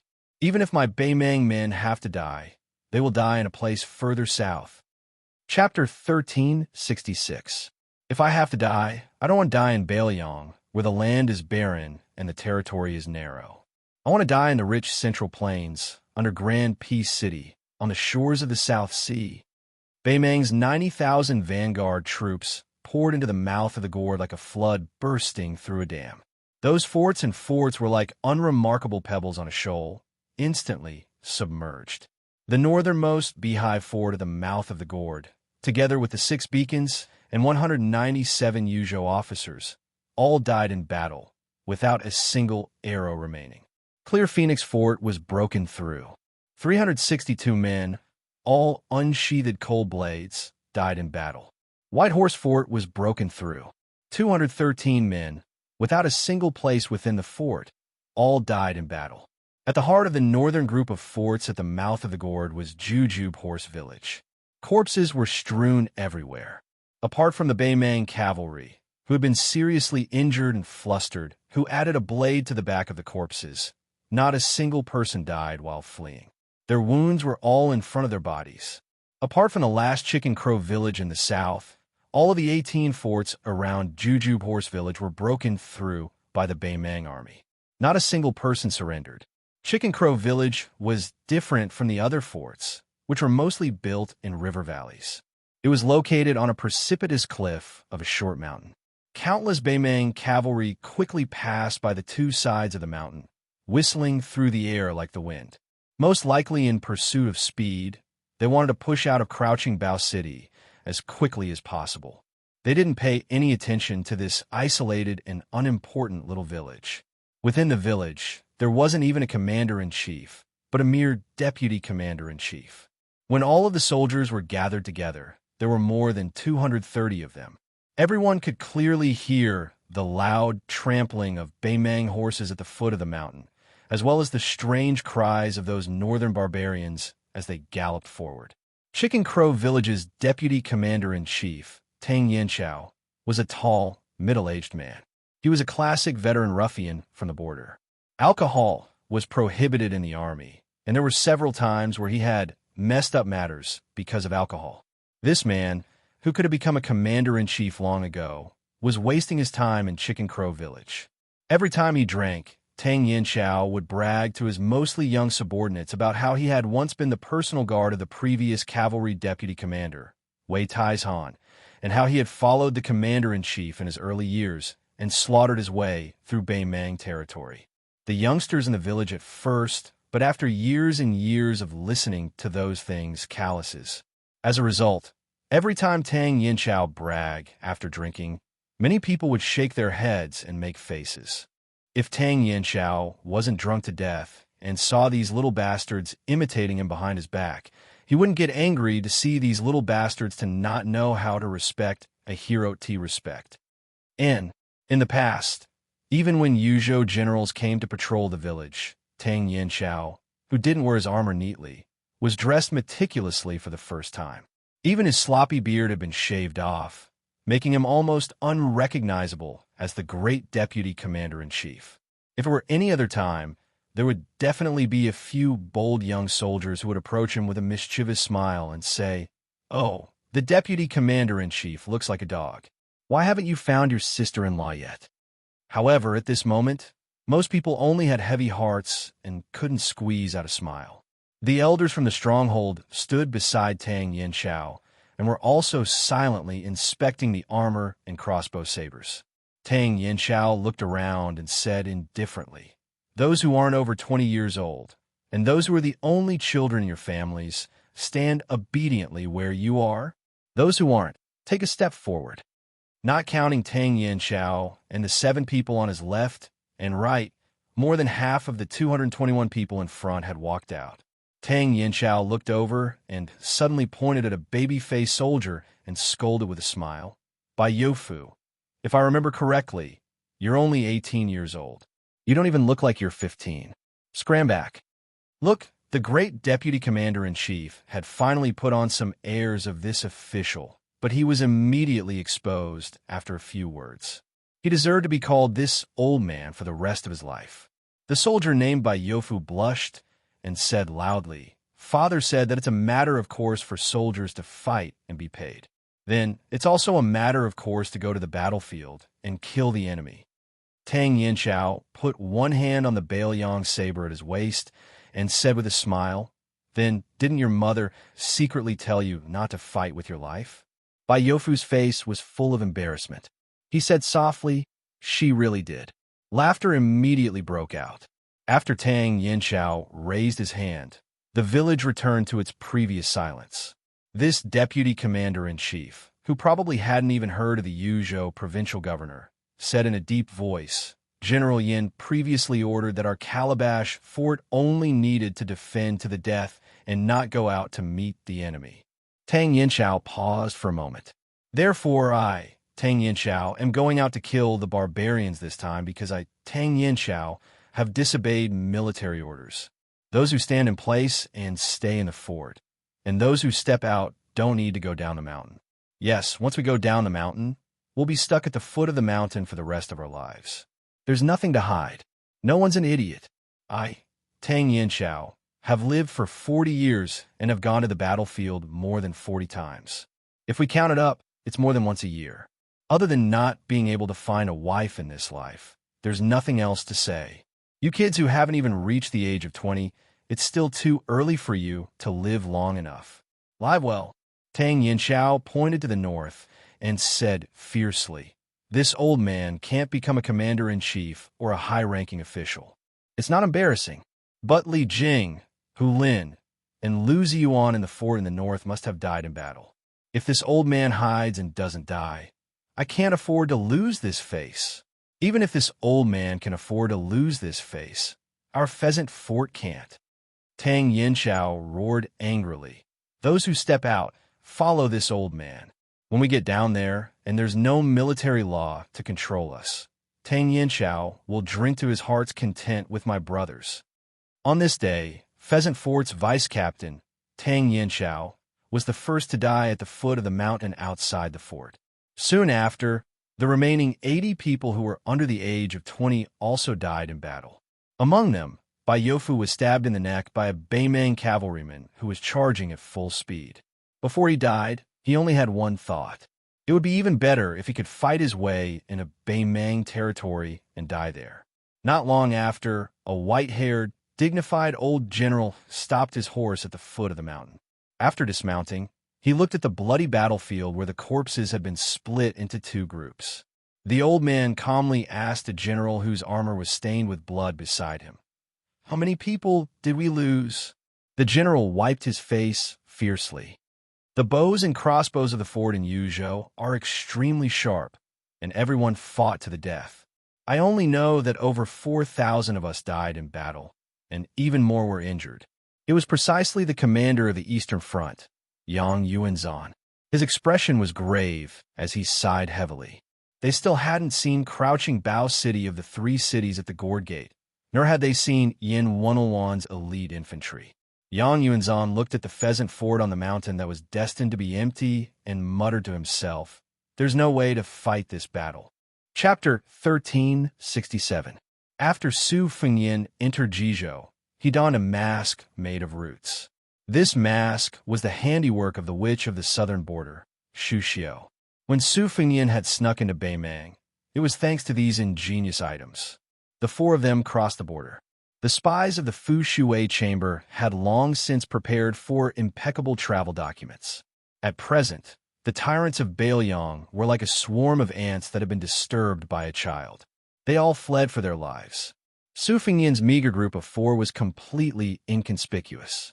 Fan Xiaochai knew that he was going to Hengshui City in Ji North to meet with Yu Luandao and Wei Jingtang.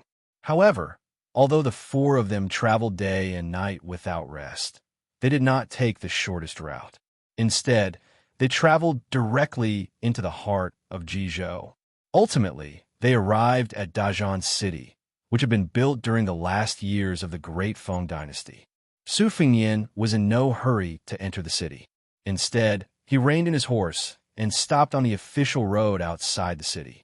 With a complicated expression, he gazed at the silent city.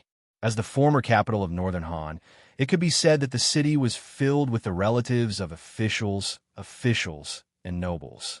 Back then, Su Xiao, who was one of the top generals, had led an army to attack Northern Han. All of Jizhou had been trampled to pieces by the armored cavalry of the Su family. Only Dazhan City had managed to escape the calamity. When the army slowly approached the city, disaster was imminent. That night, countless scholars drank and sang. It was said that one could smell the strong scent of alcohol from 3 li outside the city. As a result, there was the story of 300 Han retainers drunk to death in one night. Fan Xiaochai had wandered from place to place due to the destruction of her country and her family. However, as a descendant of the loyal and fierce Fan clan, even though she had been fleeing for her life was generally stable. She had once lived in Dazhan City for more than half a year. She did not have to worry about food or clothing, enjoying the lanterns during the Lantern Festival and going on field trips. At that time, she still had many naive thoughts. If Northern Han were still around, perhaps she would have lived a more extravagant life. She would have married a handsome young man from an aristocratic family of equal social status. They would have helped each other in difficult times, assisted her husband, and taught her children, and grown old together. Her grandfather, father, and so many uncles wouldn't have died on the battlefield. In the end, she was the only one left. If she hadn't been chosen by Zhao Go, then the Fan family wouldn't even have a single person to worship their ancestors. Mi Fengjie, who was obsessed with martial arts, did not have such sentimental feelings. The sword case on his back was already wrapped in a cotton cloth. Just by looking at his posture, this hidden sword cave master, who had left the orthodox Jianghu for too many years, did not have the demeanor of a grandmaster. He looked more like a rigid, old servant who did not know the ways of the world. Su Fengnian softly said, "Enter the city." The 4 riders immediately galloped toward the city gate. Aside from Fan Xiaochai, whose appearance was enough to arouse pity, who was fiercely glared at by the city guards, nothing else happened. After entering the city from the south, Su Fengnian familiarly led them to the north of the city. Along the way, they passed through streets and alleys. Fan Xiaochai was inevitably surprised. Logically speaking, Su Fengnian should not be so familiar with the layout of Dazhan City. In the end, the 4 of them stopped at a place called the Green Bamboo Restaurant in the north of the city. The restaurant's business was booming, and it was difficult to find an empty chair on the first floor. The waiter who welcomed the guests was not very good either. He was so greedy that he couldn't get out. He casually led the 4 people's mounts to the stable. After that, he didn't care whether the guests lived or died. If they wanted to eat and drink, just wait. He didn't believe that the 4 foreign guests would change places. The 4 of them had no choice but to wait for an empty table in front of the counter that was piled with green bamboo boards. Su Fengnian was bored to death. He picked up a green bamboo stick. The name of the dish was engraved on it, along with the price. It was not cheap at all. It was almost as expensive as the price in the capital. Of course, now there were 4 more fat lambs waiting to be slaughtered. Su Fengnian was admiring the beautiful calligraphy on the bamboo board. Out of the corner of his eye, he saw the clever young waiter going up to the second floor. Su Fengnian smiled knowingly. He most likely figured out the origin of the 4 horses. Before leaving Yu Province, the 4 war horses of Yu Province were replaced by Huzhou courier horses. Before entering the territory of Ji Province, the spies of Whist Chamber secretly contacted them, had also replaced them with 4 high-quality Ji Province war horses. Su Fengyan noticed the suspicious behavior of the waiter. Apart from Yu Dilong, Mi Fengjie and Fan Xiaochai also noticed the peculiarity of this green bamboo restaurant. Especially Fan Xiaochai, who had just been promoted to the position of Grand Master of Whist Chamber because of her meritorious service. Under her timid appearance, she was emitting a very well-hidden, bloodthirsty aura. Mi Fengjie glanced at her with disgust. It was one thing for such a beautiful woman to be a man of sacrifice and a spy, but why did she like to kill people? Moreover, she usually tortured people to death. Fan Xiaochai looked back at Mi Fengjie provocatively. This made the hidden sword cave master, who was already full of resentment towards this crazy woman, even more murderous. If it were not for the king of Bailiang beside him and the sword box on Mi Fengjie's back that contained 8 specially selected famous swords, he would not mind chopping this woman into 8 pieces. Many of the rich guests in the restaurant were actually quite smart. They purposely spoke the truth after drinking. They were all shouting something like, "Lady Boss, come, give me a toast. Don't worry, I'm a gentleman. I only drink wine and not people. Lady of the Su family, how come I've never seen your husband show his face? What a bastard. In this frigid weather, aren't you afraid that Lady Su will suffer at night? Shopkeeper, I've eaten more than 10 meals in this green bamboo restaurant. My expenses are enough to get me the title of courtesan of a second-rate brothel in Dajian City. You're so good. You don't even let me touch your hand. How can you do business like this in this world?" The first floor was not only filled with dirty and coarse men. There were also many elegant scholars dressed in green robes. Most of them were in their 20s, and they were trying their best to endure the filthy words that were ringing in their ears. As the world in Ji province was not peaceful, the situation of scholars was getting worse and worse. If it were a few years ago, they would have already slammed the table and stood up to curse these ruffians. They would not even dare to talk back, let alone hit them. However, Ji province was in constant turmoil. First, General Yang Xinxing, the divine pillar of Ji province, took away all the old soldiers of Ji province. Then, Yuan Tingshan, the dragon that crossed the river, came to Ji province and became the king of Ji province.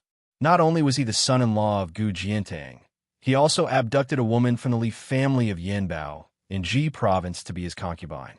Furthermore, he held the military power in his hands. All the sects and clans in Ji province followed his lead. In just a blink of an eye, Yuan Tingshan had dealt with a few local tyrants who refused to submit to him. Now, it was rumored that Beimang had sent tens of thousands of cavalry to the south. The only good news in Ji province was that the grievances of the Han family had been cleared. The current emperor personally gave the posthumous title of Wu Xiang, the old patriarch of the Han family, Han Baidu. Not only was the posthumous title of Wu Xiang not the second rank of Zhong, or at most, the posthumous title of Wu Xiang, which was ranked 5th among the 8 posthumous titles of Wu Xiang. Not to mention the widespread posthumous titles before Li Yang seized the world. Ever since the reign of Yonghui, the Zhao family of Liang had always been suspicious of valuing the civil and belittling the military when it came to the posthumous titles of their subjects. Putting aside the extreme exception of the king of Bailiang, Su Xiao, the few old generals who had made meritorious contributions during the spring and autumn period were given posthumous titles of Zhong, Jian, Jing, and so on. Perhaps only General Gu Jiantang had the chance to ascend to the throne after his death. Thus he was given the posthumous title of Wu Ning. From this, it could be seen that the new emperor of Liang had made an exception for the Han family, which had said, if the monarch wanted a subject to die, the subject would die generously. Even more exciting was the fact that before the Han family had been cleared of wrongdoing by the imperial court, an astonishing piece of news had already spread from Jizhou. An orphan of the Han family who had escaped calamity had appeared. Following his appearance, a touching story began to circulate in the streets of Jizhou. It was said that the reason why the eldest grandson of the Han family did not die was not because the Han family wanted to leave behind an incense stick, but rather because a loyal and righteous guest of the family had joined forces with a Jianghu martial grandmaster who had received the Han family's favor in his early years. They had carried away the young child behind the Han family's back. Unfortunately, the guest who had died during their escape had said, The Han family has treated me like a national hero, so I will repay them with a national hero. Although this person's name was obscure, the martial grandmaster was a renowned Jianghu hero from 20 years ago in Jizhou. His strength was extremely close to the first level, and he was known to be invincible among second-level martial grandmasters. His name was Ho Wanhu, nicknamed the Marquis of 10,000 Households. Before the fall of Northern Han, he had served as a military officer and was known to be the enemy of 10,000 people in Jizhou. After the fall of Northern Han, he had raised over 2,000 roaming mounted bandits at the northern border of Jizhou. This person had threatened that there would be a day when he would chop off Su Zhao's head and use it as a wine jug. Unexpectedly, he had quickly disappeared. As it turned out, he had saved the eldest grandson of the Han family. It was rumored that he was currently imprisoned in the underground prison of Yanbao. It could be seen just how many years the Han family had endured humiliation and how many years this Jizhou hero had not seen the light of day. During this period of time, countless people had come to visit the Yanbao Li family under all kinds of pretenses.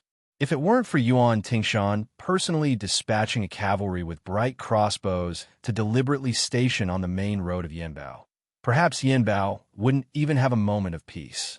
A graceful figure appeared at the top of the stairs, but for some reason, it immediately turned around and disappeared in a flash.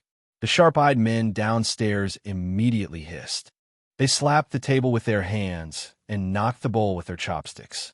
As it turned out, the shopkeeper's wife, Lady Su, had given the drinkers downstairs performance of hugging the pipa half covering the face.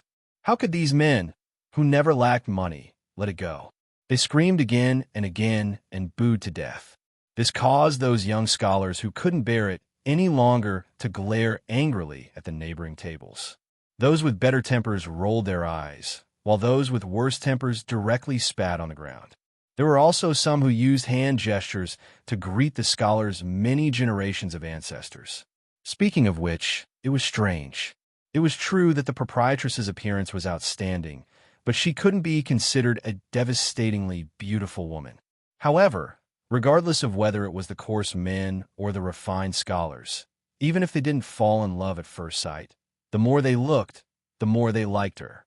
The former had shallow eyes, drooling over the woman's heavy breasts, round and perky buttocks, as well as her soul-stirring foxy eyes, as well as her unique style that allowed her to exchange vulgarities with them. The latter had all sorts of reasons. Some said that the Lady Sue's occasional dazed expression while lying behind the counter was very charming. Some said that they saw the proprietress's staunch and chaste nature. There were even more who said that she was naturally close to scholars. It was possible that she was the daughter of one of the old Northern Han's aristocratic families who had wandered among the common people.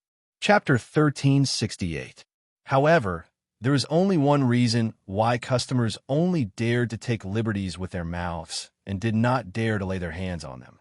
There was only one reason why Green Bamboo Restaurant's business was booming. It was because the eldest grandson of the Han family, who had been promoted to the position of commandant of South Luguan by the imperial court, was Su's sworn brother.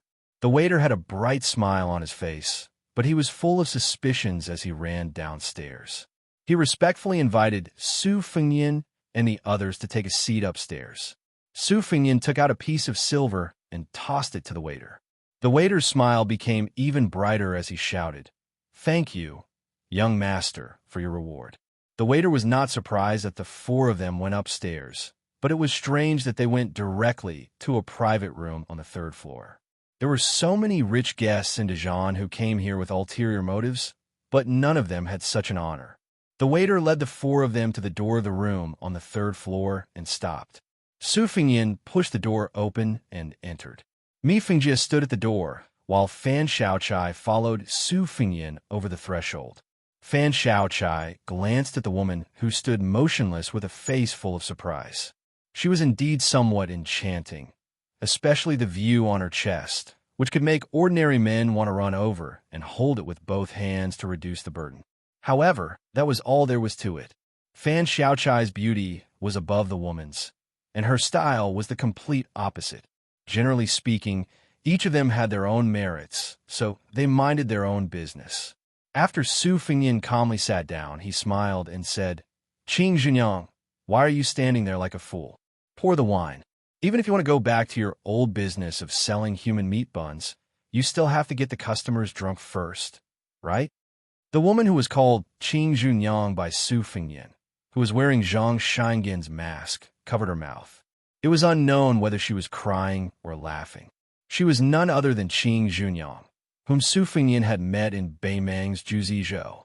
She was the owner of an unscrupulous inn that sold black wine. Had it not been for that night at the foot of the mountain, when she had unintentionally revealed her true feelings in a drunken stupor, Su Fengyan would not have gotten involved with the Zhongyi stronghold's head Han Fong, nor would he have killed his way to the Shun's thatched hut on Mount Liuyi's Changle Peak. Then, under the oppression of the Shun clan's thatched hut, the eldest grandson of the Han clan might not even be able to be the king of a mountain and could only switch mountains with Zhang Jiulu and start anew. Then, in Ji province, there wouldn't be the eldest grandson of the Han clan who walked right into the trap and waited to be executed. There wouldn't be the change of day after day, where Han Fong suddenly turned from a prisoner to a first-rate martyr in the Liang dynasty and became the last straw that crushed Grand Secretary Zhang Jiulu to death. It could be said that in these 2 years, the whisk room's men of sacrifice and spies that had been hiding in Ji province were all revolving around a single person, carrying out a secretive and cautious, complex operation. This lucky person was precisely Han Fong, who had led 21 riders back to Ji province. Even though the whisk room had spent a great deal of effort, manpower, and resources, Han Fong was able to successfully distinguish herself from the others time and time again, probably because of the protection of more than 10 generations of the Han clan's heroic ancestors. Even Su Weisheng and Chu Lushan, who were far away in Beiliang, who were in charge of Ji province's spy affairs, clicked their tongues in amazement. This chess piece was personally planted by Su Fengyan. It was still far from blossoming and bearing fruit.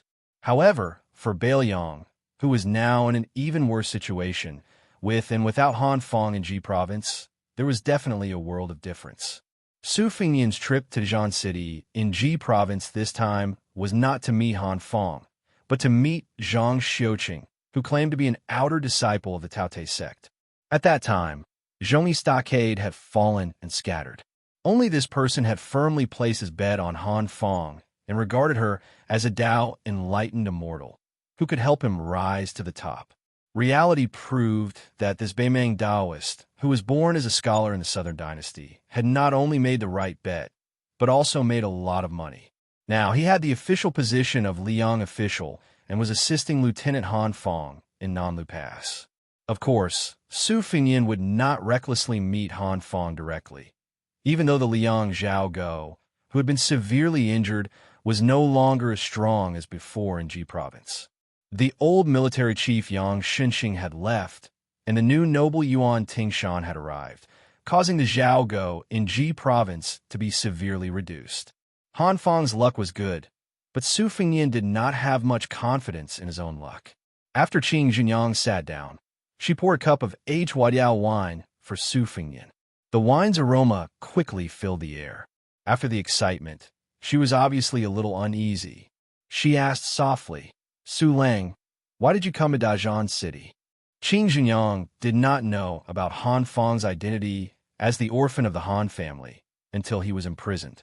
As for Su Fengyan's identity, even Han Fong was only told by an old spy from the Fushui house after he had settled down in Ji province. Of course, Han Fong would not say a word about this kind of secret to Qing Zhenyang, who had no relatives or friends. This time, Su Fengyan came to Dazhan City to meet Zhang Xiuqing, who also did not dare to reveal anything. Han Fong's situation was turned upside down, and Qing Zhenyang naturally rose along with it. She opened this restaurant in Dazhan City, where every inch of land was worth its weight in gold. She, who lived at the foot of Jui Mountain, was so miserable that she did not even use her name. Perhaps even the lowest-level Beimang spies in Ju province had not heard of her, not to mention Zhao Go in Ji province. To this day, Qing Junyang only regarded him as the son of a rich family from Longyao Province or Gusai Province. As for Su Lang's skills, she was not clear from the beginning to the end. That night in Zhongyi village and the Shan family's thatched cottage, she was dead drunk on the table outside the hotel. Later, the Taoist priest Zhang Xiuqing casually mentioned a few words. He only said that young Master Su's martial arts skills were rarely seen in his life. Even if he was not at the first level, he was not far away. But what she really wanted to know, Zhang Xiuqing did not say. What she really wanted to hear, Zhang Xiuqing did not say either. She did not even know if she would be able to see him again in this lifetime. Today, when she finally saw him, she actually wanted him to leave Dazhan City as soon as possible. After all, this was an important military base in Liyang. You were a young master from the southern Beimang dynasty. Aren't you afraid of losing your head? Su Fengyan joked, what? Can't I come? Afraid of freeloading? Qing Zhu, Nyang did not say anything. She subconsciously reached out to touch the hair on her temples, afraid that he would find fault with her. Although she did not look at the weak woman for a long time, the quick exchange of glances was enough to make her feel ashamed of her own inferiority. What a handsome young lady. Her temperament was excellent. At first glance, she could tell that she was a virtuous young lady from a scholarly family. The key point was that the woman was younger than her. She suddenly seemed to wake up and said in a low voice, Zhenren Zhang actually stayed in the restaurant yesterday. He eats, drinks, and sleeps in the innermost room near the window. He saw you earlier than me and said that he would be here in a while. He had to wait until there were no customers coming in and out. He asked me to pass on a message to you, saying that he hoped that you would be magnanimous enough to forgive him. Su Fengyan grunted in acknowledgement. When they arrived at the Green Bamboo restaurant in Dazhan City and were about to meet Zhang Xiuqing, who was now using the pseudonym of Zhang Fuling, Su Fengyan could not help but think of another hidden spy. It was not in Ji Province, but outside Tuma Pass, right outside the mouth of the gourd. The reason why he said he was going to meet Yu Wandao and Wei Jingtang in horizontal water city of Ji Province was that he wanted to recruit these two spies that he had been operating for several years. Compared to Han Fong in Ji Province, the other spy named Song Diao, could play a role earlier. At that time, when Su Fengyan followed the Fish Dragon Gang, led by Luna Rong, to escort them out of Ji Province, Song Diao was one of the few forces of horse bandits hired by the deputy chief Xiao Chong. Su Fengyan took a fancy to Song Diao's resolute and ruthless character and asked Song Diao to ask Su Fengyan for money and food. Song Diao did as Su Fengyan had expected. If not for his mediocre martial arts and pitiful background, he actually did not lack anything. If he were in Jiangnan of Liang's Central Plains, it would not be difficult for him to pass the Jinshu exam or become a famous scholar. Therefore, with the support of Captain Yi, who had real power, Song Diao soon became one of the top leaders of horse bandits at the border of Yuzhou. On the surface, he had more than 1,000 strong men under his command. Although this number was not big when compared to the armies of other regions, it might not even be comparable to a paid captain.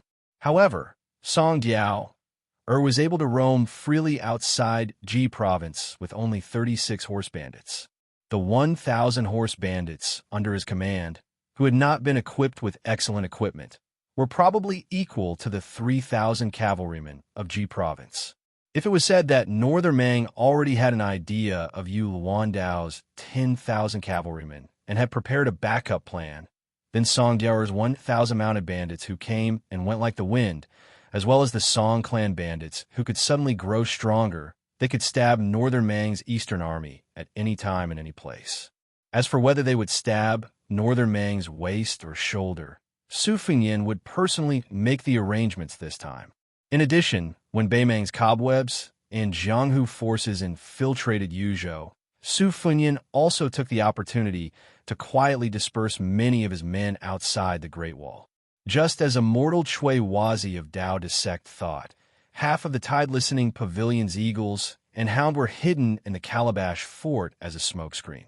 They had already joined forces with Song Diao's horse gang. That day in the steel forest behind Mount Qingliang, Su Fengyan did not refute Mi Chong, who pointed at his nose and scolded him. He only said that he did not do a good job. Perhaps he, the king of Bailiang, did not do a good job, but Su Fingyin must have done more than the outside world imagined. Su Fingyin took a sip of the huadiao tea that Qing Junyang had just warmed. His smiling face suddenly fell into silence.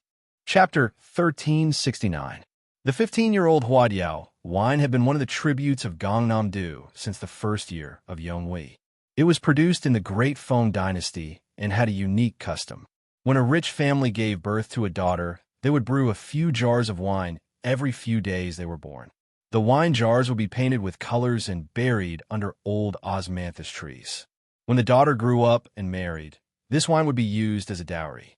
When the eldest princess of Bailiang was married to Jiangnan, the king of Bailiang, Su Shao, threatened to gather 1,000 jars of huadiao wine for his daughter's dowry. In a hurry, he only managed to gather 800 jars. Originally, this was not a shameful matter. At that time, people were butchering their daughters. Who dared to gossip? Who didn't know that no matter how fierce Su Shao was, Su Shao would only hear it?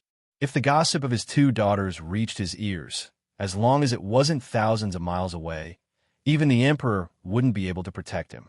In the end, it was His Royal Highness who was the first to stop his eldest sister from marrying, who personally led his personal guards and spent an entire day barging into almost all the houses of the rich and powerful in Liangzhou City. Only on the morning of His Royal Highness's wedding day did he finally bring back the last jar of top-quality huadiao wine with red eyes. Su Fingyin did not speak. Qing Junyang also did not make a sound. Zhang Xiuqing, who was no longer wearing a Taoist robe but casual clothes, gently pushed open the door and entered.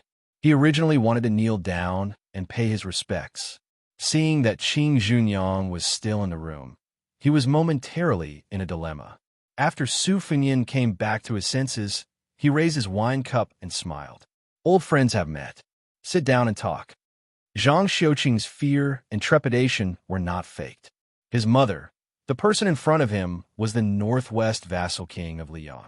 The hand holding the wine cup was also holding an entire 300,000 cavalrymen at the border. This young man, with the title of King of Bailiang and the title of Pillar of Bailiang, was fighting to the death against the million-strong army of Beimang and the entire Beimang dynasty. Taking 10,000 steps back, the man who took the heads of the king of the northern courtyard, Su Huainan, and the 5th raccoon of Mount Tibbing, the guy who killed Wang Xianji, Zhang Xiuqing, a pretentious Taoist priest, didn't he meet a real immortal? Zhang Xiuqing glanced at Qing Junyang, who was still in the dark, and asked carefully with a perfect Jizhou accent, "Wang, young Master Su, are you all right?" Su Fingyin nodded. "It's fine." Zhang Xiuqing heaved a sigh of relief and sat upright. He said in a deep voice, "This lowly one dares not to talk about official business. The first master asked me to do something for him first. When we meet in the future, he will make it up to me." After saying this, Zhang Xiuqing stood up, knelt on the ground, and kowtowed 3 times. Su Fingyin did not stop him. Zhang Xiuqing, whose forehead was slightly red, sat down again. He quickly calmed himself down and continued. In the king, Zhang Xiuqing could not hold himself back from cursing. He slapped himself hard on the face and said, "Under the instruction of young Master Su, when General Yu was on the way to North Ji, they passed by South Foot Pass. The great leader had also led 3,000 soldiers to intercept them, and a fierce fight broke out. As expected, Yuan Tingshan, who only brought a few dozens of retinues with him, showed up after the fight, and the great leader let down his guard against him. On General Yu's journey to the north, he only drew his sword at Arnamlu Pass. The other dozen or so troops had shrunk into a complete mess. It's not that this little one is boasting, but the Northern Liang cavalry is indeed worthy of being called the #1 army in the world. Even though they were separated by River Province, the Jizhou army was still scared to death." Su Fingyin smiled and said, "If the backbone of Jizhou, Yang Xinxing, was still here, it might not be like this." "Maybe." Zhang Xiuqing only spoke a few words before he felt his throat dry up. He glanced at the wine cup on the table and did not dare to take it. Su Fingyin poured a cup for him. Only then did he lower his head and bend over to take it. He tilted his head slightly and drank it in one gulp. Qing Junyang was dumbfounded. What kind of show was this? What general you? What Bailiang cavalry? She had heard of Yang Xinxing before. He was the old man who acted like a tyrant in Jizhou, but immediately became unaccustomed to other places. It was said that he suffered a great defeat at a place called Guangling Road in Liyang. He was a classic example of a man who could not keep his integrity in his old age. She was more familiar with Yuan Tingshan. It cannot be helped. Everyone in Jizhou knew about Master Yuan. He was a legendary figure who had both praise and blame. Those who approved of him worshipped him to the point of prostrating themselves before him, praising him to the skies. Those who did not approve of him gritted their teeth and scolded him for being a mad dog who had once been beaten by the king of Bailiang. He did not rely on riding a horse to kill enemies, but relied on riding a woman to achieve his current status. Zhang Xiuqing was about to speak when someone knocked on the door. Zhang Xiuqing stood up like a bird startled by the twang of a bow, startling Qing Junyang. Su Fengyin put down his hand and signaled for Zhang Xiuqing to calm down. He said calmly, "Come in." After Mi Fengjie entered the room, the old man glanced at Fan Xiaochai with extreme annoyance and said softly, "That Ruan guy came to find us."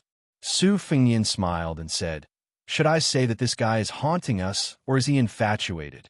It turned out that after the four of them had entered the border of Ji province, they had inadvertently encountered a group of 40 men who were escorting a descendant of an aristocratic family. The arrangement of the group was not inferior to that of Ji province's elite cavalry.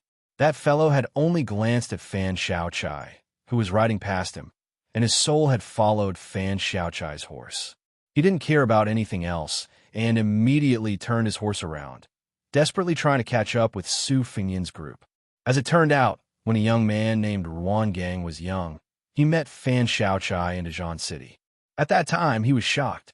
After Fan Xiaochai left, this infatuated man used the excuse of traveling to study and had not taken a wife for many years.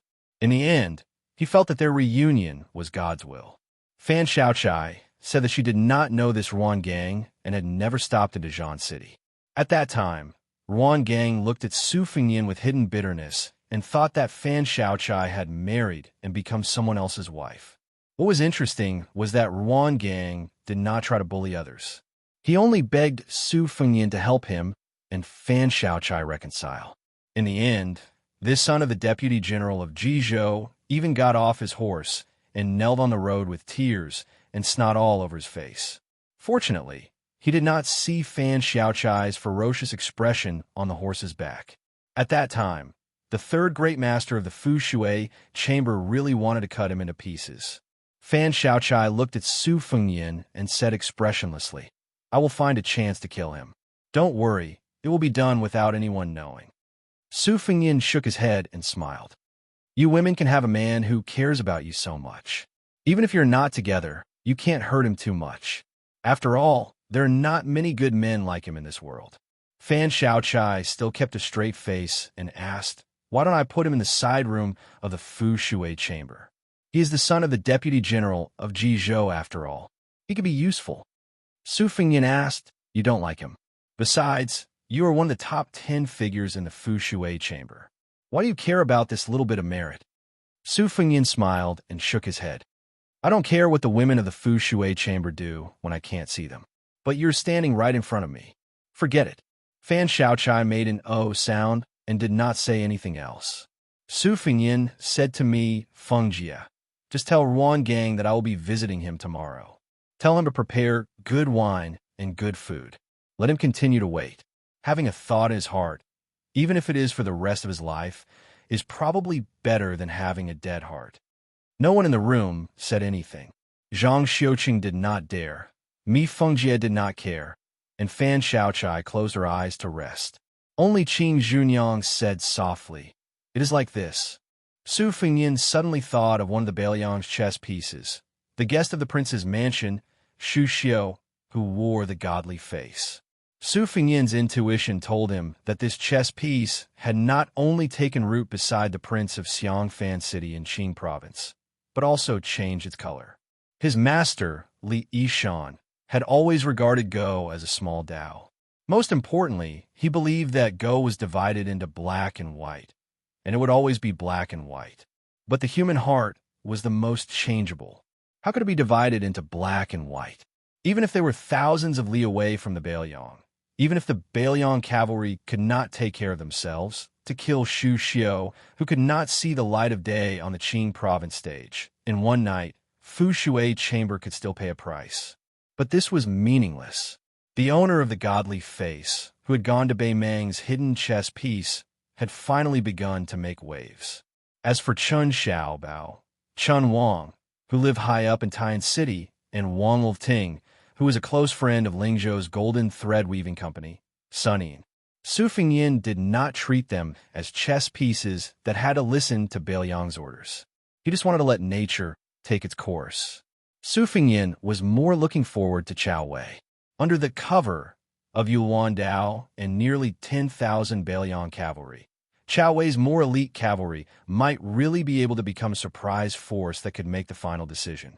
Of course, this was on the premise that Bailiang's third front could grit its teeth and resist the invasion of Bei Mang's cavalry to the south. Su Fengyin picked up his wine cup and walked to the window.